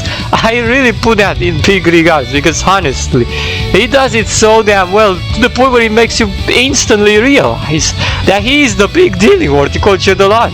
He's able to manipulate, control the whole game to his advantage, pretty much. I mean, what I meant to say at this point. Those Wire Brambles are just so good. You cannot mess with it.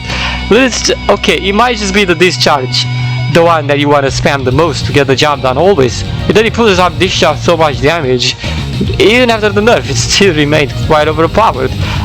The fact that you can just stuck zombies in place, even if Wire Bramble wouldn't be getting the job done, you could just then respawn as another plant if you happen to be dying. But I am just saying, this, you will stop them in place and you can just kill them instantly. They can't move, their AI is just disabled.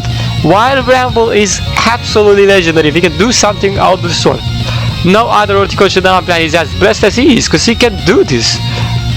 A plant that can just disable everyone's AI like that is, in my opinion, the most broken plant. I'm sure you're all agreeing at this point. Wire Bramble has that technique in him. He's the most broken, he's the most overpowered. I really love Wire Bramble. He deserves hands down the first place. If you were, I was gonna be Areka's first place. I thought it twice, because honestly, Areka is indeed the most agile plant. But I don't think Areka beats Wire Bramble, because Wire Bramble has that ability that is like the best thing Horticulture Blood. You're not gonna see that on Areka, so which is why Areka cannot get first place. Wire Bramble surely does deserve it over here.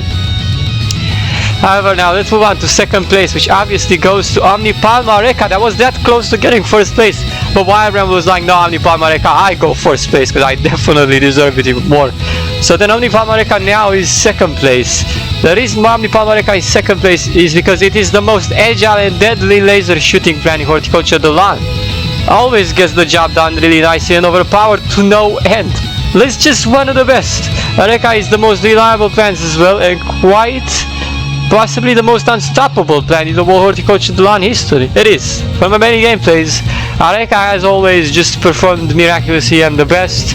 There is no plant that seems to do, as it is still the only plant, still remains, that they can just do mind-blowing. Laser shooting, it's just everyone's weaknesses at this point. Areka's talented, and I really love that. Deserving of the second place is Areka over here. Very good. Areka could even get first place, but Wire Bramble was decided for first place, because once again, like I said, Wire Bramble's abilities seem to be more superior to Areka's abilities at this point. However, Areka is a force to be reckoned with as in second place. I am really loving those choices. Third place, let's go third place. It is one of the plants that could have been obtained with Roblox, and also one that could have also been obtained with a badge. The lime leaves. Lime leaves is incredibly overpowered. The reason why lime leaves is third place is because the attacks are extremely full beast mode, obviously. You can totally keep screaming and obliterate every single zombie with ease. I've done it plenty of times and I was really impressed because it felt like this thing could take most of what it does to the next level, just completely obliterate everything, including bosses, in one hit. One freaking hit. And that is what Shinobi Liliac or other things would be able to normally do. But running like lime leaves would be stacking it up that good. It just definitely deserve the third place in my book over here. The reason the attacks are extremely full beast mode, you can totally keep screaming and obliterate every single zombie with this. Her damage output is so good and can provide you with the most powerful results. And I've been provided with extremely powerful results each time I was playing with lime leaves. Lime leaves is good. It's probably not as good as Omnipalm America and Wild Bramble though, but I still considered it. Because honestly, she has so much answers up her sleeve, you can't quite go down with this thing. The lime leaves is third place easily. Now let's move on to the fourth place. Now debate. We could have also placed lime leaves first place essentially, but just because I tinkered very good, we know exactly that Wild Bramble deserves to be there because of the broken ability he's been gifted with. Then second place Omnipalm America. Now third place was lime leaves. It was decided to be like that. Let's move on to a fourth place. This fourth place is actually one of the plants that I use the most upon golems. That is the most important plant in Horticulture in my opinion, because without it, you wouldn't be able to handle those golems too easily. Those golems are immune to pretty much everything you throw at them, except for this plant right here, which is an important plant like the other three plants that I just mentioned. But without this plant, you cannot get the golem, practically. I gotta definitely mention Shinobi Liliac over here. Fourth place, Shinobi Liliac. He has to be over here. He has the insta-killing effects on pretty much everything, so I do love that. A most OP plant always, for everyone, including for me, CPU power. Shinobi Liliac, reason it's quite literally the only most insta-killing plant in Horticulture Alone. And when I say insta-killing, I mean it. There's even ways you can completely insta-kill the bosses with projectile mixtures. You shoot with Shinobi Liliac shurikens, your teammate shoots other projectile, and the projectile amalgamation insta-kills the golem with your shurikens. It is so broken to the point where the insta-kill is actually real. And you can insta-kill bosses with Shinobi Liliac, which is why it's still most broken in Horticulture Run at this point. Levels will still do that, always. Shinobi Liliac reason is quite literally the only most insta-killing plant in Horticulture the Land. The only most effective plant in my opinion to deal with a freaking golem easily.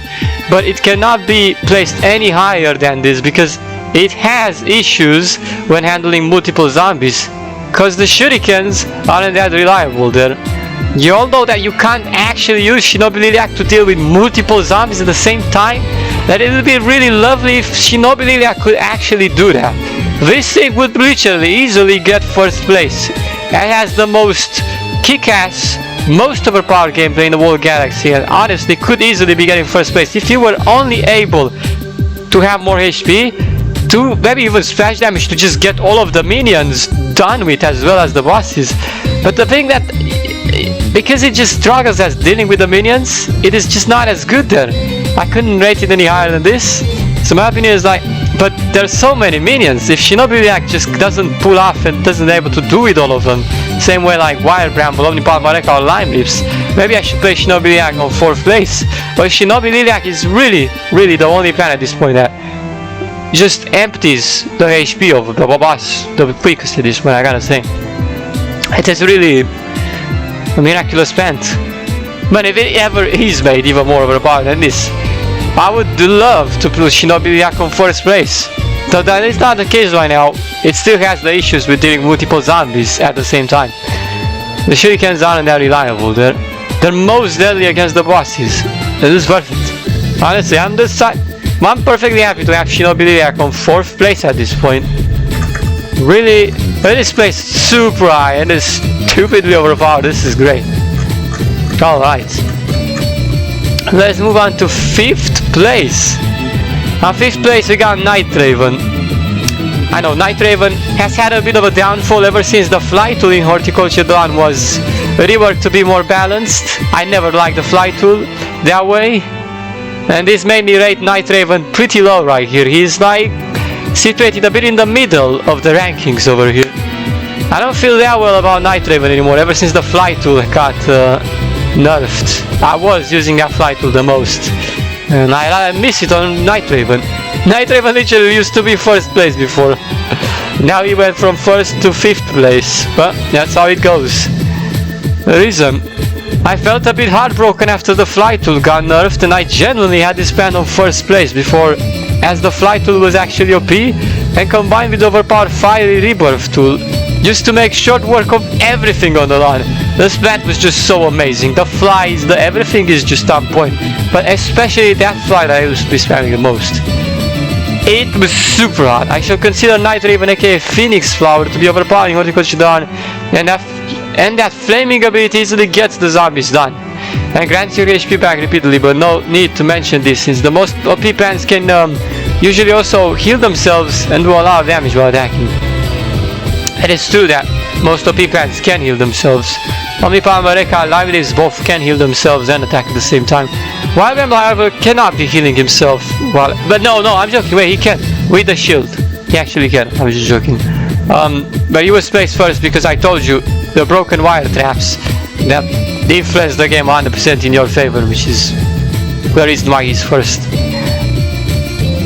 But there's that to have Night Raven a bit lowered, but certainly after the fly tool got nerfed, I couldn't have Night Raven rank up to first, second or third place any longer because he got downgraded essentially, and that's the best I can place Night Raven on. Good thing he still has overpowered fire rebirth tool, but apart from that, not willing to actually put Night Raven even higher unless the blessed fly tool goes back to being infinite fly, how it was before. Let's move on to 6th place. We got Swift Cacao. Even after all of these nerfs and all of these times where I thought Swift Cacao was practically hopeless to use anymore, she's managed to get at least 6th place out of 8th place.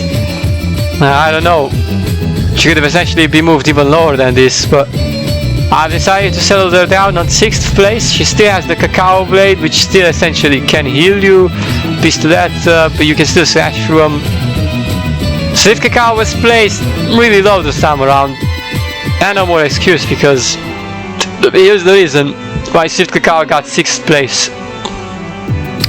Swift Cacao was nerfed pretty hard, yeah, and it's sad, I know, because she used to be more reliable than she is right now, and a force to be reckoned with in Horticulture Dawn.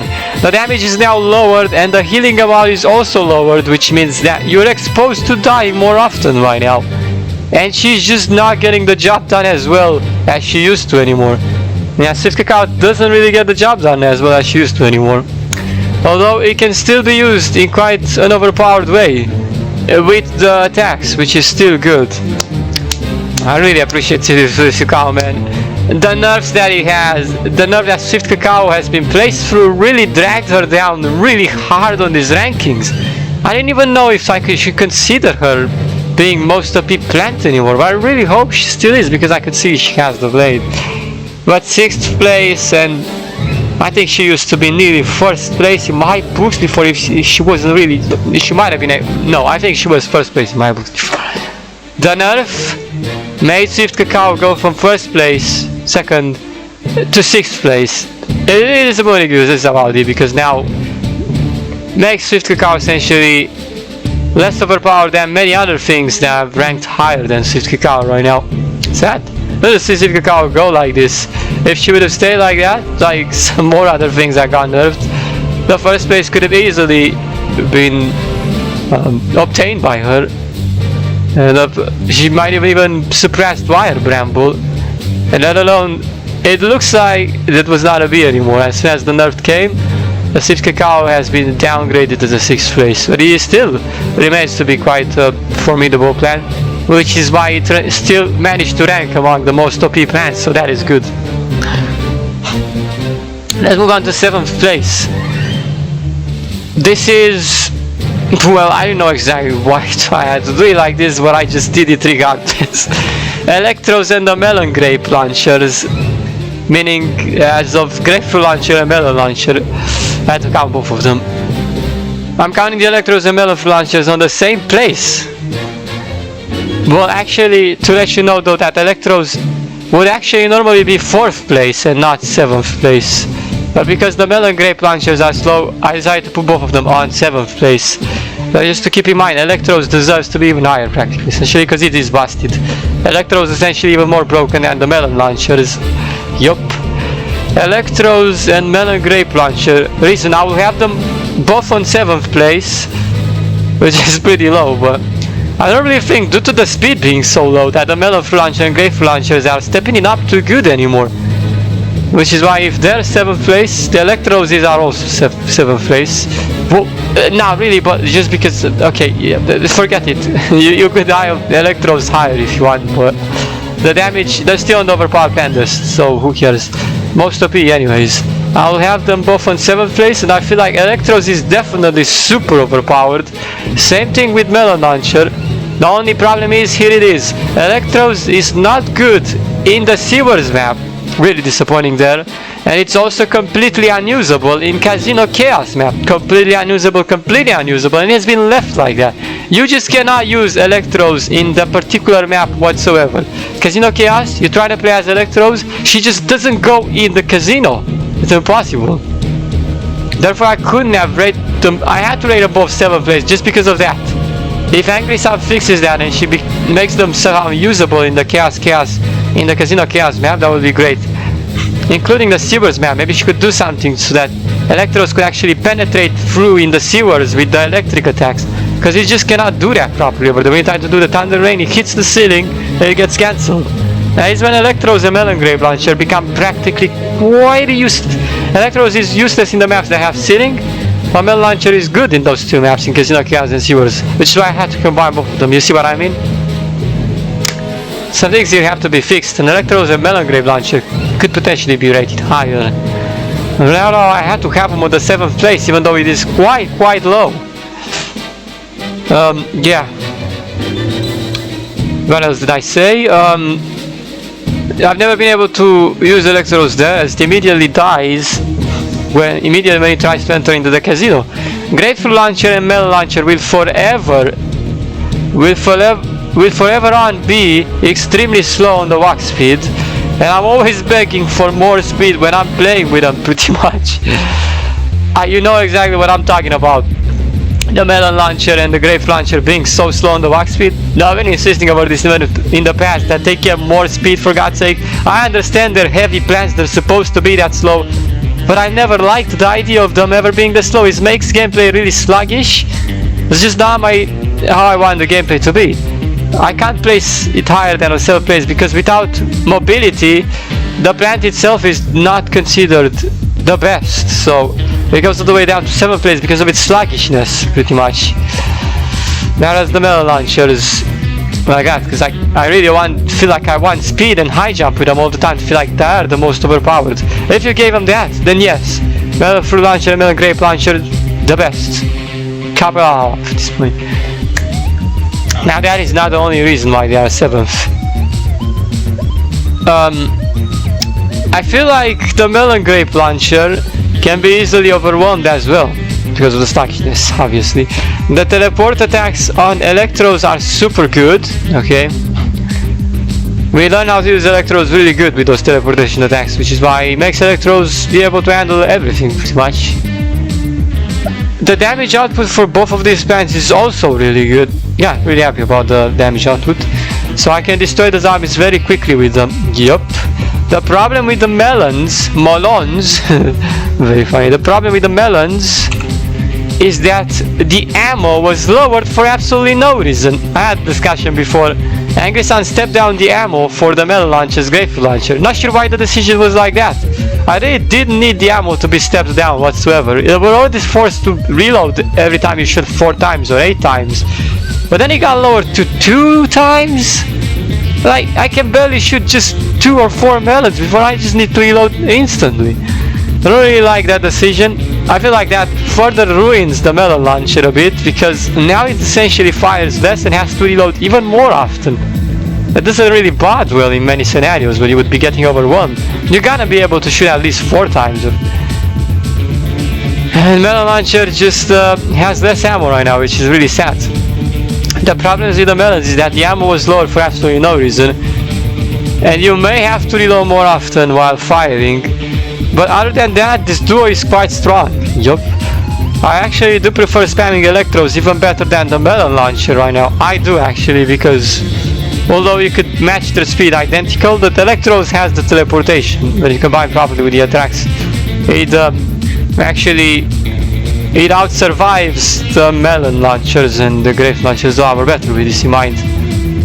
They're fairly similar on the gameplay as well, because well, Electro still has the splash damage on the tertiary, while melon launchers practically tertiaries. They're very similar from that view there.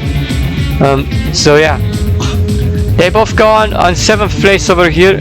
Electros could potentially go higher. I'm not sure about melon grape launcher could potentially still remain on 7th place forever on at this point. Only thing that could make me rate melon fruit launcher and melon grape launcher is a speed buff, them moving more quick, be able to jump properly, that as well, be able to get more ammo as well while firing, because the ammo was lowered. I cannot place the melon grape launchers any higher than this. They've proven to me to be sluggish at most of the times now. They're still overpowered with the projectiles, which is good. Let's move on to the 8th place. The 8th place, I feel like this could change any time because it's 8th place.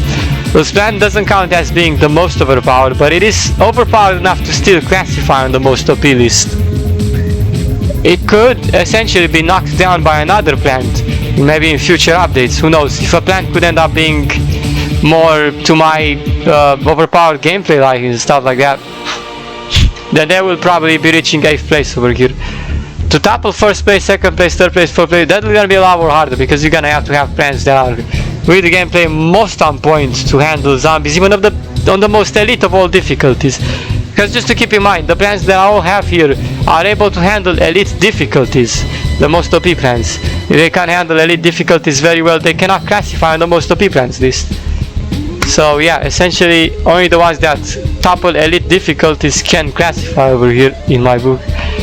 Flying a Garrick is 8th place. We played with Flying Garrick just about yesterday. I was saying just because it still remains the only horticulture down plan that can just be staying in the air and dropping bombs on the zombies without you getting in trouble. We appreciate that. But hear me out. And it's because it's just sad to count Bucko Patch out of this, because Bucko Patch used to be an overpowered plant, but after the nerf he got stepped down way too hard with the gameplay. I could no longer have him on the most OP plants list.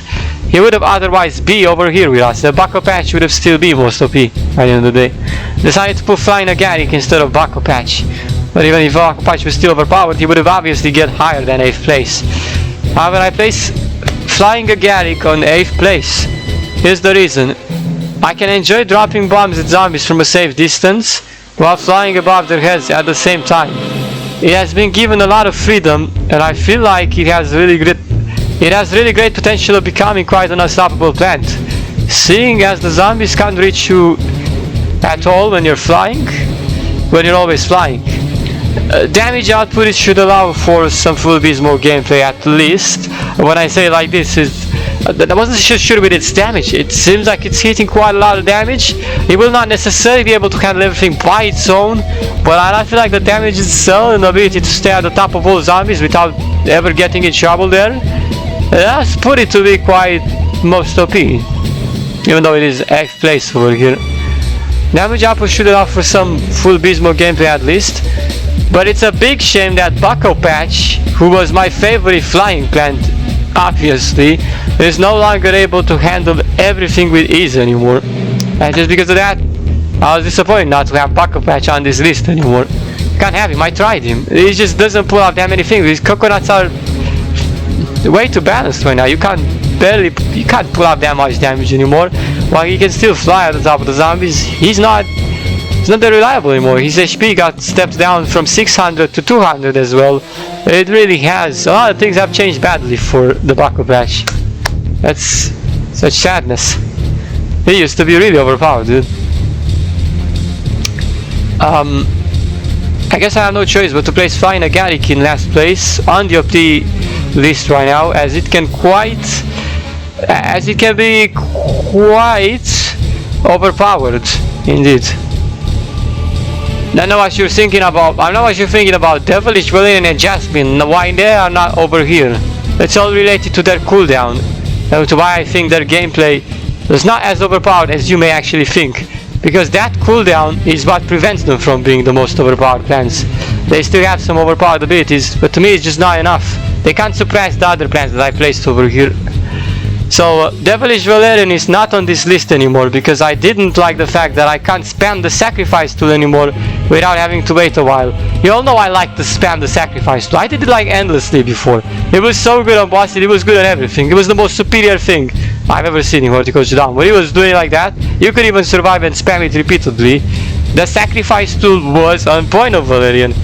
And I'm disappointed because now it feels like it's a lot more harder to get to the sacrifice tool when you just have to focus on staying alive for so long until the cooldown decides to finally give you the sacrifice. It's not worrying. I'm not like patient to wait that much. It's really to me this ruins my strategy with Valerian, and I can't have him on this list anymore. I don't enjoy him that much. Devilish Valerian is not on this list anymore because I didn't like the fact that I can't spam the sacrifice tool anymore without having to wait a while. Same for Jasmine's Jasmine ability, I admit. She is similar to Valerian, and although she has incredible splash damage abilities and stuff, the thing of the fourth ability always pisses me off if I can't get to it. It's sluggish speed as well if you don't glitch speed to have fast. It really puts Jasmine at a disadvantage, and she is a really fragile plant. She needs to have more freedom. She cannot go on the most OP plant list like that, because she goes down too quick. If you were to play her from a distance, you have to be just cowarding in the back way too much. It's not just my preferred game principle. Jasmine and Valerian, with these cooldowns, they can't classify on the most OP list anymore because the cooldowns make them less unstoppable because you have to wait too much. When you can be getting job done a lot more easier if you didn't have to wait for the cooldown at all. Yeah, exactly. So Jasmine and Valerian, it's funny because they both used to be so similar. They both were built to have, even Jasmine in the past, she was allowed to drop the bomb instantly when she first arrived. She didn't need a cooldown whatsoever. It was just decided later on that because people spammed the fourth ability too much, that it was added a cooldown to Jasmine. Valerian's case was exactly the same as Jasmine's case, but with the sacrifice ability, where it too had a cooldown, but before it didn't have a cooldown, it could be spammed as often as the Jasmine was able to be found. So both of these, I've thought both of these had exact similar nerfs after that, and they were built exactly to be the same, to be able to be spammed. Really disappointing to see that Valerian and Jasmine would both have been in the they didn't have cooldown. Both of these characters had no cooldown on their most broken abilities. When they get the cooldown, it was all over for them. It's a bit sad. It can be tricky to stay alive for that long, so I consider them better to not include on this OP list. Like I said, although they are actually still overpowered, but the thing of the bothersome fourth ability, that is the one that is most overpowered on them. It has to be spammed at all times. Well, it just cannot allow you to do that. You could come out, but when you'll be playing, oh, maybe I could pull out that fourth ability as well, but I guess if it doesn't happen, I get ambushed way too quick, then damn, it didn't happen, and that's all I could do with them. That doesn't sound like most OP to me anymore. Although they are actually still overpowered. Still overpowered, but not most overpowered. I'm sorry to say. It's just how it works. I just may not prefer to spam them very often due to their cooldown. Like I just said, and there you have it. I think I said it extremely well about this. You can agree with everything that I've said, can you not? Rankings from first place to 8th place, there you have it. I'm really happy with these decisions. These plants that I placed over here will be randomized at all times. They will be spammed the mostly in between other random choices. Every time I go a random plant, I also go a random most OP plant. though there are only 8 plants that could classify here in total, we'll be constantly using these plants by our side, so that is why I'm happy to just have the most OP plants here. This is our gameplay. We'll be able to get most of all value like usual in Horticulture Dawn, and best of all moments thanks from. So this is, as always, this is gonna help us push through every wave in the best way possible, because not all the plants can get the job done as quick as they can. So once again, the most OP plants for me are the most reliable plants in the whole Horticulture Dawn history. Forever on will be the case. There you go, I've said it all. We can now resume the Horticulture Dawn gameplay, so let's go.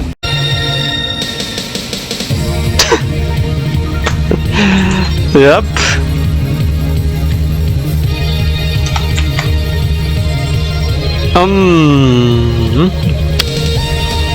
Hi, Wild Bramble, I understand, man, but seriously, you had to crash my game?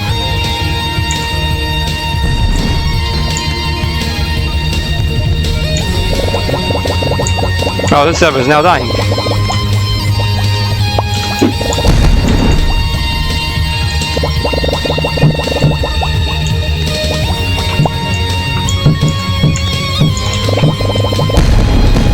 Yeah, it might be someone's fault with the ping or something. Yeah, you did that, Shimmering Shamrock.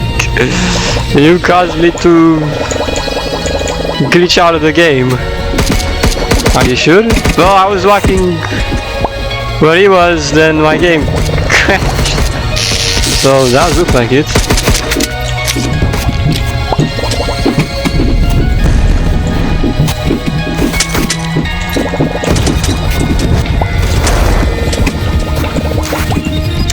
Running problem, get. Could you?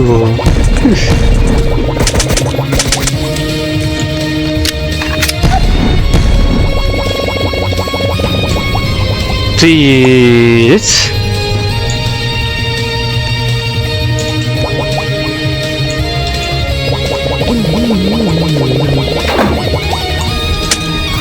Family's here.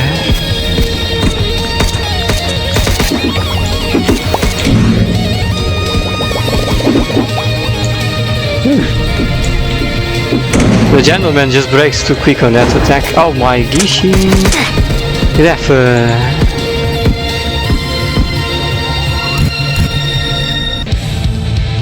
To stay or to not stay over here? 5-5.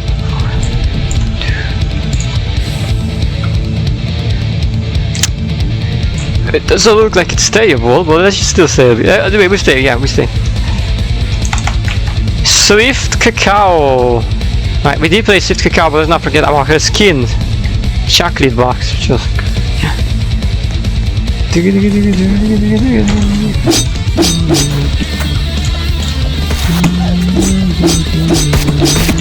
Yeah, more joints. Ouch! Kill yourself before I'm dead. My heal is cancelled.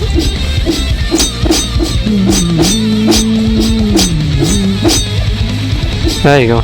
Just don't you dare! I placed you on most OP plans 6th spot. Don't die on me. Alright. No, you got nerfed, but that's no excuse to be dead now.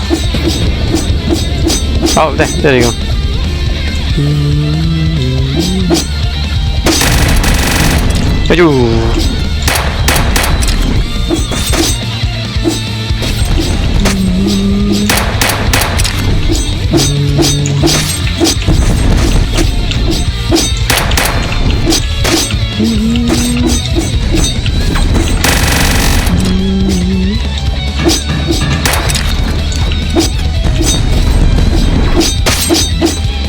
Ouch!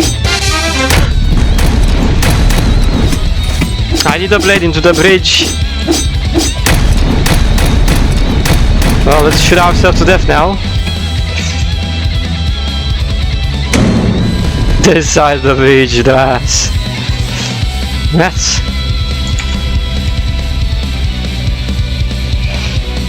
Screw that side of the bridge. Gallant carrots.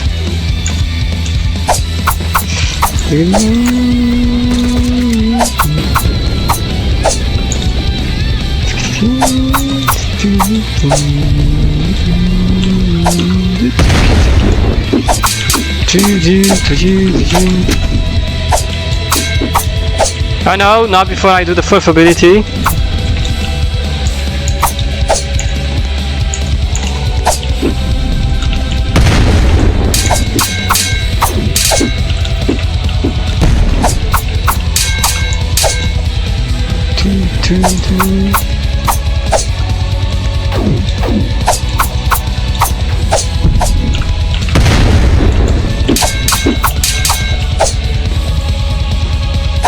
I do.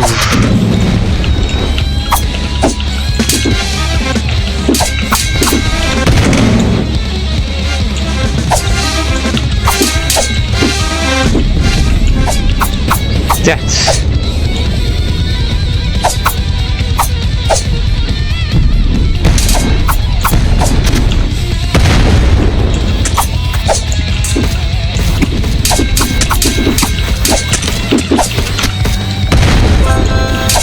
Oh, nice.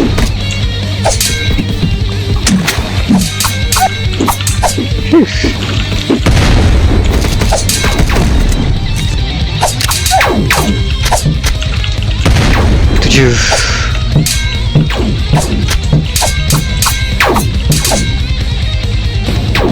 $14.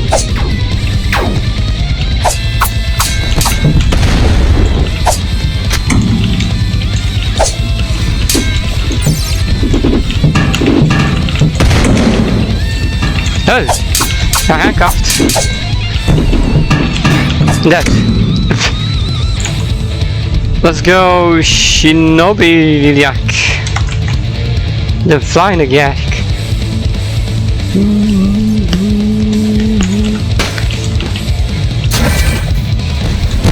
Whether there's a boss or not over here, if it's random, choose, go hit. There you go, Shinobi.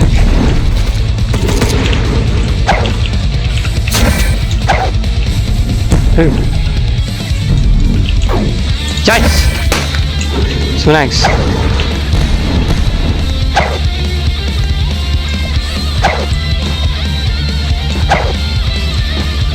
Yes! Hey, 15! Right, now give me a boss. There's another commander, let's get him! Her. Commander instantly dead.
$16.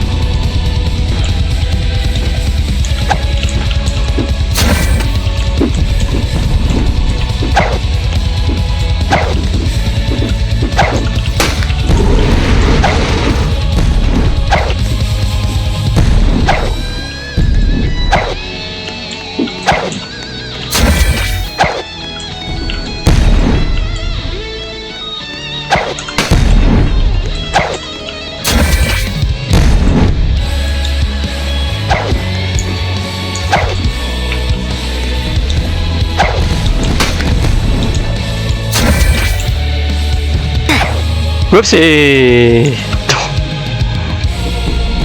Surprise, just got him.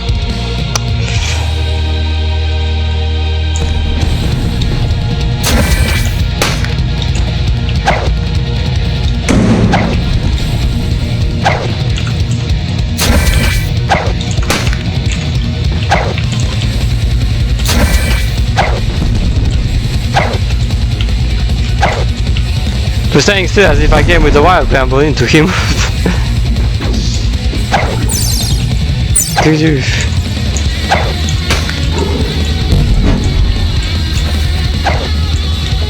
All I have on my side right now is Shimmering Shamrock and a Stiller.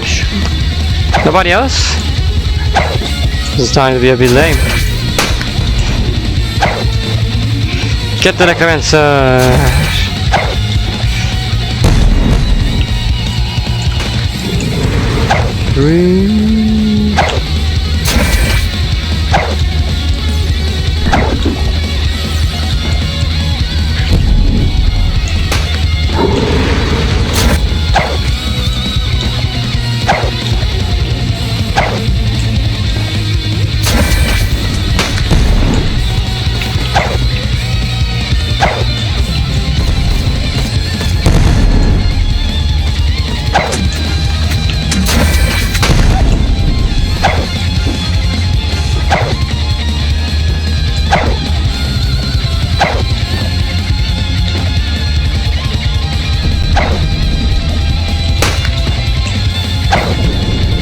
If we don't get more than 2 players of this level, we might move on to the next one. Whoops, wait, but we just gotta go.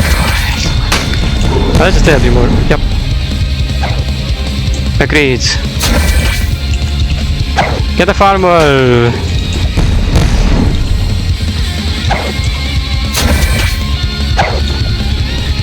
Instant kill.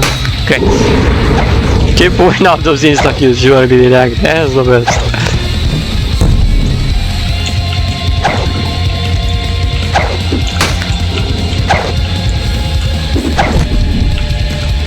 Burn, ouch. Stormango high voltage.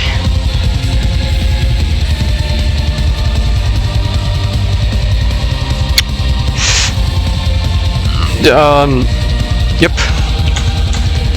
There you go, the server's still alive. Sweet corn! Let's keep it up. My decision to stay here was wise after all. Let's go.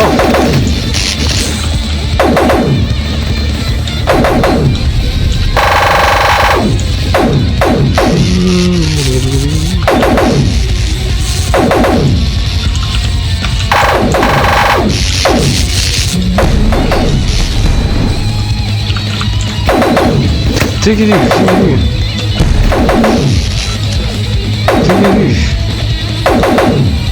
Over there! Shoot him!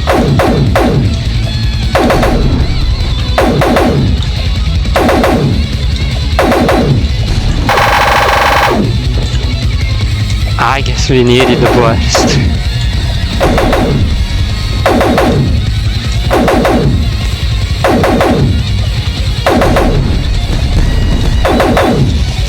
Gotcha!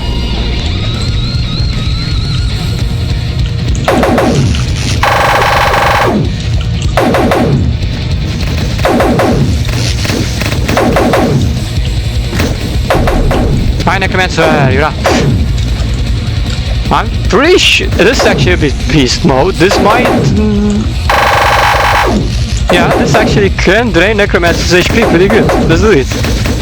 Should be able to recharge my secondary ability quite good too. Necromancer dead!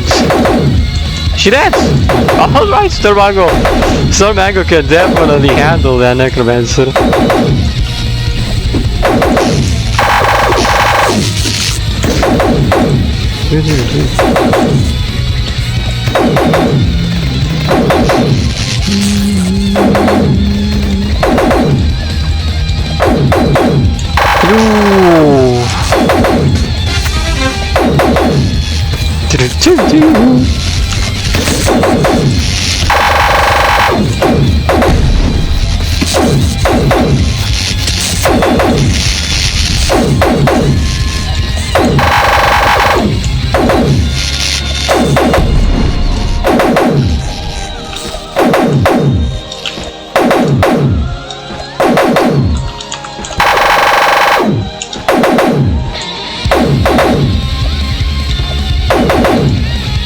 In the distance, Boy, but that crowd just instantly went to the base. It was like, respawn, crowd goes to the base, kills the base. Oh, farmer. He was gonna get the jump. Wow, this guy right now. Guy, I have a feeling the people don't quite like you or something. Why is it just me and you? Totally not fishy.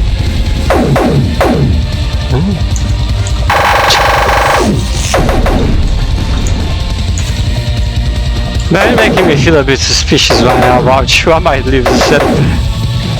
It's not, it's just his nickname. What if it wasn't just his nickname? My other players are so scared of you, they didn't even want to join. What the heck is going on? Oh. Totally not fishy. Yeah, lol. Yeah, what was that? There you go, not fishy. Oh no. Oh, what? Okay, thank you very much for being alive. I like that registering. How about you? Oh look, coins that could potentially get me killed. Don't do that. Let's get the whipping saying and be on our next level because I'm a bit freaked out by this. I would just. Okay, watch out. Whoa. Oh gosh. Well, that wasn't enough to kill me, surprisingly, so it's good. She's dead, let's go. Sorry, totally not fishy, but we're gonna leave you over here because now I'm starting to feel like you're fishy. Because I don't get any other player right here. So that's fishy. Next server. Next sequence has started, but just hold out a second. Be more gameplay then. Go for it.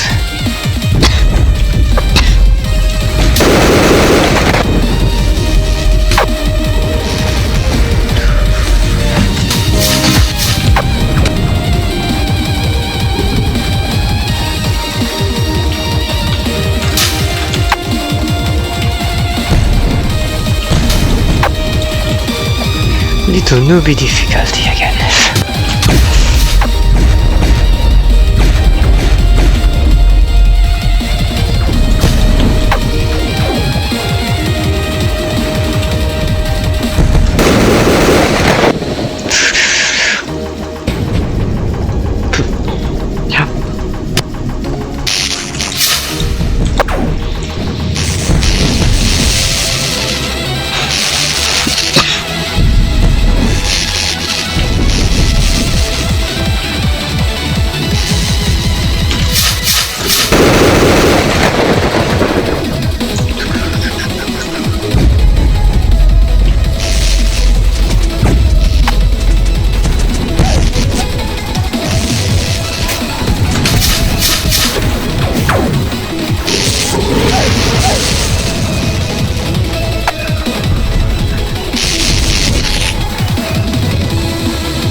I think I just do this.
Great.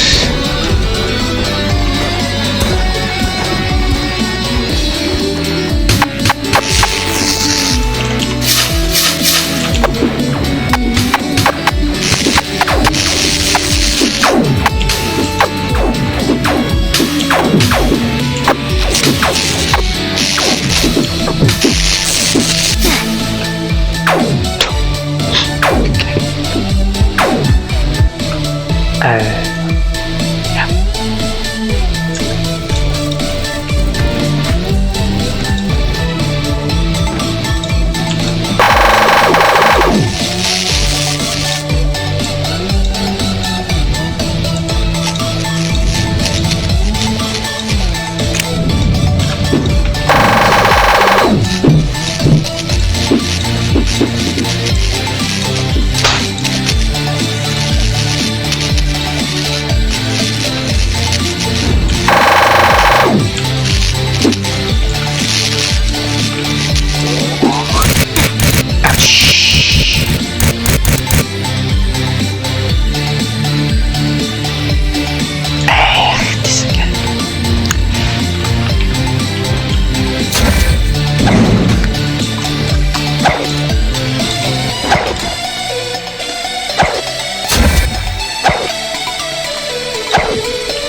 What the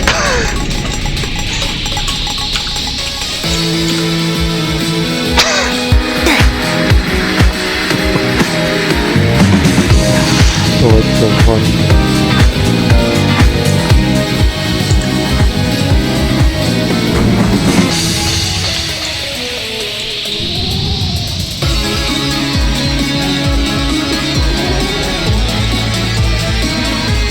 Serious right now?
Okay, good.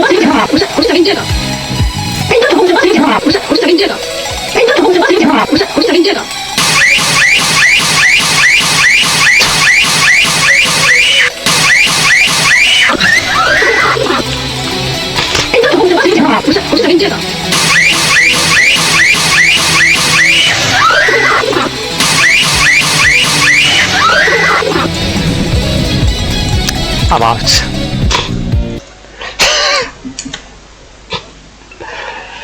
That should be enough.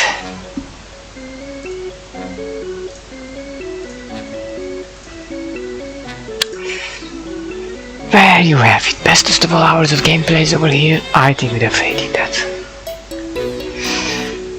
I'm taking a serious break right now because we need to upload all of this footage. You'll see me again eventually. I will return for daily play. So see you then. Let's go and upload tomorrow.